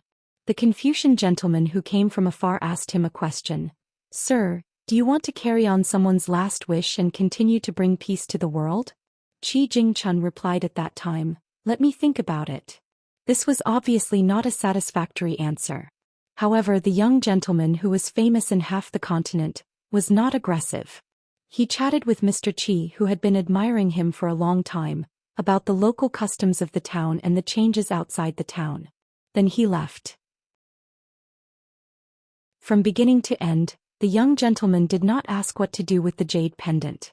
However, Qi Jingchun knew that the gentleman of the Confucian Academy in the Eastern Vase continent could tolerate it. The golden boy and jade girl of the Taoist sect, the scripture protector of the great and great Zen temple, the famous ascetic monk and the representative of the military school were unlikely to care about the reputation of the Cliff Academy. They would not listen to Qi Jingchun's wishes. They would definitely not hesitate to take back the treasures of their respective forces. However, all of this was to be expected. Qi Jingchun sat upright and still, holding the carving knife in his hand. For the first time he was in a dilemma. He did not know how to carve the seal characters of the seal. Sacrifice for a noble cause, sacrifice for righteousness. For this child it seems a little too big. It is not appropriate and it is not auspicious. Peace of mind on flat ground, standing upright. Isn't it a little too fake? But if it's 3 hastily carved seals, it seems too insincere? Qi Jingchun turned his head to look at the night sky outside the window. In the curtain of night, the stars were like luminous pearls hanging on a black curtain. Qi Jingchun was in a daze. After a long time he came back to his senses, picked up the seal and began to carve. In the end he carved out the 4 simple seal characters, calm and proud. In particular, the first character, calm, was the most full of spirit and all-encompassing. Qi Jingchun gently put down the seal in his hand, the bottom side facing up. Qi Jingchun felt as if a heavy burden had been lifted off his shoulders. This white-haired scholar waved his sleeves. Very quickly the words wind and water rose on the table and the mountains and rivers rose and fell. Finally, Qi Jingchun focused his gaze and saw that in the dilapidated ancestral home of the small town, a young man and a young woman were sitting side by side, discussing the general situation of the 9 realms of the martial Dao. Above the 9 realms of the martial Dao was the 10th realm. Qi Jingchun had read more than 10,000 books and was no stranger to the Jianghu. Naturally, he knew about the martial Dao. A smile appeared on Qi Jingchun's almost old-fashioned face. Therefore this scholarly sage who presided over a part of the world made a harmless joke. He carved 3 words on the second seal. Xianxia.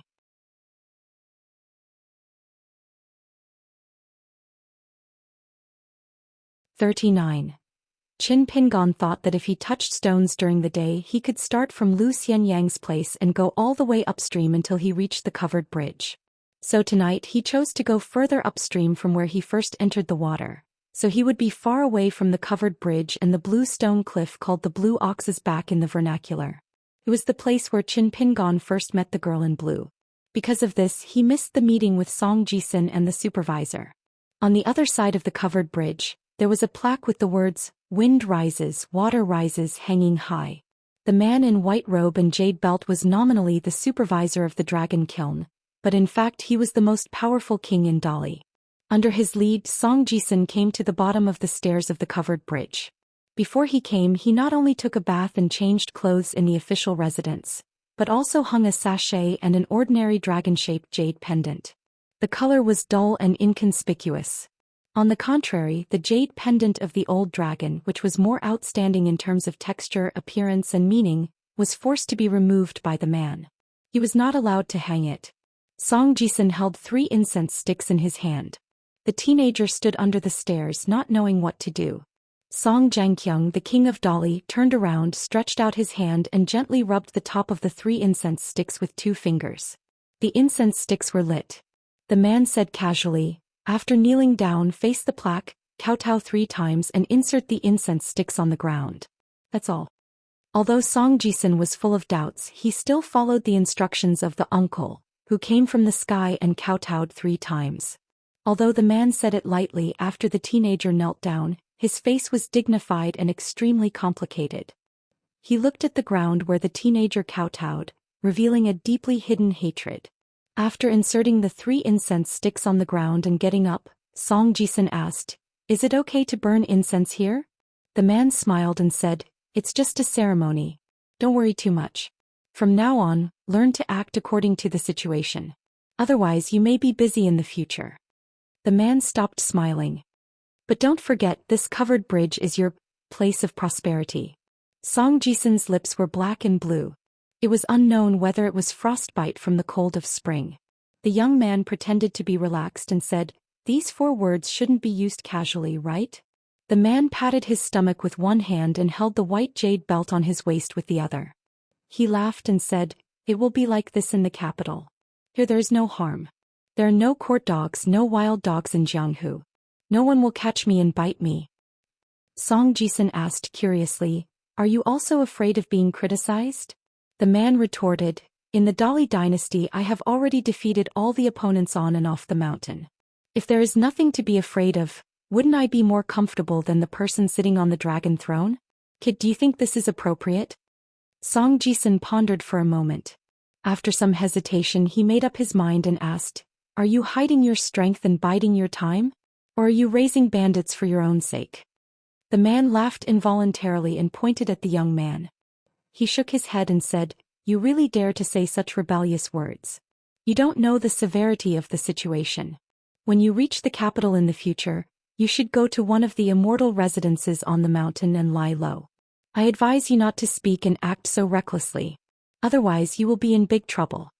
Song Jisun nodded and said, "I will remember." The man pointed at the golden plaque.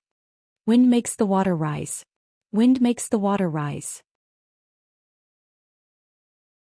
"Let me ask you, how does the water rise?" Song Jisun said straightforwardly, "I don't know." The man muttered, "If you know, you know. If you don't know, you don't know. You know." What nonsense. Scholars are all cunning. Even when they fart, they have to be full of twists and turns. But in front of the young man, the man was a little more elegant. "If I remember correctly, in your town for 3,000 years, no matter how big the flood was, the highest water level of this stream has never been higher than the tip of the rusted sword." Song Jisun said doubtfully, "The old man who lives near the Iron Lock Well in Apricot Blossom Lane often talks to us about this saying under the locust tree. Is there really a mystery in this?" The man pointed to the distance where the stream left the mountains. He smiled and said, "In the mountains, snakes have their own paths. In the houses, rats have their own paths. As for the rivers and streams, dragons have their own paths." The man retracted his finger and explained patiently, "There are many other places in the Dali dynasty. In fact, there are many customs of hanging swords under bridges. However, those copper coin swords, peachwood swords, or talisman swords can often stop the dragons and pythons from entering the river once. They can't stop them a second time. Even many people who hang the magic swords have shallow cultivation. They can't withstand the power of the river once. Instead, they annoy the dragons in the flood. Therefore, after the flood, the bridge that could not collapse collapsed, and the swords disappeared without a trace. Only this sword in this place." The man fell silent halfway through his words. Song Jisun held back and didn't ask. The man sighed and said, "Only this sword. From the day it was hung under the bridge, it wasn't used to deal with the dragons. Instead, it was used by the saints to suppress the exit of the Dragon Lock Well. The so-called exit is the deep pool under the bridge.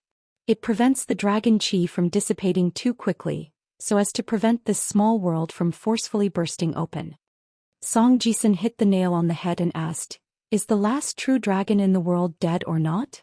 Song Xianxia smiled and said, "In the battle to slay the dragon 3,000 years ago, countless chi practitioners died.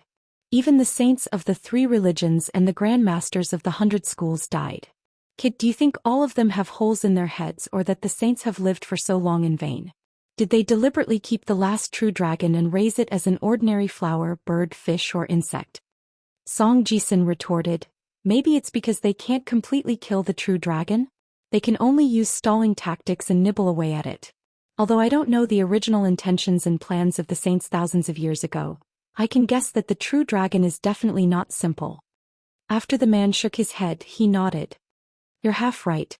The true dragon is undoubtedly dead. As for its true identity and symbolic meaning, the words 'not simple' are definitely not enough to bear it." Song Jisun wanted to say something but stopped. In short, Dali's plans and countless efforts were all for the sake of stirring up wind and water, for the sake of the great cause of the South in the future. The man took the lead to walk up the stairs and said slowly, "If you ask me why the saints killed the dragon 3,000 years ago, I can't answer you. But if you ask why I left you here and why you're the noble prince of Dali, I can tell you the truth in full detail." Song Jisun lowered his head and his expression could not be seen clearly. Since the young man did not ask, the man naturally did not flatter himself. When he reached the highest step, he turned to face the town. "In the future, be more magnanimous. Don't you think it's degrading to fight with Zhou Xian and even have the intention to kill?" Song Jisun sat at the top of the stairs and looked towards the north with the man. He asked a completely unrelated question, "Is our Dali at the northernmost tip of the eastern bottle continent?" The man nodded and said, "Yes, he's been regarded as a northern barbarian for nearly 1,000 years. Now he's only won some respect because he's strong enough." Song Jisun still had his head lowered, but his eyes were burning. The man named Song Jianqiang said calmly, "When you reach the capital, be careful of a person nicknamed Embroidered Tiger. Song Jisun was confused. Song Zhangqiang smiled and said, "He's now our Dali imperial tutor and also the teacher of your brother. For our greatly to be able to grow from the founding of 70 counties and 800 cities to the present 140 counties and 1,500 cities in the past 50 years, half of the credit goes to this person." Song Jisun raised his head abruptly. The man smiled. "Kid, you guessed right." The man also sat on the stairs with his hands on his knees and looked into the distance.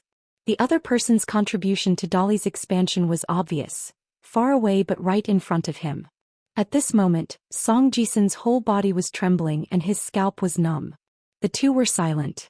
After a long time, Song Jisun suddenly said, "Uncle, although I wanted to kill Lu Xianyang, and even considered making a deal with Old Dragon City's Fu Nanhua to find a way to kill Lu Xianyang. But in my heart I've never felt that Lu Xianyang was qualified to be on the same level as me, even if he had a long family history. I killed him because I felt that I wouldn't have to pay a big price to kill him, that's all." Song Zhangqiang was a little interested. "So, you have another knot in your heart?" The boy touched his neck and didn't say anything. In the middle of the night, all was quiet. There was actually someone walking on the streets of the small town. Her figure was slender and her clothes were thin. When she walked past the iron lock well in Apricot Blossom Lane, she gritted her teeth. When she passed by the memorial arch, she kicked a stone pillar hard. Finally, she came to the lush old locust tree. According to the old man, this tree had lived for a long time and no matter when it dropped dead branches, it would never hit people. It was very spiritual. The girl swaggered under the tree. Of course, she was quite disdainful of these sayings. She opened the ancient book that she borrowed from her master, and began to search according to the picture. She called out the names one by one like a general on the battlefield. When she was a little thirsty, she stopped. With one hand holding the local county record that Song Jisun called the book outside the wall, the other hand pointing at the locust tree, she looked up and scolded, "I gave you face but you don't want it?" Silence. There was no reply. The girl immediately stomped her feet and scolded, "For surnames and 10 clans. Let's start with the 4 surnames. Lu, Li, Zhao, Song, you 4 big surnames, be sensible and hurry up. Each surname will drop at least 3 locust tree leaves. I, Wang Zhu, will not let you go in this life. After I go out, I will deal with you one by one. I don't care if you are young or strong, women or children. Anyway, you are a group of ungrateful wretches. How can you be so ungrateful?" The girl scolded until she was out of breath.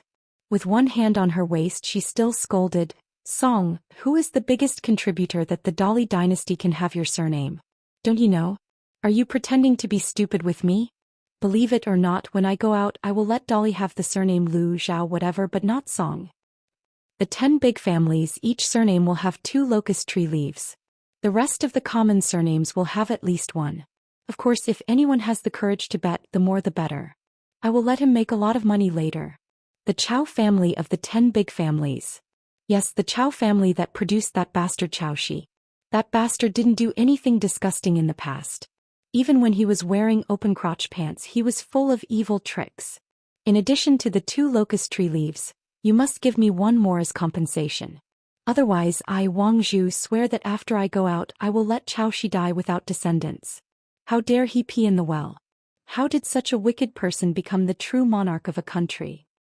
And that Xia family, your family produced a guy called Xianxia, right? Yes, I have some friendship with him. If it wasn't for me, he would have been washed away by the flood. So, it is reasonable that you don't give him 1 more locust tree leaf." In the distance, Qi Jingchun quietly watched the scene under the locust tree without saying a word. Like a strict father who only knew how to discipline his children with a plank, he felt helpless when he saw his child become more arrogant as she grew older. However, Qi Jingchun felt somewhat gratified when he saw the girl constantly flipping through the book and the locust tree leaves leaving the branches and falling between the pages. After thousands of words, Qi Jingchun finally muttered, "After you leave home, you must be good." The girl seemed to sense something and suddenly turned her head. There was no one. The girl was disappointed and frustrated. She shook her head and stopped thinking deeply, turning back to continue scolding locust trees.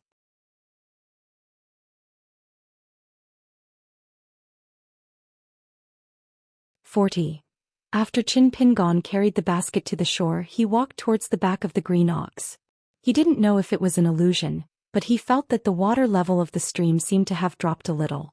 When he approached the bluestone cliff, he suddenly stopped because he could clearly see many people standing there. Everyone's face was almost visible. The reason for this was not because of the resplendent starlight, but because there was a snow-white elk standing on the back of the bluestone.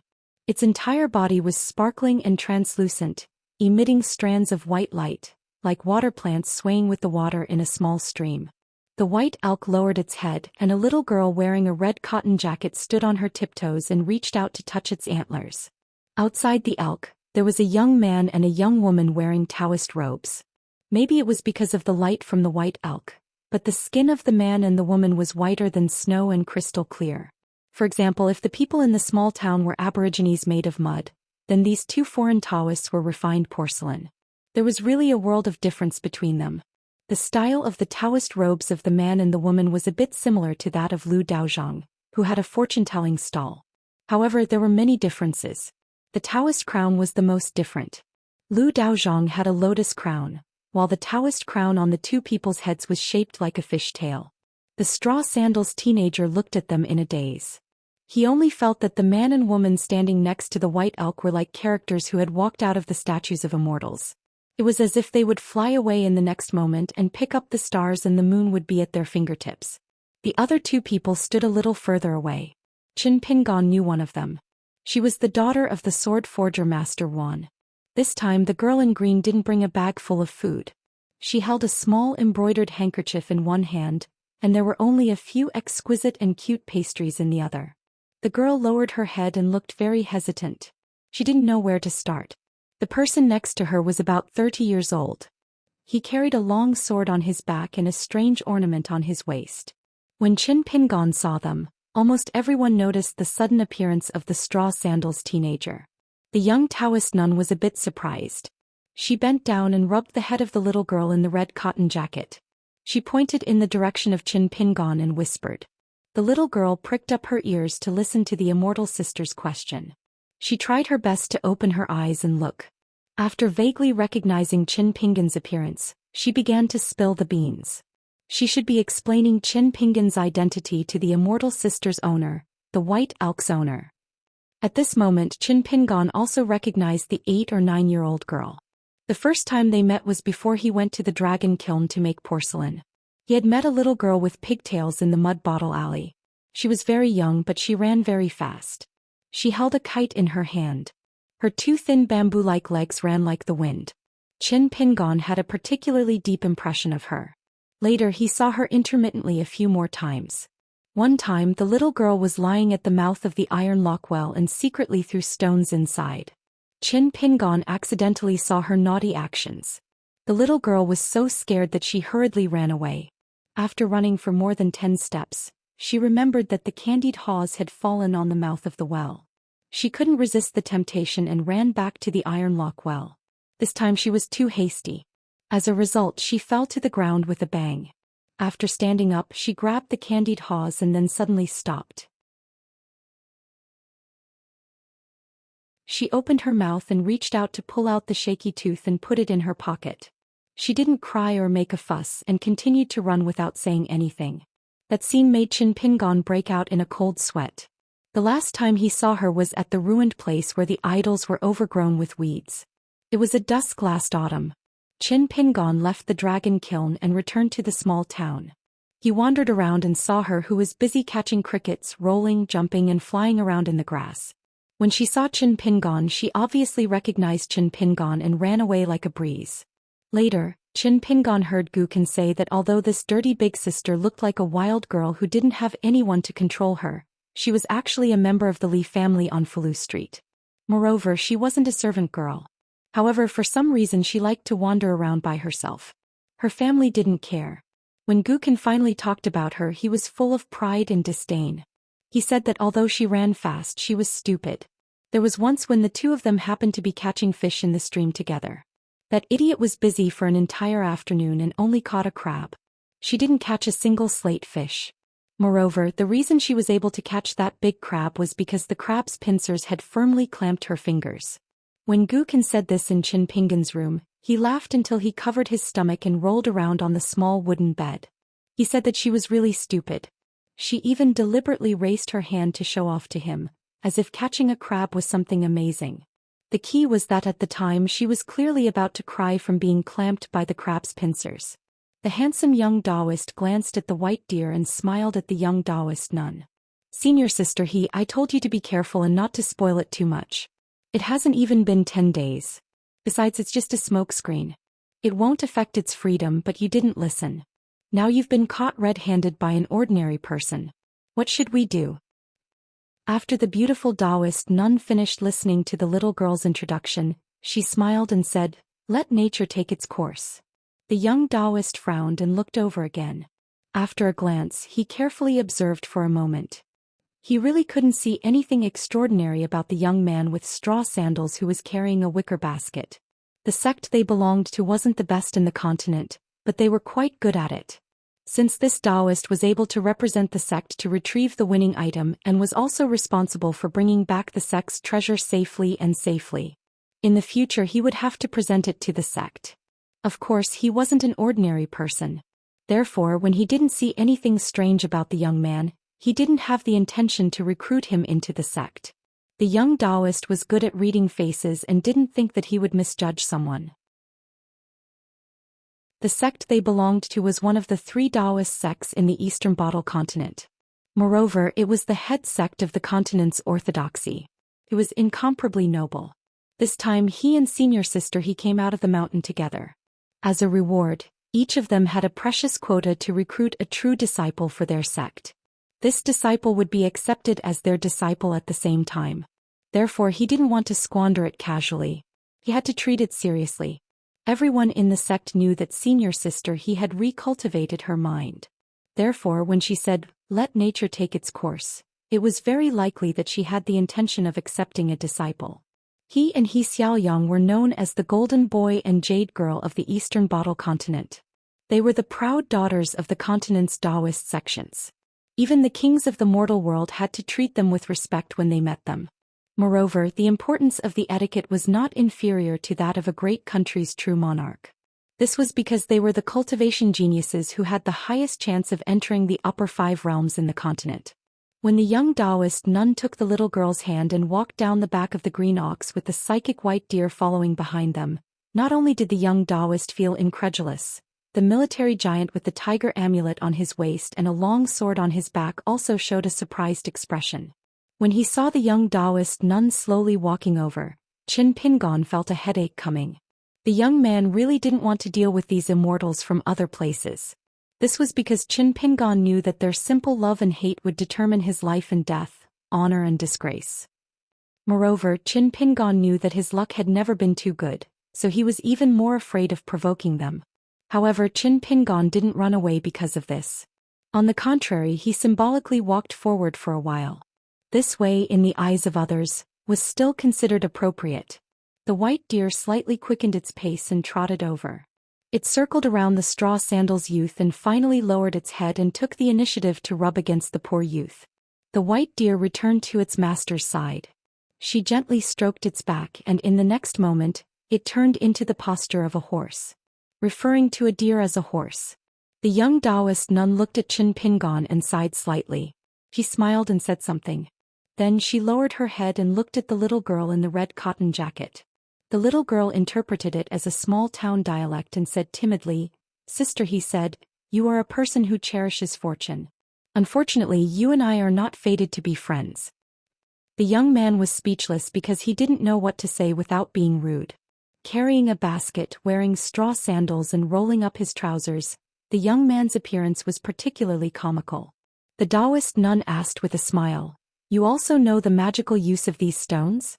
"Qin Pingon, you don't have to worry. I was just casually asking." The little girl repeated her explanation. Her speed was fast and her voice was clear.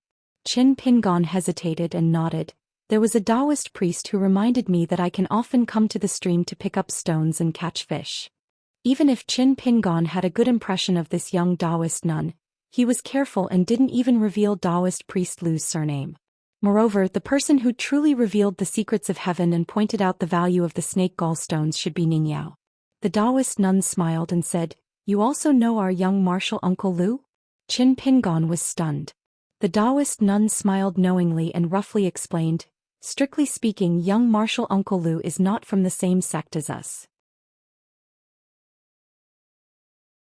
It's just that Daoist Lu visited our sect many years ago and became friends with one of our martial uncles as equals. After many years, us juniors have become familiar with him and are naturally used to calling him young martial uncle." Qin Pingon grinned, completely letting down his guard. The straw sandal youth was grateful to Daoist priest Lu. He would never forget it in his life. He remembered something and bent down to put down the basket. He picked up a stone that he had fallen in love with at first sight. It was as big as an egg, green and clear like ice. It was completely different from the other snake gall stones.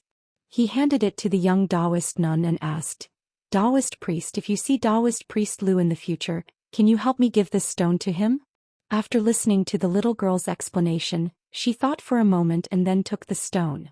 She slowly said, "Before I came here, I just happened to run into young martial uncle. He was going to Southern Stream Country to participate in an important ceremony of a Daoist sect. It's hard to say when we will meet again, but as long as I see young martial Uncle Lu, I will definitely help you give it to him." Qin Pingon listened to the little girl's words and smiled brightly.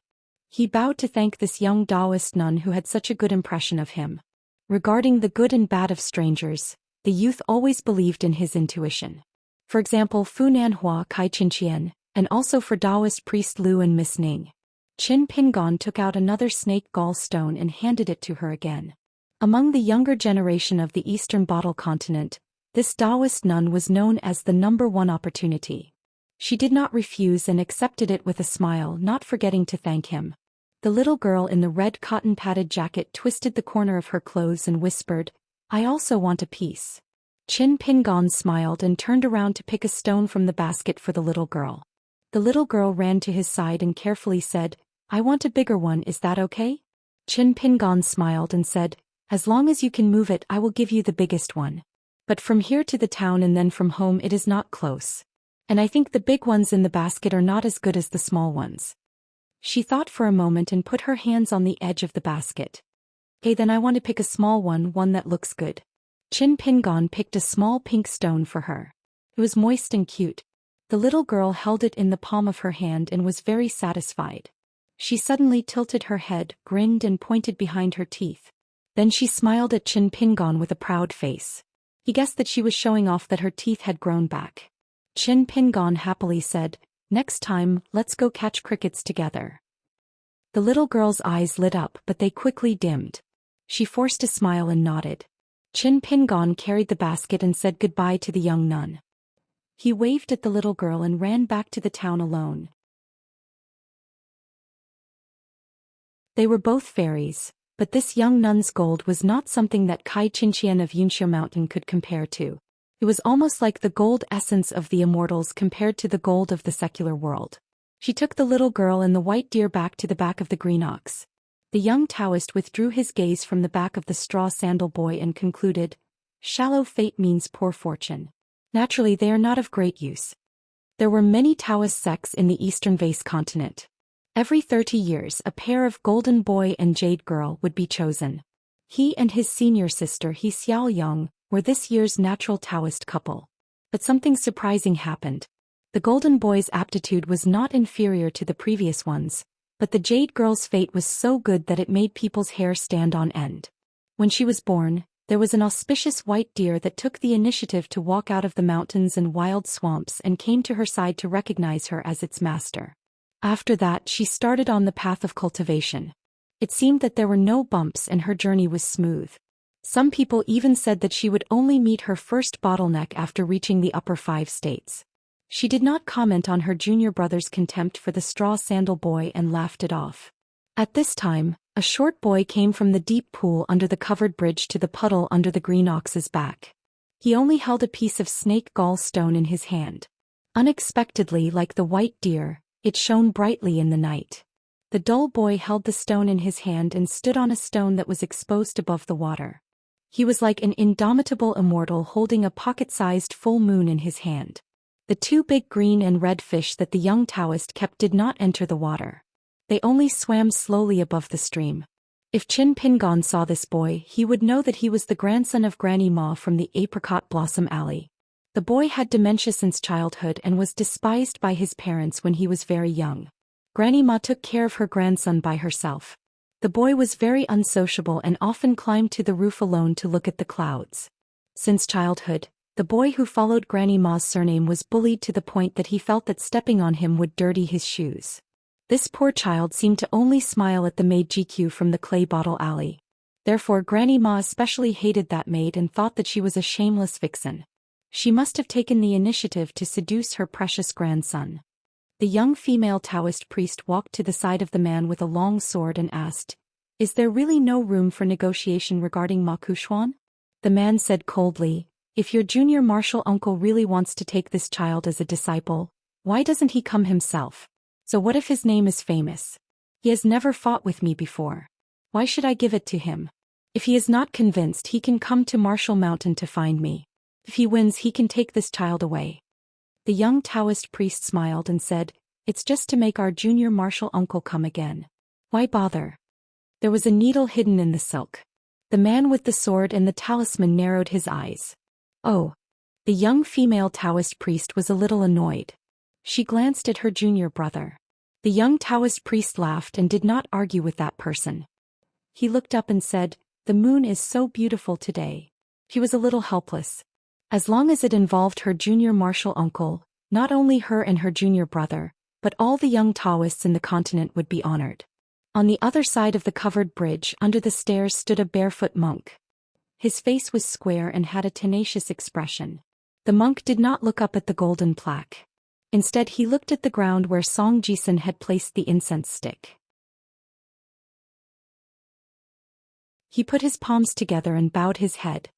He said with compassion, "Amitabha." The short youth came ashore and came to the back of the green ox. He looked at the two young Taoists and the serious man with the sword. Finally he stared at the latter who was about to hang the tiger talisman and said, "I don't want to learn the Tao of immortality. Can you teach me how to kill people?" The man smiled proudly and said, "Since ancient times the sword cultivators of the military school have the greatest killing power in the world." The young Taoist smiled and said, "Oh?" The young female Taoist priest shook her head. She knew that the outcome was set. She felt guilty that she had failed her junior martial uncle. For a moment the atmosphere on the back of the green ox by the stream was tense and tense. The little girl in the red cotton-padded jacket from the Lee family quickly hid behind the fairy sister. The girl in green had just finished the last piece of cake and was in a bad mood. She said angrily, "If you have the guts, go and fight my father." The man who had a lot to do with the girl and her father was no longer stern. He smiled and said, "How?" The young Taoist priest joked, "Wan Xiu, this is bullying. Your father is the next saint to replace Mr. Qi. He's like the master of this world." The girl in green curled her lips and did not say anything. The monk walked over slowly and got on the back of the green ox. The young female Taoist priest said, "Your Buddhist Laying Tower, our Taoist seal, the military school's small sword tomb, and of course the Confucian Mountain Jade tablet. These 4 items were left behind by the first 4 saints. Let's not talk about the internal strife of the Confucian school. Let's just talk about the 3 of us. Although it's perfectly justifiable for us to take them back, wouldn't it be inappropriate if we don't tell Mr. Qi?" The monk did not say a word. The young Taoist priest said worriedly, "It's a bit unreasonable, but we can't go against the orders from above. Senior sister, you'd better not do anything unnecessary." The man from the military school sneered and said, "I'm not here to get close to anyone." In the small town, Qin Pingon returned to the alley where Lu Xianyang's house was. He saw Mr. Qi standing at the door. The teenager ran over quickly. Before he could ask, Qi Jingchun gave him 2 private seals and said with a smile, "Qin Pingon, I'm not giving them to you for free.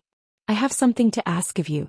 If the Cliff Academy is in trouble in the future, I hope you can help as much as you can. Of course, you don't have to deliberately ask about the academy." The teenager only said one word, "Okay." Qi Jingchun nodded and said earnestly, "Remember what I said before, a gentleman doesn't save people." Those were words from the bottom of my heart. I'm not testing you. The teenager grinned and said, "Sir, I can't guarantee that." Qi Jingchun wanted to say something but stopped. In the end he did not say anything and was about to leave. He originally wanted to say that if the Cliff Academy was really in trouble in the future, Chen Pingon, you don't have to feel guilty even if you feel regret. You can just pretend you didn't see or hear about it. You don't have to deliberately do it. However, Qi Jingchun did not know why, but deep in his heart he felt a trace of hope. Even he himself could not understand why. After thinking about it, this hill master of the Cliff Academy could only come up with one answer. It was because the teenager in front of him was surnamed Chen Pingon. He seemed to be different from everyone else. It was extremely difficult to entrust him with a task. Even if you knew that the teenager would not be able to do it in the end, even if he tried his best, you could be sure of one thing. As long as he agreed, he would definitely do it. Even if he could not do it with 100% of his strength, he would be willing to grit his teeth and use 120% of his strength. This was something that made people feel at ease. This was something that Qi Jingchun had been yearning for many years.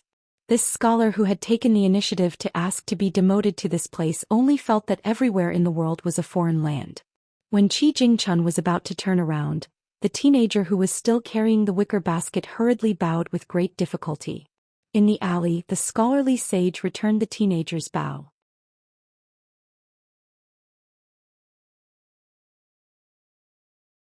"41. Deep into the night, Song Zhangqiang returned alone from the construction supervisor's office. The young man, Song Jisun, had already gone to Mud Bottle Lane, which was like a dog's kennel. Song Zhangqiang did not force him. As a general who had led the army for many years, he could still snore loudly in the midst of a mountain of corpses and a sea of blood. Therefore his nephew, who had been raised in isolation, did not live up to his identity as a noble. Song Zhangqiang did not feel that he owed the child anything. Being able to make it back to Dali's capital alive was already good enough. The old steward of the yamen had been waiting at the door with a lantern in his hand. Song Zhangqiang was the first to cross the threshold of the side door. He strode forward and said, "No need to lead the way." The elderly steward nodded silently, slowed down his footsteps and then quietly left. The building on Falu Street was not extravagantly built, and the area it occupied was far less than the houses of the Liu and Li families. The previous supervisor of the kiln business lived a poor and tight life, and the big families in the small town did not think anything was wrong with it. However, Song Zhangqiang was different. He was the younger brother of the current Emperor Dali from the same mother. He had also made great contributions to the development of new territories and was one of the top martial arts masters in the Eastern Bottle continent. His arrival was like a dragon crossing the river and entering a small lake. Even if the local tyrants were not afraid of him in the face of people like Song Zhangqiang, they would show the proper respect. When Song Zhangqiang passed by a small courtyard, he saw that someone was still reading in the room. She was sitting upright, and when she was alone she was still meticulous. He was indeed a gentleman. Song Zhangqiang's sleeves fluttered as he strode past with a mocking smile on his face. In the past there was a young man who studied at Lakeview Academy. His calligraphy was divine and his name shook the imperial court. He was summoned by the king of Southern Wei to the imperial palace to write an imperial edict in the side hall. It was the middle of winter and it was snowing heavily, so the brush was too cold to write. The emperor ordered more than 10 imperial concubines to stand by his left and right sides to help him write. This matter quickly spread throughout the eastern Aquarius continent and became a legend. However, no one thought deeply about how strict the imperial city was. If the emperor, the eunuchs, and the concubines didn't say anything, how did the common people know? Song Zhangqiang suddenly let out a hearty laugh as he walked along the dark path. Song Jisun, dressed in plain clothes, returned to Clay Bottle Alley. The gate of the courtyard was not locked. When he opened the door, he saw the maidservant GQ sitting on a chair in the main hall. She was dozing off with her eyes half closed. When her head tilted to a certain degree, she immediately sat up straight and then continued to tilt. It seemed that the girl was really tired. Song Jisun bent down and gently shook her shoulders. He said softly, GQ, wake up. Go back to your room and sleep. Be careful not to catch a cold." The sleepy girl rubbed her eyes and said in a daze, "Young master, why did you come back so late?" Song Jisun smiled and said, "I went to the covered bridge. It was a bit far, so I came back a bit late." GQ saw Song Jisun's unfamiliar clothes and said in surprise, Young master, why did you change your clothes?" Song Jisun did not want to talk about this topic. "Let's not talk about this. After I lent you the county journal, how are you reading and learning? Do you want me to teach you? The girl shook her head and said, no need. Song Jisun returned to his room. It was pitch black. He took off his outer robe, kicked off his boots and touched the bed. The youth murmured, Wang Zhu, so it's like this. GQ returned to her room, turned off the lights and went to sleep. Her whole body was curled up in the bed. She made a slight noise as if she was secretly eating something and chewing something in her mouth. In the end she even burped. Although Lu Xianyang had not officially become Master Ruan's disciple, anyone could see that Master Ruan valued this tall youth very much. Otherwise he would not have personally taught him how to forge swords. The row of sword forging rooms was not a place that anyone could enter. During the afternoon break, a young man who used to be a kiln worker ran up to Lu Xianyang and said that someone was looking for him. He winked at Lu Xianyang and said that it was a beautiful woman who was even prettier than the madams of Fulu Street. Lu Xianyang followed him with a smile, but his heart was heavy all of a sudden. Sure enough, there was a slender woman standing next to a well. There were many strong young men digging the well and moving the soil around her. They were working very hard. Just as Song Jisun despised, Lu Xianyang was indeed a country bumpkin. However, whether a woman was beautiful or not had nothing to do with whether she was educated or not. Perhaps the tall youth did not know that there was a kind of charm in the vague description of beauty. Especially a dignified and inwardly charming woman, it was especially moving. The word charm, if the word charm could be understood, it meant a woman who drew eyebrows. The woman in front of him, whose name and background he did not know, had delicate eyebrows like a bug's beard. Her forehead was like a cicada's, wide and square, bright and full. Today she came here alone. She didn't look like she was going to condemn him, nor did she look like she was going to bully him. Lu Xianyang heaved a sigh of relief. However, Lu Xianyang did not deny that this graceful and luxurious madam's face was beautiful. If it was in the past, he might have whistled a few times when he met her on the street. However, this did not mean that Lu Xianyang would be tempted. The woman that the tall youth liked was the maidservant in Mud Bottle Alley. She was now and she would be in the future. Lu Xianyang led the beautiful madam to the stream and said firmly, Madam, if you want to persuade me to sell you the family heirloom, I advise you not to open your mouth. The madam smiled sweetly and said, Don't be in a hurry to refuse. Let me tell you the pros and cons, then you can make the decision. The tall youth's expression did not change. He pretended to be relaxed, but his heart instantly sank to the bottom. In the distance, a young girl was squatting on the threshold of a sword forging room. She was holding a bowl of rice. The white rice piled up like a mountain and towered over the edge of the big white bowl. She was wolfing down the rice. After finishing the mountain, she saw the red braised pork hidden by her. Her whole body was filled with happiness. She secretly turned her back to the man sitting on the other side of the threshold and asked, Father, don't you care about that foreign woman? The man said in a low muffled voice, I don't care. The green-clothed girl said worriedly, He will be your first disciple in the future. Aren't you afraid that he will take the wrong path? The man said indifferently, That kid is not lucky. The girl asked doubtfully, Father, don't you feel that it's a pity? For example, when she saw the delicious and exquisite pastries in the shop, it was fine if she did not have money in her pocket. But if she had money, she bought it and accidentally dropped it on the ground. She deserved to be struck by lightning. The man did not answer the question, Is the red braised pork delicious? The girl subconsciously nodded happily, It's delicious. The girl suddenly tensed up. Her father had given a decree that she could only eat one meat dish a day. So she pretended to only have a bowl of white rice and hid the red braised pork in it. It was so that she could eat a meat dish openly at night. The girl turned her head awkwardly and raised the white bowl high. She said righteously, There's only one piece. I didn't break the rules. The man laughed and asked, Then do you feel that it's a pity that you can't eat the red braised pork hidden at the bottom of the bowl? The girl opened her mouth slightly. She felt as if she had been struck by lightning. Her heart was dead. The man even rubbed salt on his daughter's wound. If you didn't ask about Lu Xianyang, I would have turned a blind eye. The girl did not say anything and ate the red braised pork in small bites. It was obvious that she would be thrifty in the future. After the man finished eating, he looked at the woman and the youth on the other side of the stream and said, As long as this kid doesn't reach the middle 5 realms, I won't care about his life or death. Even if he enters the middle 5 realms, I will care about him once or twice, but I won't care too much. There is no door to fortune or misfortune, only people call for it. The girl said angrily, "Why don't you care?" The man said in annoyance, "Scholars take in students and martial artists take in disciples. They are not like the gangs in the martial arts world recruiting small fries.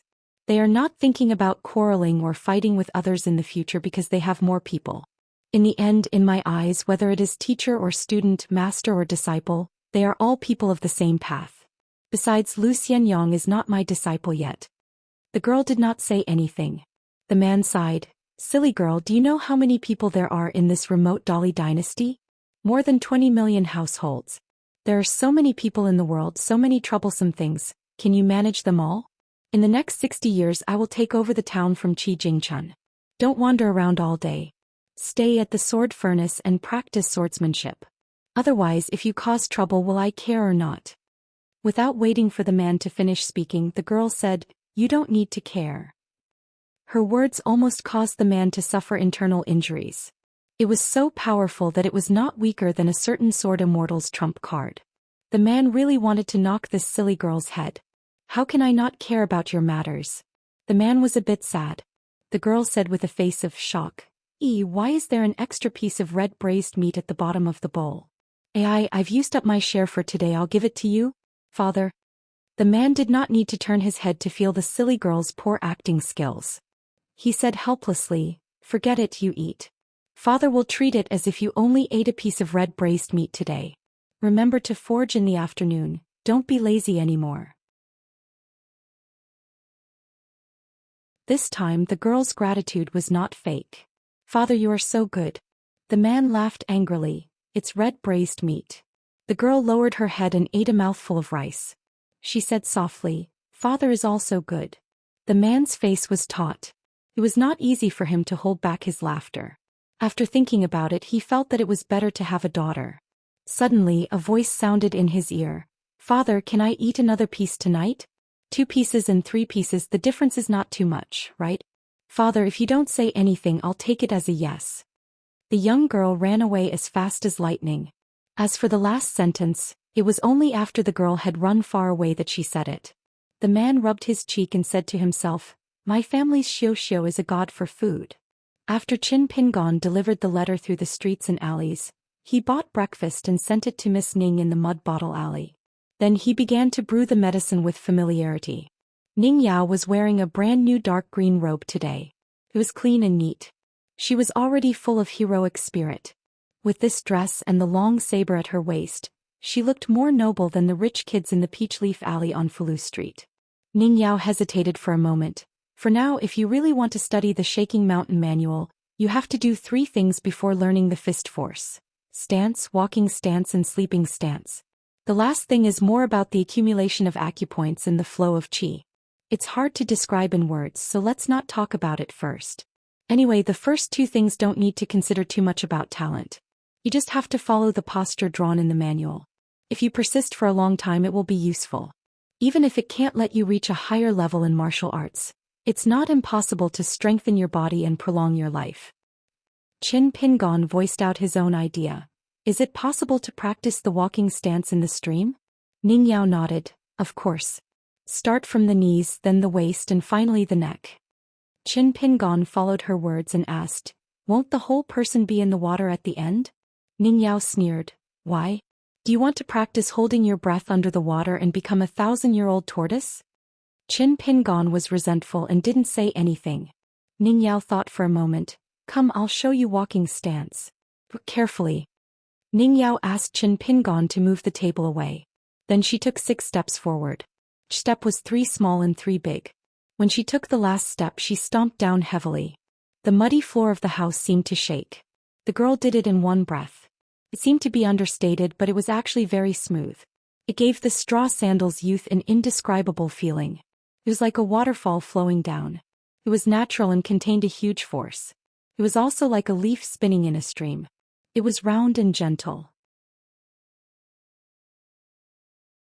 Everything was right, but Qin Pingon only knew how it was done but didn't know why. Seeing the youth's blank expression, Ning Yao returned to her original position and demonstrated again. Ning Yao stood still and turned her head to ask, "Do you understand? Do you want to try?" Qin Pingon took a deep breath and tried again. He staggered like a drunken drunkard. Qin Pingon stood in place and scratched his head. Clearly he felt that it was a bit outrageous. Ning Yao's face darkened. She said in a deep voice, "Again." After 3 times Qin Pingon's condition improved slightly. However, Ning Yao's face was so gloomy that it looked like a storm was coming. She couldn't imagine how there could be such an idiot like Qin Pingon in this world. He had no comprehension when it came to martial arts and his talent was so terrible. There was no other way. Ning Yao was a person who stood at the peak of the sword Dao since she was young. Her background, foundation, talent and vision were all like this. Therefore, the girl couldn't understand how those people climbed the mountain step by step at the foot of the mountain that was thousands of miles away from her. She also couldn't understand why those people were staggering. In the end, the girl was at her wits' end. She was afraid that she wouldn't be able to control herself and would draw her sword to cut them down. Therefore she had an idea. She patted the youth's shoulder and comforted him. "Qin Pingon, the meaning of reading 100 times will be revealed. It's the same for practicing martial arts. If you can't understand it after practicing it for tens of thousands of times, then practice it for hundreds of thousands or even 1,000,000 times. Go and pick up your stones. The clumsy bird flies first. Don't be discouraged. Take it slow. Practice this stance in the stream over and over again." Qin Pingon thought about it and felt that it was true. He had heard Song Jisun say something similar to Miss Ning's, reading 100 times. It was about reading 10,000 books and writing like a god. However, the youth felt that what Miss Ning said was more reasonable. If tens of thousands or hundreds of thousands of times weren't enough, then practice 1,000,000 times. Qin Pingon smiled as he ran out of Mud Bottle Alley. Along the way he repeated the words, 3 small 3 big 3 big 3 small 3 small 3 big 3. He imitated Ning Yao's posture according to his memory. The youth told himself the truth in his heart.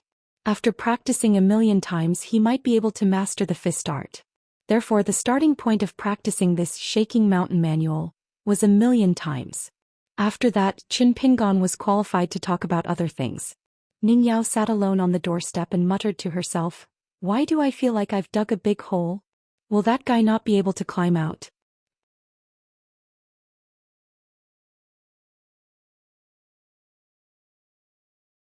"42. More and more unfamiliar faces came from outside the town, and the business of the inns and restaurants flourished.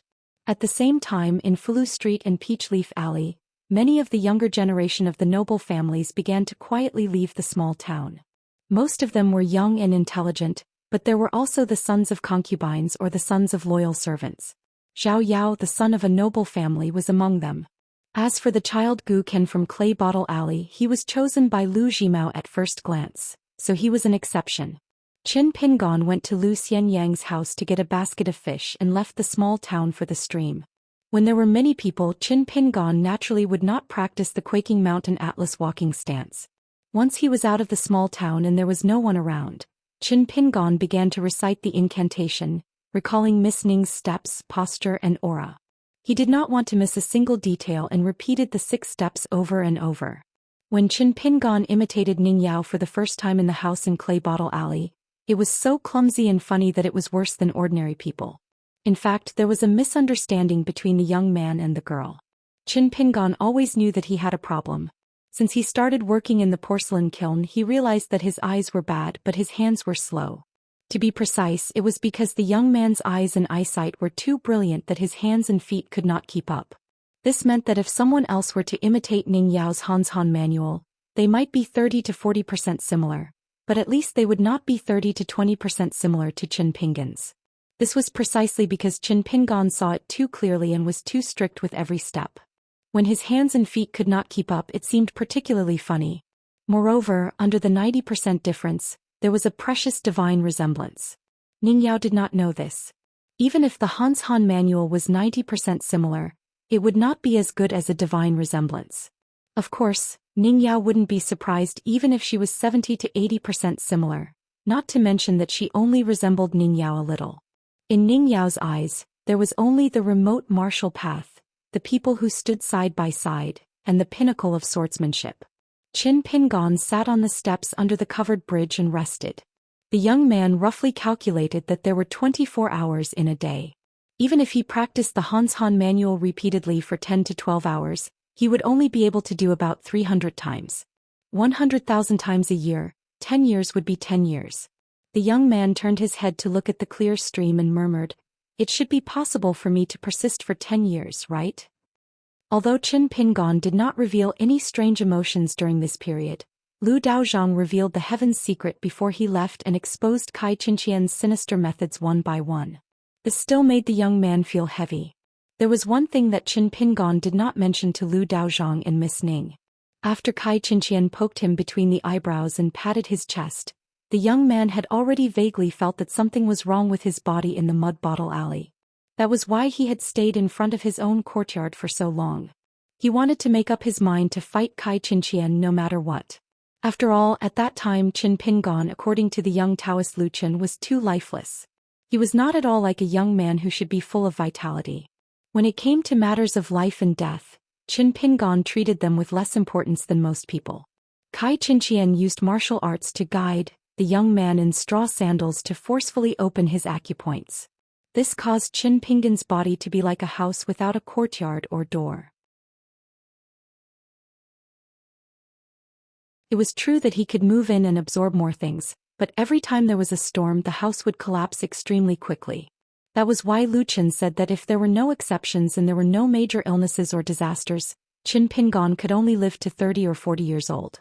After that she patted Qin Pingan's chest and destroyed the foundation of his cultivation. The heart was the key to a cultivator. After the city gate collapsed, Xianxia had basically sealed off the normal operation of this pass. Not only did she cut off Qin Pingan's cultivation path, but she also accelerated the decay of Qin Pingan's body. Xianxia's two moves were truly terrifying after the door was opened. On one hand, Qin Pingan could no longer cultivate the method of immortality. This meant that he could no longer use spells and supernatural powers to repair the door and strengthen his foundation. On the other hand, even if the young man was lucky enough to reach a higher level in martial arts and could indeed rely on refining his body to strengthen his body, for Qin Pingan, huge risks would always be accompanied by opportunities.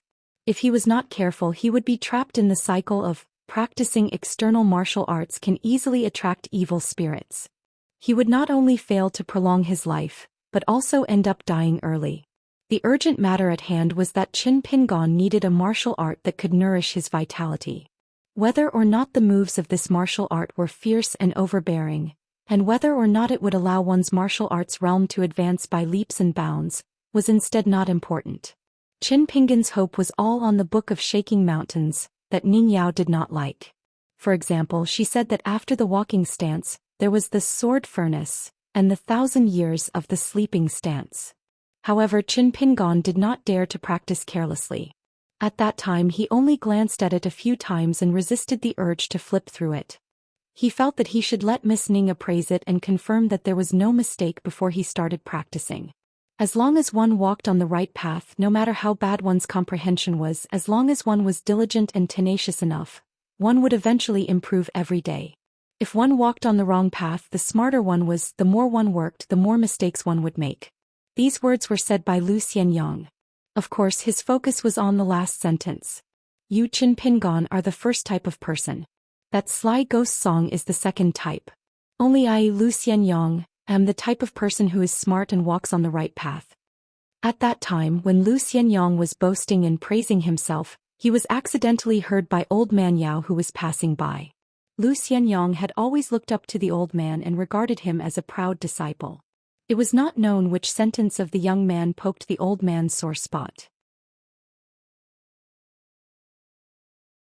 Old man Yao flew into a rage and chased after Lu Xian and gave him a violent beating.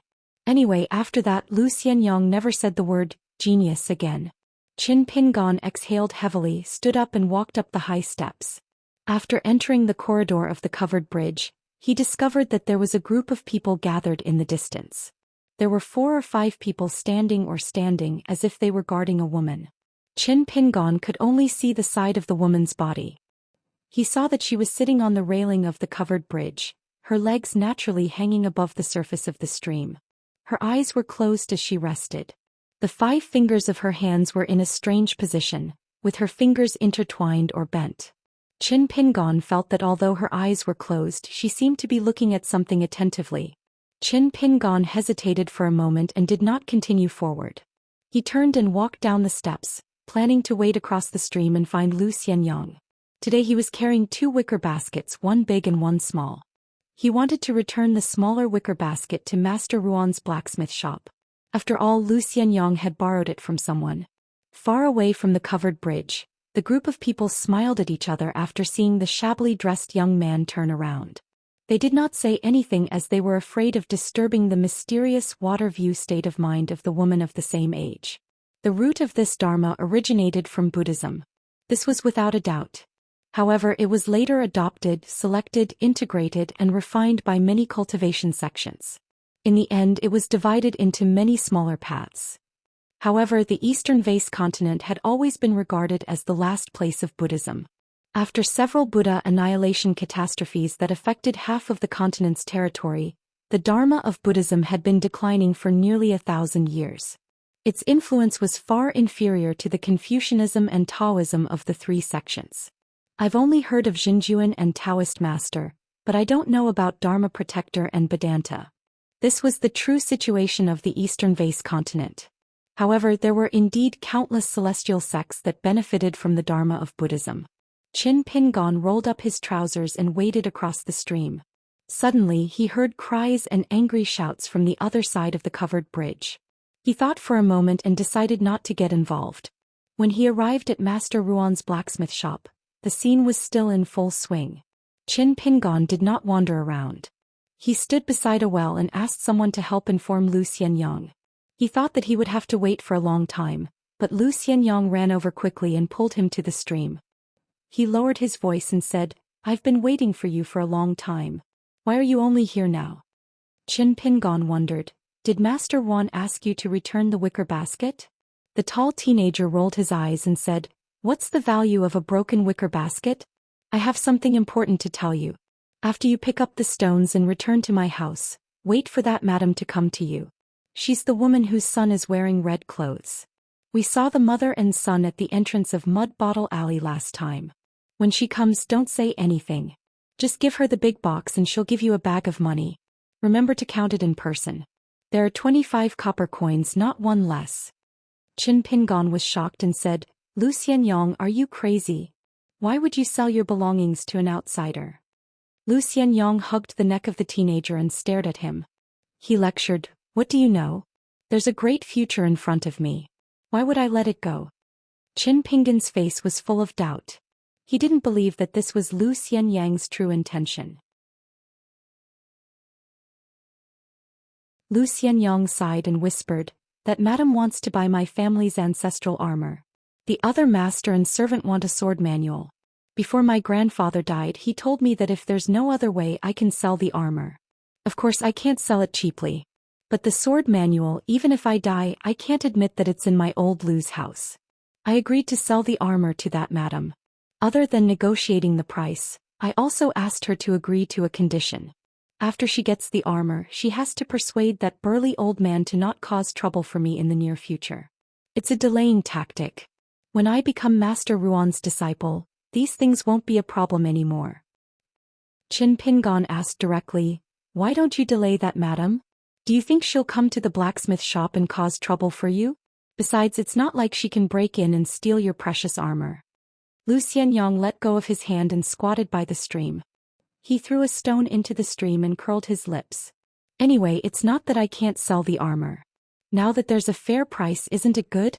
It also makes things more stable. Maybe Miss Ning won't have to take the risk. So I don't think it's bad." Qin Pingon also squatted down and urged, "How do you know that the price she's offering is fair? What if you regret it in the future?" The tall teenager turned his head and grinned. "Regret? Think about it. We've known each other for so many years. When have I, Lu Xianyang, ever done anything that I regret?" Qin Pingon scratched his head. He felt that something was wrong. But the teenager was clumsy and didn't know how to persuade Lu Xianyang. Lu Xianyang had always lived a carefree life. It seemed that he had never been troubled by anything. There was never a knot in his heart that couldn't be untied or something that couldn't be done. Xianxia stood up and kicked the basket on the teenager's back. Hurry up. I'm going to return it to Master Wan. When I get back, I'll formally become his disciple and offer tea. You can come and broaden your horizons. Qin Pingon slowly stood up. He wanted to say something but stopped. Xianxia laughed and scolded, Qin Pingon, your uncle. What I'm selling is your family heirloom. Or your wife. When Qin Pingon passed the basket to him, he asked tentatively, You don't want to think about it? Xianxia took the basket and took a few steps back. Without any warning, he jumped high and did a fancy roundhouse kick. After landing steadily, Xianxia was proud. He smiled and asked, Amazing, right? Are you scared? Qin Pingon angrily replied, Your uncle. After leaving the Ruan shop, Qin Pingon went into the water to pick up stones. He didn't know if it was because he was uneasy or because the water level in the stream had dropped, but he didn't get much today. By the time Qin Pingon reached the covered bridge, he had only picked up 20 or so snake gall stones. Moreover, none of them could make people's eyes light up and fall in love at first sight.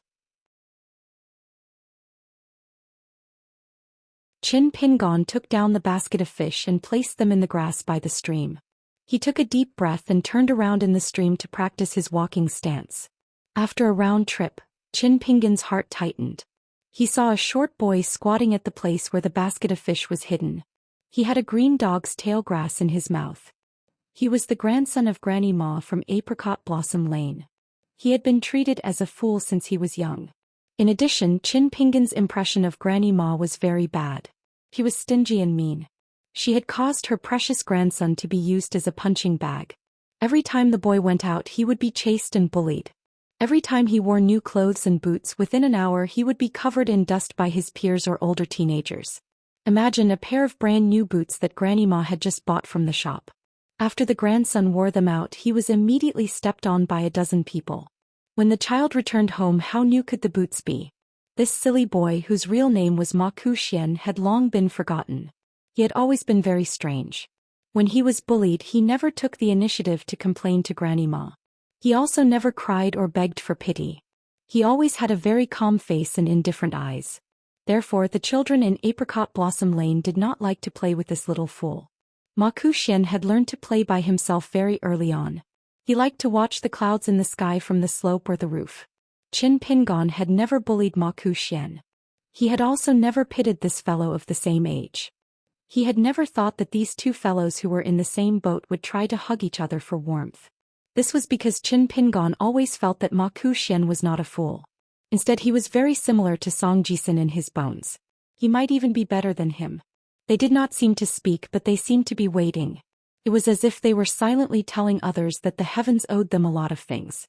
Sooner or later they would take them all back. If the heavens owed them a copper coin, Zhou Xian would probably ask the heavens to obediently return one tael of silver. Zhou Xian might even ask for one tael of gold. Qin Pingon did not think that this was bad. It was just that he did not like it. The youth was no longer the fool from before. He spoke clearly and asked with a smile, You are Qin Pingon from Clay Bottle Lane, right? You live next door to GQ? Qin Pingon nodded. What's the matter? The youth smiled and pointed at Qin Pingon's wicker basket, reminding him, Perhaps you haven't noticed, but the water level of the stream has dropped by a lot. The only good stones left are the deep pool under the covered bridge and the puddle on the back of the green ox. The other places won't work, just like the ones in your basket. They won't be able to retain their qi, and the quality of the stones will quickly change. Some of the lucky ones can be used to make excellent whetstones, while some can be used to make scholars' ink stones. In the end, these things are still good stuff, and it won't be difficult to sell them for a high price. Qin Pingon smiled and nodded. He did not say anything else. The short youth suddenly said, Were you practicing martial arts in the stream just now? Qin Pingon still did not speak. Zhou Xian's eyes sparkled. He laughed. So you are not stupid. That's right, you are similar to me. We are the same kind of people. Qin Pingon walked around the youth and said, I will leave first. Then he picked up his basket and went ashore. The youth squatted in the distance and spat out the chewed dog's tail grass. He shook his head and whispered, My martial arts are not good and there are many flaws. No matter how much I practice, I will not be able to get anything out of it. Zhou Xian did not turn his head. Have you retrieved our military token? The man behind him laughed. Remember to call me master in the future. The youth did not respond. He stood up and turned his head to ask, can you show me that small sword tomb? It was the military grandmaster with the tiger tally on his back. He claimed to be from Martial Mountain and had once declared that he would fight against the young martial uncle of the Golden Boy and Jade Girl. The man shook his head. It is not time yet. Then he became a bit angry. Why did you deliberately destroy that girl's mental state? Do you know that once you do something like this, you will become a lifelong enemy? The youth said indifferently, the path of cultivation is difficult. If I can't even withstand such tribulations, how can I hope to live a long and worry-free life? The man laughed angrily. You haven't even entered the sect, yet you dare to speak so arrogantly. Aren't you afraid of biting your tongue? The youth grinned, revealing his white teeth. In the future, when I encounter such opportunities on the path of cultivation, I will take the initiative to tell that girl. When the time comes, master, you are not allowed to interfere. Let her ruin my plans. The man sighed. Do you know that in this world there are big and small opportunities, thick and thin fortune and high and low innate abilities? If you judge everyone based on your own reasoning, you will meet someone with a bigger fist, a deeper cultivation and a higher realm. When that time comes, they will be in a bad mood and break your immortal bridge with one punch. How will you live then? The youth smiled. Then I will accept my fate. The man laughed at himself. In the future I will not reason with you anymore. It is like playing the lute to a cow. The youth suddenly asked, how did that guy from Clay Bottle Alley know the wonders of the stones in the water? He even started to practice martial arts? The man's expression suddenly became stern. Zhou Xian, I don't care how arrogant you are, but there is one thing you must remember. We are the orthodox sword cultivators of the military school. Cultivate a sword that can break all techniques. Cultivate a sword that follows your heart. Cultivate a sword that seeks invincibility. But you are absolutely not allowed to willfully slaughter the innocent. You are not allowed to humiliate the common people. And you are not allowed to intentionally trip up your fellow Daoists because you are jealous of others. The youth stretched. Master, you think too much. No matter how powerful that guy from Clay Bottle Alley is, as long as he doesn't provoke me, it has nothing to do with me. In the end, no matter how high these people's achievements are, they are nothing more than stepping stones for me in the future. Jealous? I can't thank them enough. The man said helplessly, this really doesn't make sense. I think Martial Mountain will not be peaceful in the future. The youth asked curiously, what's your rank on Martial Mountain? The man smiled. Let's not talk about this. It hurts my face. The youth rolled his eyes. If I knew, I would have acknowledged you as my master later. The man laughed it off. There was something he did not tell his disciple. There were many kinds of geniuses in the world, and so were their talents. The youth in straw sandals from before seemed to be walking with ordinary 6 steps, but his entire body was filled with fist intent.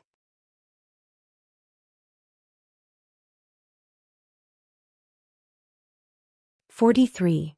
Still 06 chapters. Qin Pingon did not return to Lu Xianyang's house directly. Instead, he went back to Clay Bottle Alley and told Ning Yao about Lu Xianyang's plan. After Ning Yao heard it, she did not express any opinions. She only said that this was a matter between the two of them. She was only responsible for taking the money from Lu Xianyang. If Lu Xianyang could avoid the disaster without her help, she would return the 3 bags of gold and copper coins. Qin Pingon said that this was not a matter of money. In the end, Ning Yao coldly replied, "Then you want to talk about feelings with me? Have we reached that point?" Qin Pingon almost choked to death by her words. He could only squat by the door and scratch his head. Ning Yao glanced at the pastries that Qin Pingon brought over on the table. There were cheap and delicious glutinous rice cakes, as well as relatively expensive rain dew balls. This must be the way the young man treated his guests. For the first time, the girl's heart softened and she felt guilty. For a moment, she felt that she was a bit unkind. She ate and lived in other people's houses. Even if she could not help much, she should not add fuel to the fire. So she asked, could it be that Lu Xianyang was threatened by the blacksmith shop and had no choice but to sell the dark green armor? For example, the lackeys of the 4 surnames and 10 clans were hiding in the shop and secretly taught Lu Xianyang a lesson? Qin Pingon thought for a moment and shook his head. No, Lu Xianyang is definitely not the kind of person who would bow his head and admit defeat after being threatened. When I first met him, even when he was beaten to the point of vomiting blood by those people on Fulu Street, he did not say a single word of surrender. He kept holding on and was almost beaten to death. After so many years, Lu Xianyang's character has not changed. Ning Yao asked again, young and vigorous, courageous and brave. He values his words and disregards life and death. In fact, there is no lack of wanderers in the alley. I have seen many of them on my way here. It's just that once the benefits are right in front of him and he's faced with a different kind of temptation, will Lu Xianyang be able to keep his heart? Qin Pingon sank into deep thought again. Finally, he said with a determined gaze, Lu Xianyang would not become a prodigal just because an outsider gave him something. He had deep feelings for his grandfather unless it was really like what he said. Before his grandfather passed away, he told him repeatedly that he could sell the treasured armor, but not sell it at a cheap price. And that sword manual must be left in their Lu clan, and it will be passed down to future generations. Ning Yao said, as far as I know, the masked armor is of good quality, but it's not too rare. As for the sword manual, since Xingyang Mountain has been coveting it for a long time and even sent 2 people here to search for treasure, it's obvious that they see it as theirs. So it must be something good. Therefore, the decision to sell the armor and leave behind the sword manual makes sense. Qin Pingon nodded. Ning Yao stroked the green scabbard with a cold gaze. To be safe, I'll accompany you to Lu Xianyang's house and send that woman away first. Since Lu Xianyang himself said that he wants to sell it, then just move the chest containing the armor. After that, I'll go with you to the Ruan clan's shop to meet Lu Xianyang and ask him what he thinks. If it's really his grandfather's will before his death, then you and I don't need to tell him what to do. Every family has its own difficulties, so don't meddle in things that you shouldn't meddle in. If it's not, then let him talk about his difficulties. At worst, I'll take the chest back. Qin Pingon asked worriedly, Miss Ning, are you all right? Ning Yao sneered, if it's to deal with the moving mountain ape of Xingyang Mountain, I'll definitely be defeated. But if it's that woman in this small town, one hand is enough. Qin Pingon asked curiously, moving mountain ape? Ning Yao said perfunctorily, it's a vile species of an ancient ferocious beast left behind in this world. Its true form is a giant ape as large as a mountain. Rumor has it that once it reveals its true form, it can uproot a mountain from the ground and carry it away. However, these are all rumors. After all, no one has actually seen it. Xingyang Mountain has been holding back for hundreds of years. In fact, they have a strong foundation. Although their sex ranking in the eastern Aquarius continent isn't high, they can't be underestimated. Therefore, it's best if we don't fight with them. If we fight, Qin Pingon asked cautiously, what if we fight? Ning Yao stood up and unsheathed the scabbard by an inch with her thumb. She looked at the youth with straw sandals as if he was an idiot. The girl said matter-of-factly, what else can we do? Chop them to death. Qin Pingon swallowed his saliva. After that, the youth carried the basket and led the girl, who had put on the veil hat again and a green scabbard, to Lu Xianyang's ancestral house. Ning Yao turned her head and glanced at the youth's basket. She asked, why are there so few today? Qin Pingon sighed. Ma Kuxuan, Granny Ma's grandson from Apricot Blossom Lane. He's about the same age as me. Now he seems to be a completely different person. According to him, the town's geomancy has changed. Therefore, the rocks in the stream are becoming less and less qi. Ning Yao's expression was solemn. She said in a deep voice, he's right. This town is about to change. You'd better settle this matter as soon as possible and leave the town.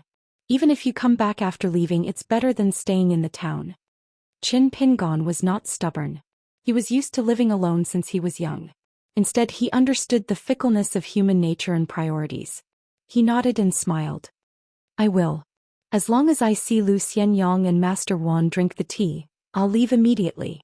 It's best if Master Wan agrees to forge a sword for you at that time. Ning Yao was puzzled as she looked at the joyful fellow. Why are you so happy about something that has nothing to do with you? Why aren't you convinced that you're a good person? Qin Pingon probably thought that the two of them were familiar with each other. He didn't beat around the bush like before. He said confidently, Lu Xianyang, Gu Kan and you, Miss Ning. Think about it. There are so many people in the world and I only care about the good and bad of the three of them. How am I a good person? Ning Yao smiled and asked, then what's my ranking among the three of them? Qin Pingon blushed and said sincerely, for now I'm third. Ning Yao took off her saber and held it casually in her hand. She patted the youth's shoulder with the scabbard and said with a fake smile, Qin Pingon, you should thank me for not killing you. Qin Pingon was baffled. Don't you find it annoying to brew medicine? Ning Yao was stunned for a moment before she understood his thoughts. Qin Pingon, I suddenly realized that even if you go outside you can still live well. Qin Pingon wasn't greedy at all. He said sincerely, as long as it's as good as it is now. Ning Yao didn't comment. She gently shook the green saber in her hand, like a country girl shaking a flower branch. When they reached the corner of Lu Xianyang's alley, a black shadow suddenly jumped out. Ning Yao almost pulled out her saber, but fortunately she stopped herself in time. It was a yellow dog that intimately circled around Qin Pingon. Qin Pingon bent down and rubbed the dog's head. He stood up and said with a smile, it's the pet of the family next door to Lu Xianyang. It's called Lai Fu. It's been many years and it's very timid. In the past Lu Xianyang and I often brought it up the mountain, but it would only follow behind us to join in the fun. Lu Xianyang always complained that it couldn't catch wild hares and pheasants. In general, Lai Fu can't even compare to a cat. Just like Ma Kushuan's cat, someone saw it often bring pheasants and snakes into the house. However, Lai Fu is old. It's about 10 years old. It's very old. Speaking of this, the straw sandals youth couldn't help but bend down again and rub Lai Fu's head. He said softly, you're already so old, so you have to admit that you're old, right? Don't worry, when I earn a lot of money in the future I won't starve you. Ning Yao shook her head. She couldn't empathize with this. Even though she had seen a lot of people and a lot of things along the way, she had seen a lot of people and a lot of things. The high and mighty immortals, the common people in the marketplace, the rich and powerful children, the immortals who rode in the wind, she had seen a lot of joys and sorrows. Ning Yao, there was the Buddhist monk who walked barefoot on a windy and stormy night, chanting the name of Buddha and walking with firm steps. There was the poor scholar who went to the capital to take the imperial exam. In a dilapidated ancient temple, he gently drew the eyebrows of a fox in human skin. When he finally set off on his journey again, he didn't regret it even though he knew that his hair was already white. There was the young Taoist priest who had the title of Taoist master. He walked alone in ancient battlefields and mass graves, silently chanting the immeasurable heavenly Lord for blessings. He didn't hesitate to consume his own cultivation to lead a path of transcendence for the lonely souls. There was the middle-aged civil official who personally banned the Dragon King temple when he first took office. His lips were cracked and bleeding. He set up an incense table by the dry riverbed and read the Dragon King prayer for rain with a hoarse voice. In the end, he knelt in front of the Dragon King temple and asked for forgiveness for the sake of the people in his territory. There was an old man in his 70s who was unwilling to bring along his son, who had become an official in the new dynasty. He only brought along his grandson who had just begun his studies, to climb the mountains and write essays. Facing the crumbling mountains and rivers of his country, his tears flowed down his face. He told his beloved grandson about the original names of the provinces and counties that had already been renamed. There was a small boat in a 1,000-mile-long gorge that went straight down the river. There were scholars on both sides of the river. They were high-spirited and vigorous. When they read something that they understood quickly, they looked up to the sky and roared. There was a beautiful woman in armor. After the smoke of war, she rode a horse and drank wine. She was the most beautiful woman. Along the way, Ning Yao's heart towards the Tao was as steady as a rock, without the slightest hesitation. Now Ning Yao saw another scene. There was a lonely young man in a shabby alley. He carried a wicker basket and tied a fish basket. He stroked the head of an old dog.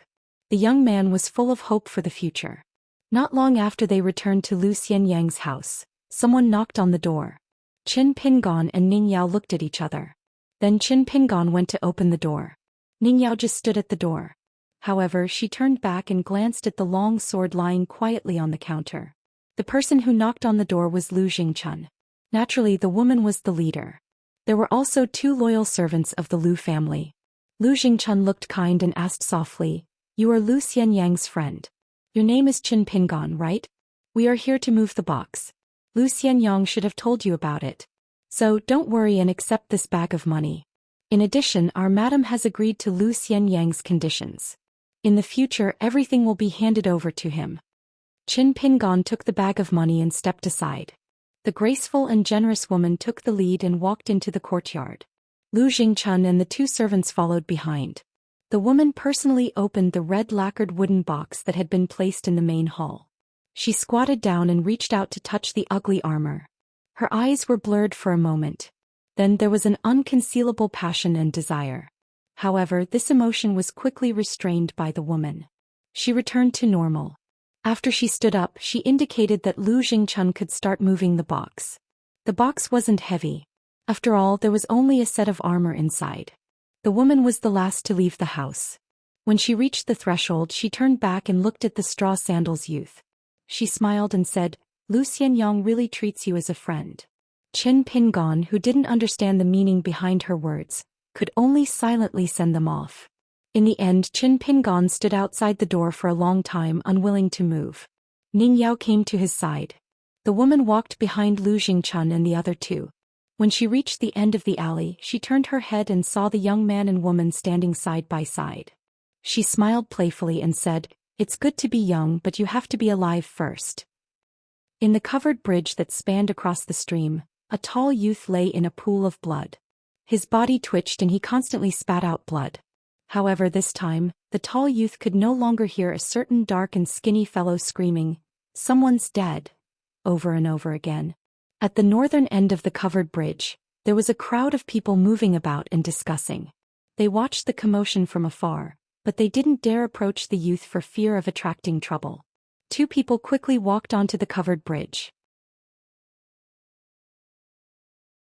The man squatted down and took the youth's wrist to check his pulse. His expression became increasingly heavy. The green-clothed girl was filled with hatred. She gnashed her teeth and said, He smashed his chest with a single punch. What a vicious method. The man didn't say anything. The green-clothed girl with a ponytail said angrily, Father, are you just going to watch Lu Xianyang get beaten to death like this? Lu Xianyang is half your disciple. The man never let go of the youth's wrist. He was expressionless as he said indifferently, How would I know that the great Jingyang mountain would be so unruly this time? The girl stood up abruptly. If you don't care, I will. The man raised his head and asked slowly, Wan Xiu, do you want me to collect your corpse? The girl strode forward with an indomitable will. She said in a deep voice, I, Wan Xiu, am not only good at eating. I can also kill. The man's brows were furrowed with thunderous fury. A small part of it was because of his daughter's foolishness, but more of it was because of the old ape of Xingyang Mountain. The man thought about it. Since he had yet to officially take over Qi Jingchun's position, did that mean that he didn't have to be so reasonable? The green-clothed girl suddenly stopped in her tracks. She suddenly saw a skinny youth running madly towards her from the other end of the covered bridge. She saw a familiar figure wearing a pair of straw sandals. He was expressionless and unperturbed. The two of them brushed past each other in an instant. The girl wanted to say something but she couldn't. For no reason she felt very wronged and tears flowed down her cheeks. When the youth with straw sandals sat beside him and reached out to grab one of the tall youth's hands, Lu Xianyang, whose vision had already blurred, seemed to regain some vigor. He tried to squeeze out a smile and said intermittently, That woman said that if I didn't hand over the treasured armor she would kill you. She also said that since she and her son came to our town, it's only one of them being expelled. She could afford to pay the price. I was afraid, very afraid that she would really kill you. What I told you before wasn't all lies. My grandfather did tell me those words, so I thought that it wasn't a big deal to sell it. It's just that she sent someone to find me just now, saying that the old man was crazy. Once he heard that I didn't have the sword manual, he insisted on killing you first before killing me. I was really worried about you and wanted to tell you, so I ran all the way here and was punched by that old bastard. It did hurt a little. The youth with straw sandals lowered his head and gently wiped away the blood at the corner of Lu Xianyang's mouth. The youth frowned his dark and thin face and said softly, Don't be afraid, it's fine. Believe me, don't talk anymore. I'll take you home. The tall youth's vigor that he had forcefully held up gradually faded. His vision drifted and he muttered, I don't regret it. Don't blame yourself. Really, it's just that. I'm just a little scared. It turns out that I'm also afraid of death." In the end, the tall youth tightly gripped his only friend's hand and sobbed, "Qin Pingon, I'm really afraid of death." The youth with straw sandals sat on the ground. One of his hands tightly gripped Lu Xianyang's hand and the other hand was placed on his knee. He panted heavily, desperately trying to breathe. The young youth was like an old dog at this moment. The eyes of the youth with straw sandals were red. When he wanted to seek justice from the heavens, he was even more like a dog. Qin Pingon didn't want to be like this. He didn't want to be like this again in his life.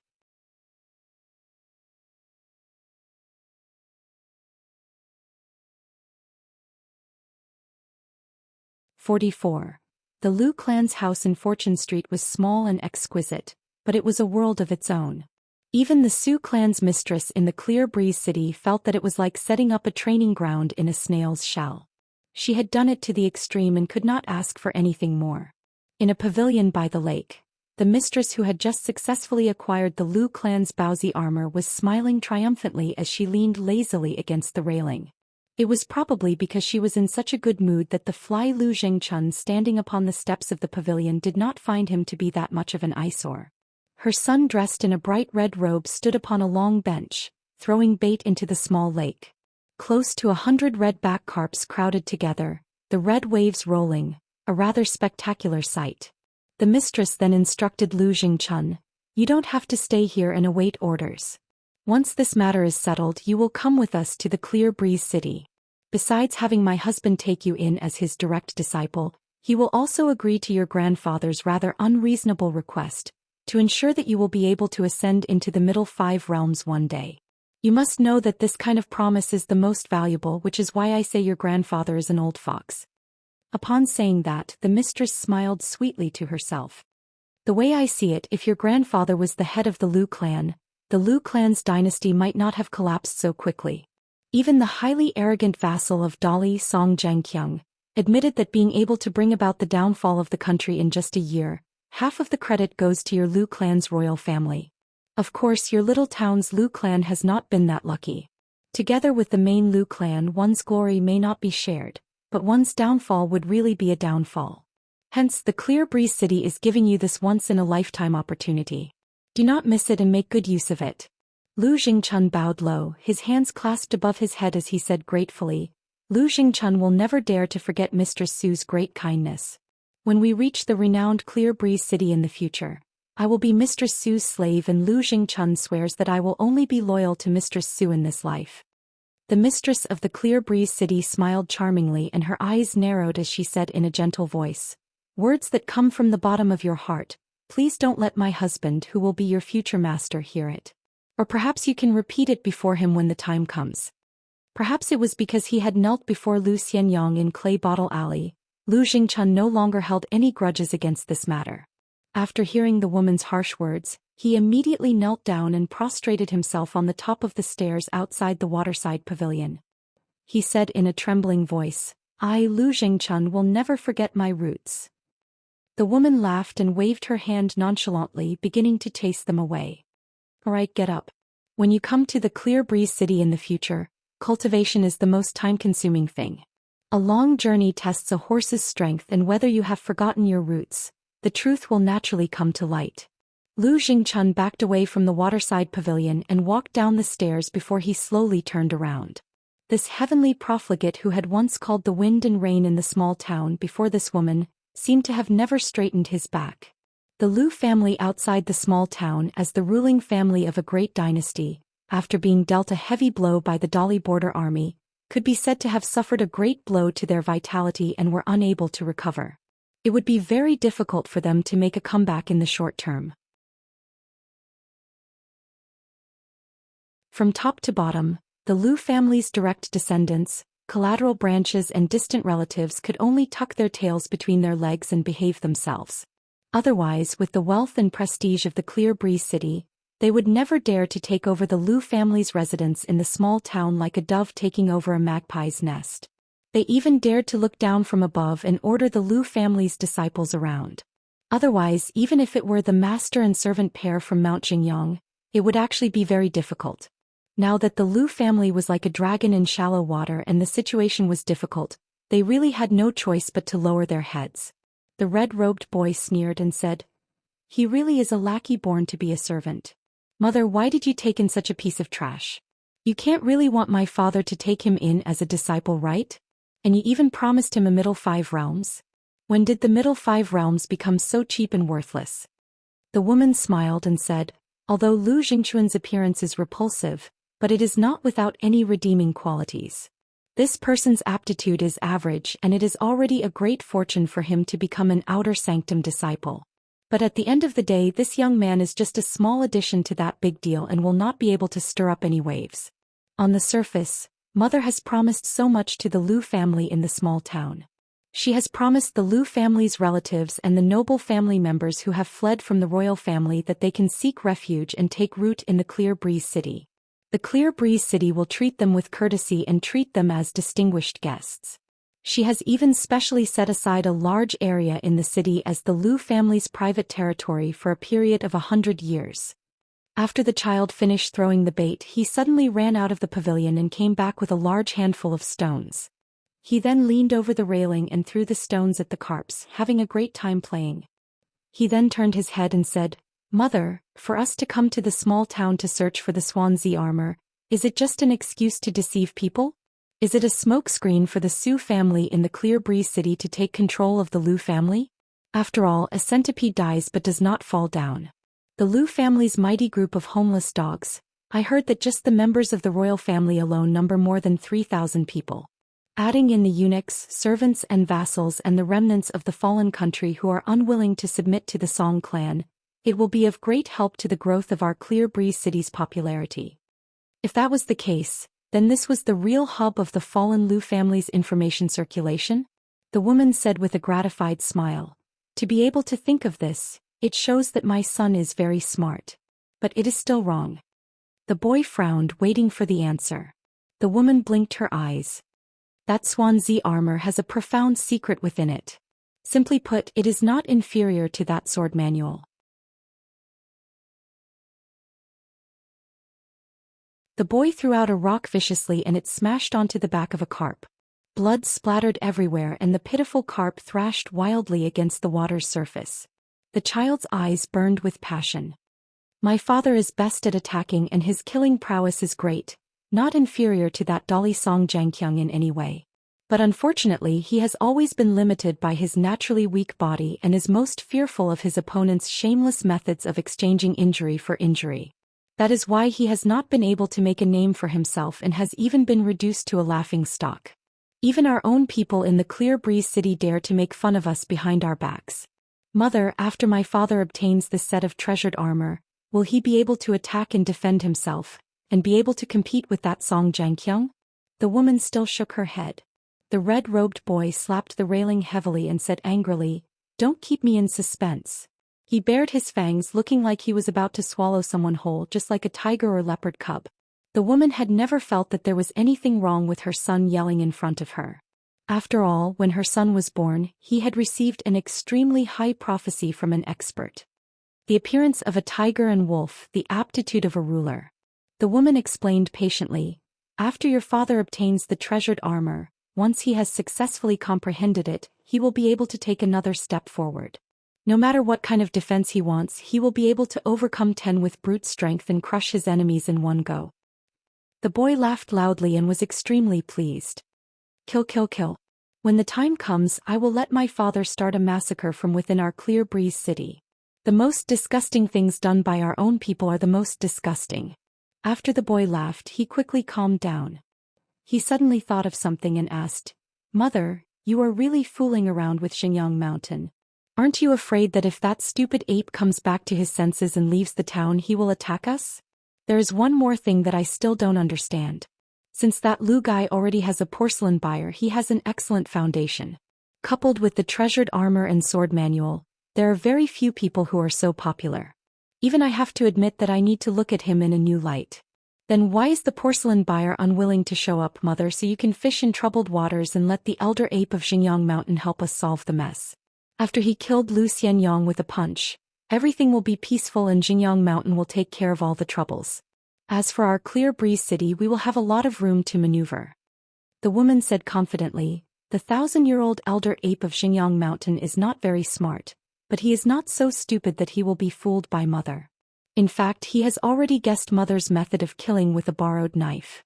As for why the elder ape was willing to pinch his nose and jump into the trap himself, the reason is more complicated. It is because Xingyang Mountain is not afraid of getting into trouble, and there is also a secret history that is unknown to others. You don't have to worry about this for now. The woman fell into deep thought. She organized her thoughts again, trying to find loopholes and fill in the gaps to avoid endless troubles. The young Lu Xianyang's porcelain buyer was once a force that supported the Lu family dynasty. After the dynasty was destroyed, they suffered a huge loss and lost everything. Before that, they were indeed a first-class aristocratic family in the secular kingdom at the foot of the mountain. Otherwise, they would not have been able to spend so much money to keep Lu Xianyang in the small town and buy him for 9 years after confirming his sword embryo aptitude. After Xingyang Mountain found out about this through some unknown channel, they went to find that poor family and tried to buy Lu Xianyang's natal porcelain. An ancestor of Xingyang Mountain offered a sky-high price in person. However, that family seemed to have taken the wrong medicine and was unwilling to give in. They only said that they had already sold it to someone else. As for who it was and where it came from, they were even more tight-lipped. After that, the puzzled Xingyang Mountain heard that it was Xingyang Mountain's mortal enemy and that the Wind Thunder Garden seized the opportunity to loot a burning house, gaining the upper hand. That family naturally did not dare to say that they had already sold the porcelain to Xingyang Mountain's mortal enemy, the Wind Thunder Garden, in front of the sword Immortal of Xingyang Mountain. As for the Lu family's ancestral mace armor and sword manual, as well as the news of the Wind Thunder Garden taking over Lu Xianyang's natal porcelain, who leaked it to Xingyang Mountain? It was so far away yet so close. It was the Su family of Qingfeng City, but of course they were the kind that hid behind the scenes. She was the main schemer. This time she personally went to the small town and paid a huge price. Naturally, she had to ensure that this deal would at least break even. Otherwise, her family's status in Qingfeng City would plummet and be in danger, not to mention having the extravagant hope of ruling Qingfeng City alone. In fact, there were crouching tigers and hidden dragons in the small town, and they could not be underestimated. Not to mention the declining Lu family, which of the other 3 families did not dominate a part of the territory of the eastern Aquarius continent. In fact, the real foundation of the 4 families and 10 clans did not lie in the number of local tyrants with powerful spells. These family heads and ancestors were actually destined to be inseparable. As the old saying went, if a tree moved, it would die. Unfortunately, they were already the same as the peach trees in the Peach Leaf Alley and the old pagoda tree in the center of the small town. If they moved, they would die and there would be no afterlife. Therefore, even though they had great powers, they could not use them. The foundation of these families lay in the number of dragon kills they could control and the number of families under their jurisdiction, because this would directly determine how many natal porcelains they could provide to the outside world every year. Once a good seed for cultivation appeared, the buyer who bet on the treasure would most likely give an extra big red packet, as long as he was not too short on money. In addition, it was equivalent to forming a relationship with both parties. Of course, it was more important than a nodding acquaintance. The woman suddenly said to her son with emotion, "Don't underestimate anyone, even a lowly dog like Lu Jingchun. Do you think that just because you came to the small town, you can easily get those fated chances and treasures? It's not like that." Fu Nanhua from Old Dragon City almost had his Taoist heart shattered. Kai Qinqian from Yunxia Mountain even disappeared from the face of the earth. No one knows whether he's alive or not. There was also a junior with good potential who seemed to have a stroke of luck on the other side of the covered bridge. He made a water observer and ruined his state of mind. It's no different from someone smashing a big hole in the bottom of the Heart Lake, causing the lake water to drop. This kind of thing will not stop here. On the contrary, it will only increase. Therefore, on the path of cultivation, there is no one who is free and unfettered. The child thought for a moment. It's better to be safe than sorry. Mother, I will be careful. The woman nodded. That's for the best. The child threw the last stone and asked, "What's going on with that Qi Jingchun?" The woman was rarely angry. She sternly reprimanded, "How dare you respectfully address Mr. Qi?" The child was stunned, but he obediently corrected himself. "Is Mr. Qi in trouble?" The woman hesitated for a moment and slowly said, Mr. Qi's teacher was not only a sacrificial offering in the Confucian temple, but he was also the second person to the left of the Confucian school's hierarch. The child was stunned. This meant that Qi Jingxun's teacher was the Confucian school, or more accurately, the fourth person in the long history of the Confucian school? If someone boasted that such an unimaginable existence could completely crush the largest mountain in the eastern bottle continent in a fit of rage, the child wouldn't dare to say that he believed it completely, but he would certainly be skeptical. The woman was worried. She whispered, It's just that the Saint of Saints is now inferior to those dilapidated statues in this small town. The child swallowed and asked casually, What should we do with Lu Xianyang's friend? The woman thought for a moment. You mean the orphan surnamed Chen from Clay Bottle Alley? The child nodded. The woman smiled. Didn't you also call him an ant when you met him?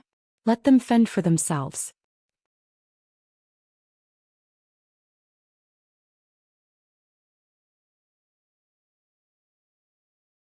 "45. Two travel-worn guests had arrived at the manufacturing supervisor's office. Both were in their 20s, tall and handsome, as tall as a pine tree. When the gatekeeper heard that they had come to visit Sir Cui, he didn't even inquire about their identities. He hurriedly led them into the official residence and led them to the courtyard where Sir Cui was temporarily residing. After knocking on the door, the gatekeeper respectfully took his leave. The person who opened the door was the gentleman who had come on behalf of the Confucian school to ask for the winnings. When he was young, he had won the reputation of being called Huibelang and had always been viewed as the best candidate to be the next mountain master of Lakeview Academy.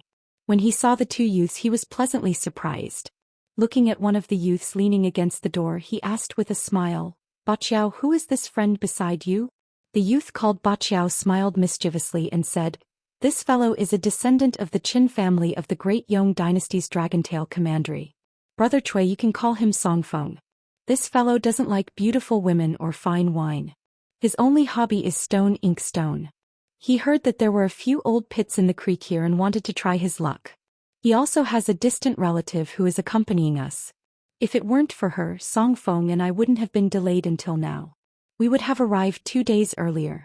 She doesn't like interacting with people, so she went to wander around the town. Ai, what a pity, what a pity. On the way here, I heard that a prince of the Sui dynasty had obtained a heavenly opportunity and earned a golden dragon carp. In the future he has great hopes of becoming a dragon. My eyes are red with envy. Brother Cui, take a look. They are bloodshot, aren't they? The youth extended his head towards the Confucian gentleman.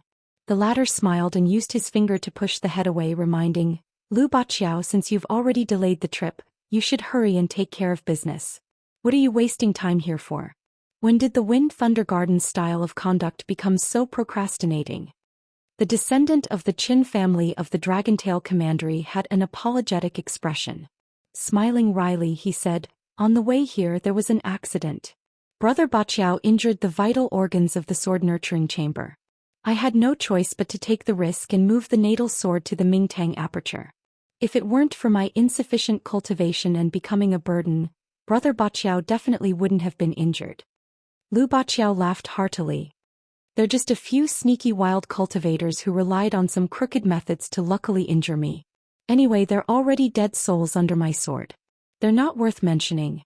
If I wasn't in a hurry, this young master would make a few cenotaphs for them, erect a tombstone, and write down that they died under Lu Baqiao's sword.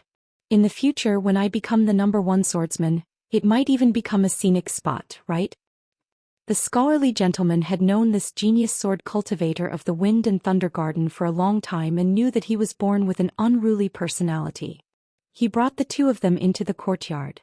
Lu Baqiao suddenly lowered his voice. Brother Cui, tell me something. Is this world about to collapse? Does Mr. Qi from Cliff Academy, who migrated here, really want to go against the heavens? The scholar surnamed Cui turned a deaf ear. Lu Baqiao chuckled and pointed at Mr. Cui. I already understand. The scholarly gentleman seemed to be careless as he said, Songfeng, I went to visit Mr. Qi at the school earlier. He talked about self-cultivation and lamented that time waits for no man. Self-cultivation was to govern the country and bring peace to the world. This saint seed from the Cui family only talked about self-cultivation and then stopped. At first, Qin Songfeng thought that it was just polite greetings between scholars. However, when he saw the scholar's eyes, he immediately understood and cupped his fists. Mr. Cui, I'll go look for that distant cousin of mine. When I come back, I'll ask Mr. Cui for advice on how to govern the country.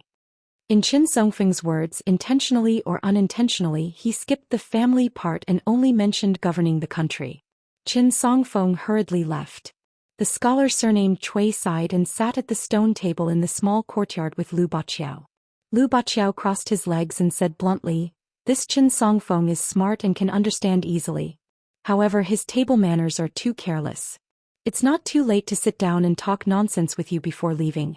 Why is he in such a hurry to ask for the ancestral shade locust tree leaves? I don't think it's necessary. Now, in our eastern vase continent, other than the dragon-tail Cultivation family, how many families with the surname are left?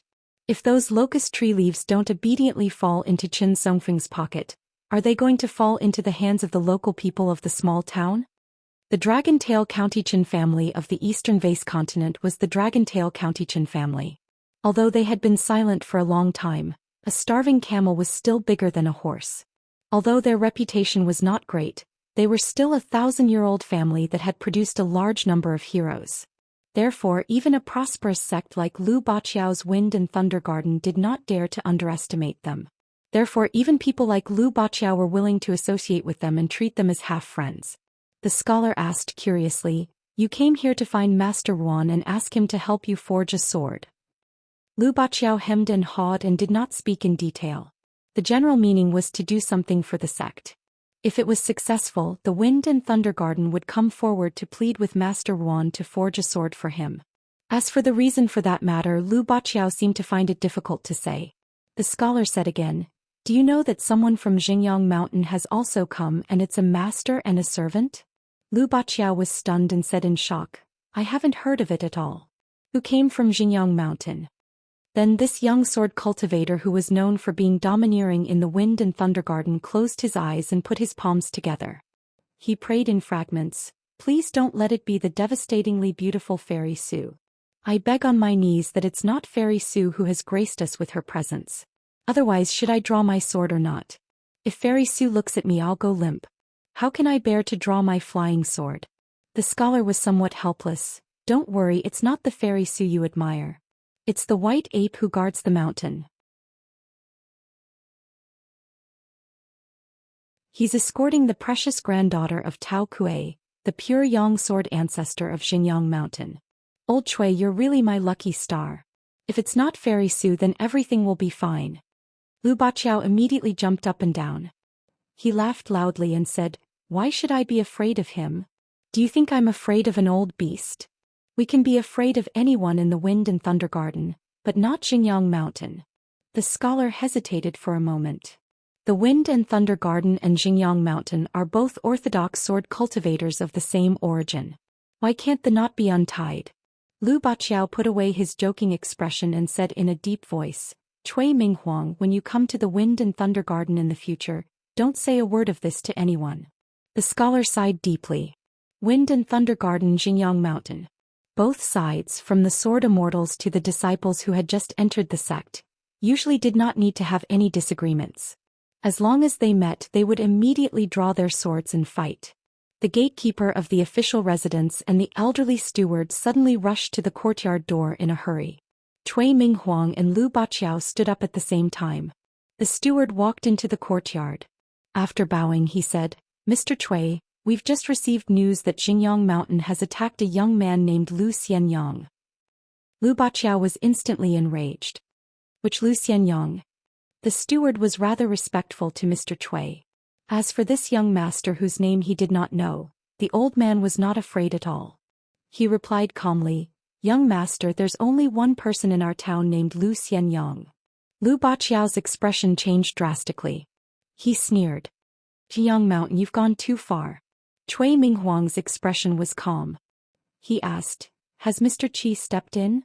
The steward shook his head. "Not yet. I heard that the young man was taken to Master Ruan's sword shop.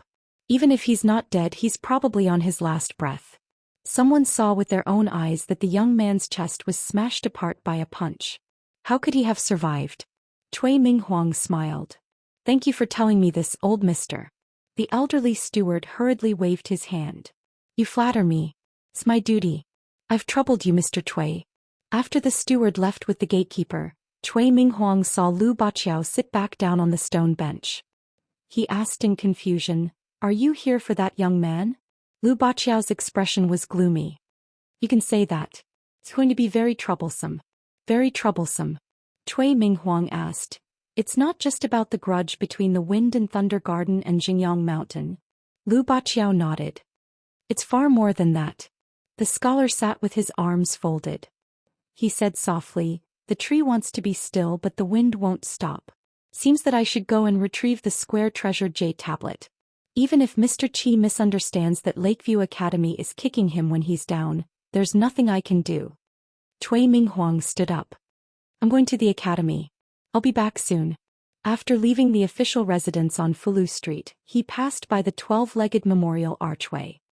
He stopped and looked up at the plaque with the words Never Pass Away. Under the sunlight, the scholar covered his forehead with his hand. After a moment of hesitation, he turned around and returned to the official residence. On Fulu Street, a white-haired, burly old man held the hand of a little girl with a face as delicate as a porcelain doll. They did not enter the Lu family's mansion. Instead, they went to the Song family's mansion. Someone was already waiting at the door to welcome them. In the main hall with the plaque, Sweet Dew Hall, a dignified old man stood up and came to the door to greet them. He cupped his fists and said, Li Hong greets Senior Ape.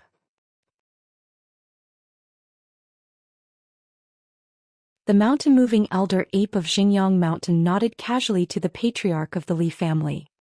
He let go of the little girl's hand and lowered his head. He said softly, Young mistress, I'll be waiting for you at the top of the mountain. The little girl sat on the threshold of the main hall. She was angry but did not say anything. The patriarch of the Li family said softly, Don't worry, senior. The Li family will definitely send young mistress Tao out of town safely. The mountain-moving elder ape nodded. I'll have to trouble you to take care of young mistress this time. Let me have a word with young mistress. The old man immediately left the main hall and ordered everyone in the family to stay 100 steps away from Sweet Dew Hall. The old man also sat on the threshold. He thought for a moment and said, Young mistress, there are some things that I shouldn't tell you. But since things have come to this, there's no point in hiding it anymore. I'll tell you everything. The trip to the town this time is most likely a meticulously planned trap. That woman from the Su family in Clearwind City can't escape. However, she might not be the most important person. The powerful thing about this trap is that even if I'm aware of it, I can't help but jump into it. Young mistress, you might not know this, but the owner of that sword manual was once a trader of the sword Dao from Xingyang Mountain. He created it himself. According to your grandfather, the most valuable thing about this sword manual is that although the author's sword Dao achievement is only at the threshold of a sword immortal, the content of the sword manual points to the great Dao. Young mistress, think about it. Even the Xia family's patriarch, who's on good terms with our Xingyang Mountain, still gave this sword manual an extremely high evaluation. Following that, the old man's tone turned colder. And this sword Dao genius who betrayed his master and ancestors sought refuge with our Xingyang Mountain's old enemy, the Wind Thunder Garden, when he was at his wit's end. The Wind Thunder Garden did indeed shelter him for most of his life. He was a coward for most of his life. Later on, in order to verify the sword manual, he secretly left the Wind Thunder Garden and sought out several sword immortals who had proven their Dao. For example, the Xia family's patriarch. Even though they all looked down on his character, they all praised the sword manual endlessly. The ancestor of the Xia family once said in private that the sword scripture is a fusion of the spirit of the sword paths of Xingyang Mountain and Wind Thunder Garden. Once someone from either side cultivates it, then the battle of formula paths between the two families will come to an end.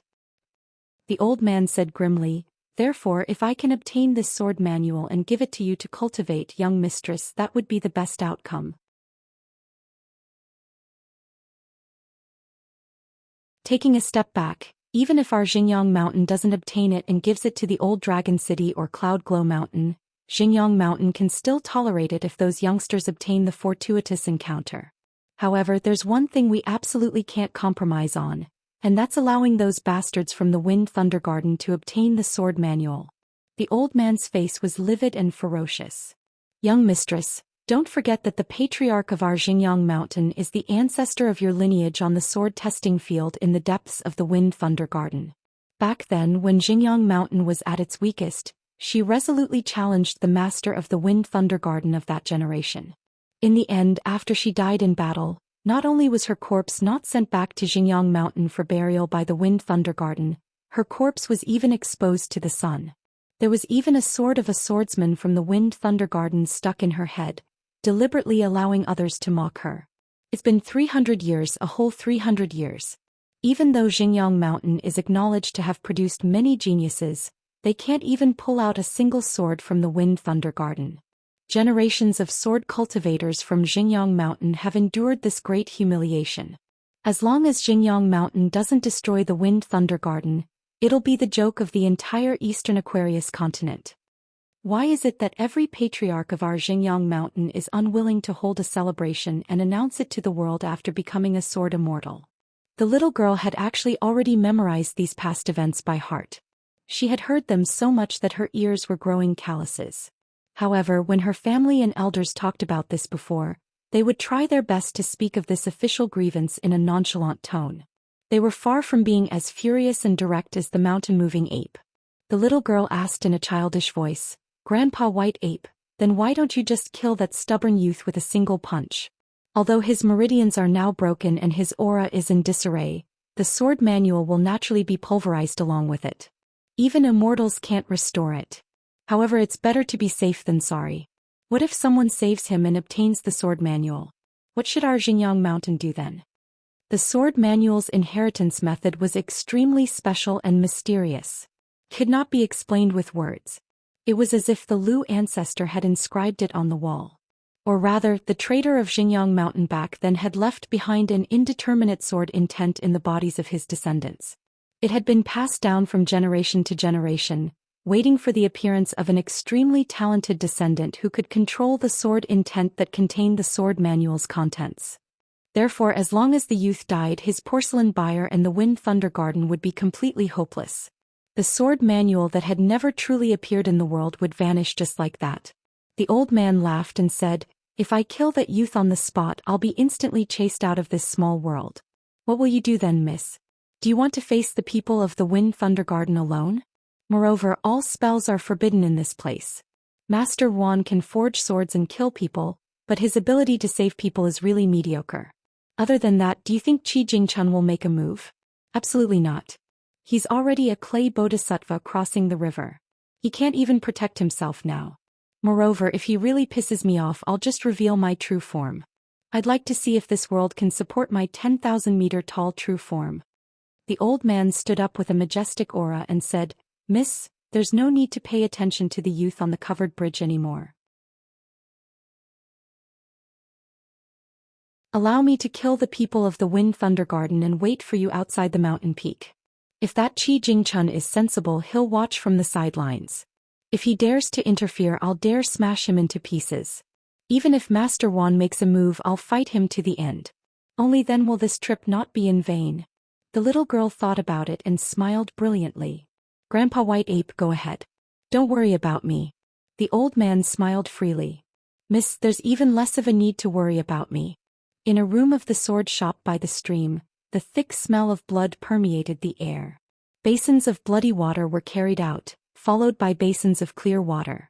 An old man, the shopkeeper of the Yang clan's medicine shop, who was practically grabbed by a girl in green like a chick, sat on a stool in front of the window.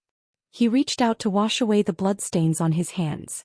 Sweat seeped out of his forehead as he looked up and shook his head helplessly. "Master Wan, this youth's injuries are really too severe. If it were outside the town," Master Wan, with his arms crossed, said with a straight face, "Cut the crap." The old man could only smile bitterly. He had indeed said a bunch of crap. If it were outside the town, he wouldn't even have to make a move. The girl in green, Ruan Xiu, stared fixedly at the locust tree leaf on the sickly youth's forehead. It had already dimmed and was still green, but there wasn't the slightest hint of green. She abruptly turned her head and angrily asked, "Didn't we agree that if Qin Pingon took out his locust tree leaf, Lu Xianyang would have half a chance of survival?" The old shopkeeper of the Yang clan's medicine shop sighed. If the locust tree leaf's owner suffered such a serious injury and then received the ancestral blessing of the locust tree leaf, of course, there would be a 50% chance of survival. But if it was used to give the blessing to others, it's a different matter. Wan Xiu angrily shouted, surnamed Yang. Then why did you speak nonsense before, saying there was a 50% chance? Why didn't you say so earlier? The old man's face was sullen and he felt extremely wronged. If I didn't say so, I'm afraid that before the youth died, I would have been beaten to death by you. Wan Xiu was so angry that her face turned white. She was about to open her mouth and curse. The man said in a low voice, Xiu, don't be rude to shopkeeper Yang. Wan Xiu clenched her teeth and remained silent. After a moment of silence, the man glanced at the dumbstruck old shopkeeper who hadn't moved for a long time. Like thunder in spring, he began to curse, Shopkeeper Yang, you're F*king standing here like a block of wood. Are you looking for death? Encountering such a father and daughter pair, the old man really wanted to cry but had no tears. Most importantly, he didn't dare to show the slightest bit of dissatisfaction. He could only brace himself and continue to treat a dead horse as a living horse. From beginning to end, the straw sandals youth didn't make a big fuss, nor did he wail. He only brought the water out again and again, changing the basin of bloody water into basin of clear water. After another 15 minutes, the medicine shop shopkeeper was also extremely irritated. He lowered his head and looked at the basin of clear water. Suddenly he slapped the water, causing countless splashes. Then he raised his head and said to Master Wan with incomparable grief and indignation, Master Wan, you might as well stab me to death. I'm just a medicine seller, not a godly doctor who can bring the dead back to life. The blacksmith man frowned bit by bit. The old man immediately shrunk his neck. The young man finally spoke, Shopkeeper Yang, let's try again. When the old man turned to look at the youth's eyes were clean. He slightly emphasized his tone, try again. The old man let out a breath of turbid air. He couldn't bear it and said, Child, this old man really can't do anything. The youth squeezed out a smile with difficulty, Shopkeeper Yang, I beg you. The old man's face was filled with exhaustion, but he still shook his head. The last bit of hope in the straw sandals youth's eyes also disappeared. He squatted down and put down the basin. He sat by the bed and held the tall youth's slightly cold hand. He squeezed out a smile that was uglier than bitterness and said softly, I'll be back. The youth stood up and left the room. When he reached the threshold, he suddenly turned around and bowed to thank the Wan father and daughter, the old shopkeeper, and the 3 people who had been busy until now. The youth stepped over the threshold. The sunlight was somewhat dazzling. The youth paused for a moment and then strode forward. If the heavens don't give justice, it's fine. I'll get it myself. I'll get as much as I can.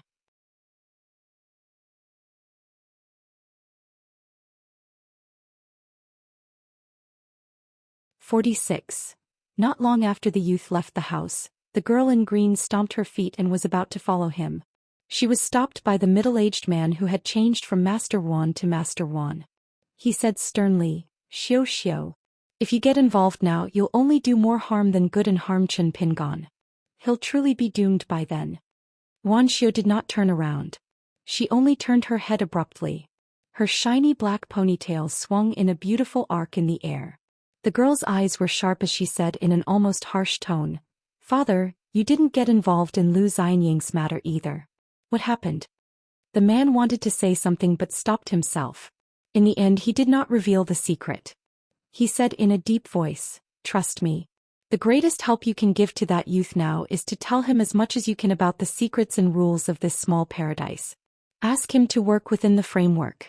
It'll be good if he can take advantage of everything. Wan Xiu did not fully understand. She was hesitant. The man waved his hand and said patiently, You are my daughter. That young man from Mud Bottle Alley, no matter how big the stone he threw into the pond was, the splash was limited. It would not disturb the old bastard at the bottom of the pond. This means that everything can be dealt with, but you, Wan Xiu, are different. Remember, you have to be calm whenever something big happens. I told you to read more, but you didn't listen. You can't even compare to a youth from a shabby alley. To think that you're a cultivator. The man actually regretted it as soon as he said the last sentence. He could not help it. When it came to his daughter, he could not stop himself from saying the last sentence. Fortunately, the girl did not feel wrong this time. She quickly ran out of the house, leaving the man with a complicated mood. The man, whose real name was Ruan Xiu, picked a stool and sat down. He held the tall youth's wrist. His pulse was a mess. It was terrible. The man, who was already in a bad mood, became gloomier. He complained, "Qi Jingchun is really something. Xinjiang Mountain is so opportunistic. Even if we can't expel him according to the rules, we should at least teach him a lesson as an example. Even if we can't kill him, what's wrong with beating him a few times? Otherwise, with the constant influx of new people, it'll be even more chaotic." "Won't it be chaotic? What? Are you thinking that since you're going to step down in a few days, you'll leave me a mess? What happened to the responsibility of a scholar?" The shoddy old doctor sat at the side and looked down. He absolutely did not interrupt in order to avoid getting himself into trouble. The old man only dared to constantly criticize in his heart. What happened to being calm in every major event? After Wan Qing finished complaining, he finally sighed and said, "You Qi Jingchun, have your hands and feet tied. There's nothing you can do about it. You can ignore the first part of what I said, but don't forget to listen to this part." The old shopkeeper of the Yang family's shop had actually been eavesdropping all this while. After hearing what Yi Shiwen said, he was immediately impressed. He thought to himself that Yi Shiwen was indeed worthy of being the next sage to guard the heavenly abode. His face was so thick that it could even block a flying sword. Wan Ju suddenly looked at the old man and asked, "I've only heard that a married daughter is like spilled water. She hasn't even gotten married yet and she's already siding with an outsider?" The old man had been holding it in for a long time and couldn't help but want to say a few words of conscience. Otherwise, he would be letting down his unyielding character. Thus, he mustered up his courage and said, "Teacher Wan, is it because I'm old and blind? I keep having the feeling that that young man doesn't seem to like your Xianxia that much." Wan Qiongzhan looked at the old man with a pitiful gaze and said firmly, "There's no need to doubt it. You're old and blind." The old man also looked at the man with a pitiful gaze. The two of them were speechless. On the other side of the well, Wan Xiu caught up with Qin Pingon. She also didn't say anything, as if she didn't know what to say. Qin Pingon smiled at her. He remembered the first time they met on the back of the green ox. He had thought that she was mute, or that she didn't know how to speak the dialect of the small town. Only now did he realize that she just didn't like to speak. She followed the footsteps of the straw sandal youth and walked towards the covered bridge. The blue-clothed girl finally mustered up her courage and said, "Qin Pingon, I'm called Wan Xiu. My father is called Wan Ju and he's a swordsmith. I've been smithing and forging swords with my father since I was young.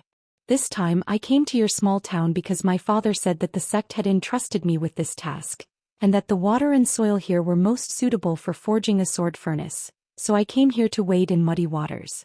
In truth, I know that my father wants to find an opportunity for me. My father is a person who cares about face no matter what, just like your friend Lu Xianyang. My father actually really wants to take him as a disciple.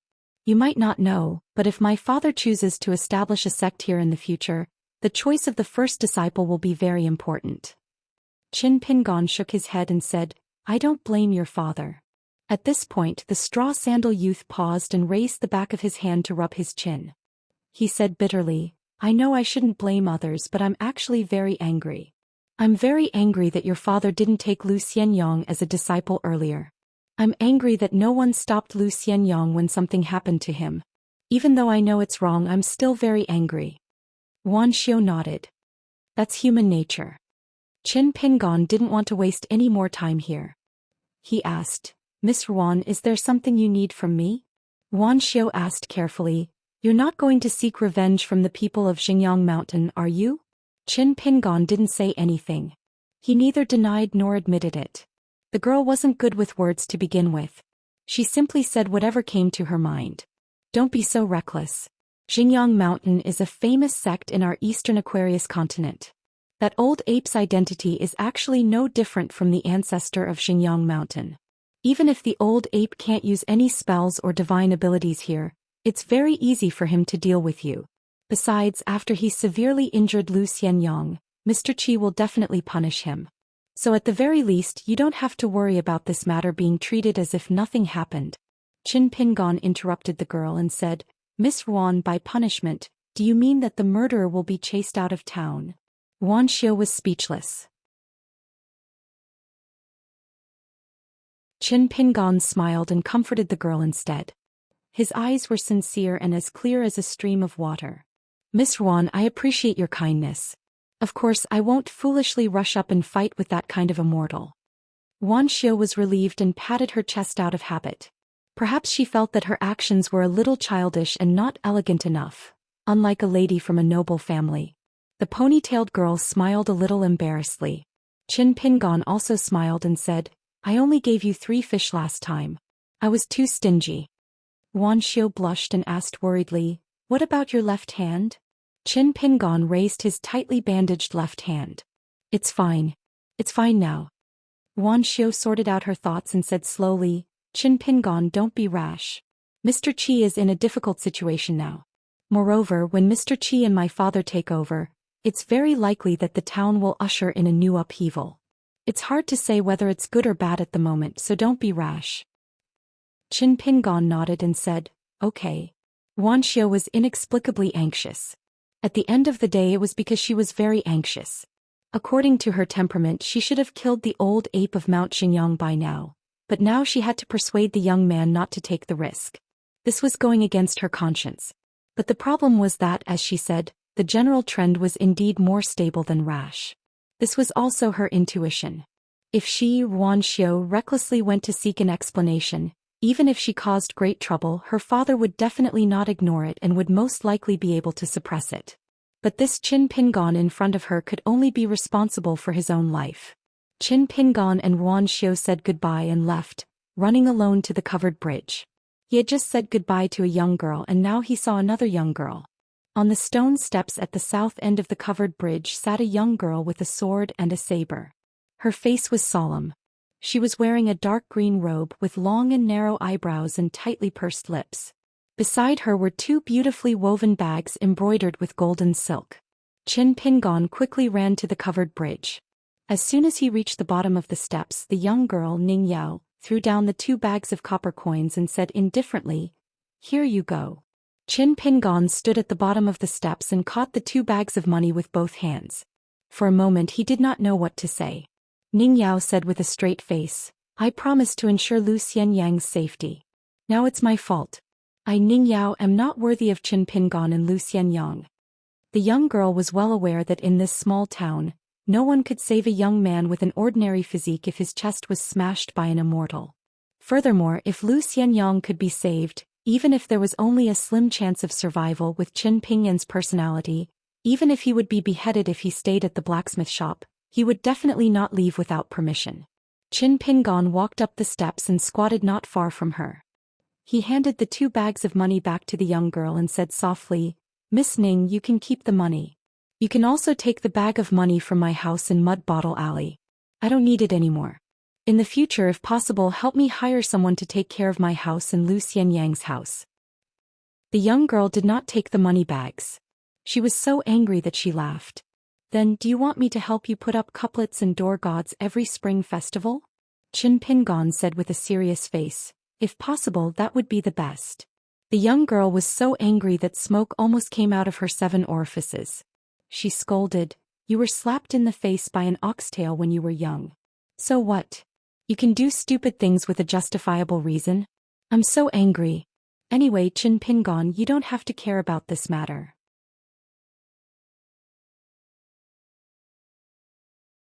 Do you think you can deal with a mountain-moving ape from Xingyang Mountain with your mediocre skills? Lu Xianyang's broken house, you can take care of it yourself. Go buy your couplets and door gods. I, Ning Yao, will not serve you. Qin Pingon looked at the young girl and said, Miss Ning, although I haven't known you for long, I can be sure of one thing. If you have the confidence to avenge Lu Xianyang, you will never return these 2 bags of money to me, at least not now.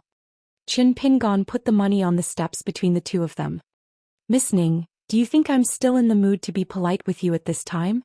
You, Lu Xianyang, and I are just doing business. It's not like you're trying to trick us. It's just that no one would have thought that we would encounter such a natural disaster. How can we let you pay with your life? Believe me, it's not just me, Qin Pingon, who doesn't want to see this happen. Xianyang, that fool, doesn't want to see this happen either. If he could speak, he would only talk about men's business and leave women alone. The young man suddenly grinned and said, "Of course I don't dare to say that to Miss Ning." Ning Yao placed both hands on the white scabbard sword and narrowed her eyes. "I only said half of what I wanted to say. Guilt is half of it. Also, ever since I ran away from home, I, Ning Yao, have traveled the world. I've never met a hurdle that I could avoid." The young girl stretched out her thumb and pointed at her heart. "Here's well." Qin Pingon thought for a moment. "Miss Ning, before you do anything, can you let me find 3 people first? After that we'll go our separate ways." Ning Yao asked, "How long will it take?" Qin Pingon said without hesitation, "Half a day at most." Ning Yao asked again, "Besides Qi Jingchun, who are the other 2? Qin Pingon shook his head. "Miss Ning, don't ask." Ning Yao frowned. "The kiln supervision office doesn't care about this. Do you really think it's a small matter like stealing chickens and fighting on the streets?" Qin Pingon was about to stand up when Ning Yao said in a deep voice, "Take the money away." Qin Pingon could only put it away. "Qin Pingon. Wait a moment, turn around first." After asking Qin Pingon to turn around, Ning Yao suddenly bent down, lifted her robe and took out a simple dagger tied to her calf. She stood up and handed it to the young man. Her tone was very serious as she said, "This is a unique skirt dagger in my hometown. Every woman has one. Since it's an emergency, I don't care about local customs. But don't forget, I'm lending this dagger to you, not giving it to you." Qin Pingon was a little confused, but he stretched out a hand to take the dagger. The young girl said angrily, "Use both hands. Can you be a little more polite?" The young man hurriedly raised his other hand, but he was still puzzled. Ning Yao said angrily, "Do you think you can kill that mountain-moving ape with just a few pieces of broken porcelain?" Kai Xianxian is just a person who hasn't gone far on the path of cultivation. What's more, that old beast of Xingyang Mountain was born with a vision and has the most rough and thick skin. Not to mention porcelain, even ordinary immortal weapons can't hurt that old beast at all. What's the point of leaving 1 or 2 scars? It's not useful at all. The young man who took the dagger with both hands and didn't know where to place it had a strange expression on his face. Ning Yao glared at him and said, "You're about to cut someone with the dagger and you're not allowed to curse?" Qin Pingon was speechless. For some reason the young man sat back down on the steps and looked up at the sky in the south. The young girl stood beside the young man. Qin Pingon tried to persuade her for the last time, "You'll really die." The young girl crossed her arms in front of her chest. He had a sword on one side and a dagger on the other. Her expression was indifferent. "I've seen more dead people than you've seen living people." Then she deliberately said in a casual tone, "You can tie that dagger to your arm and hide it in your sleeve later." Qin Pingon nodded and said, "Okay." Qin Pingon patted his knee hard and stood up. He suddenly said, "I'm very happy to have met you." The young girl suddenly turned around and took the lead to walk on the covered bridge. A heroic young girl, a long sword with a snow-white scabbard, and a narrow dagger with a light green scabbard. Her figure at this moment. It was the most beautiful scene the young man had ever seen in his life. At this moment the young man felt that even if he could walk out of the town he would never see a scene more moving than this. This life was worth it. Therefore the young man who had become a little afraid of death after hearing Priest Lu's words was no longer afraid of death like before. If he died, he would die. You're tuning in to the Zhou Xian's Legacy YouTube channel. Don't forget to subscribe and join us on this journey to catch the most captivating stories.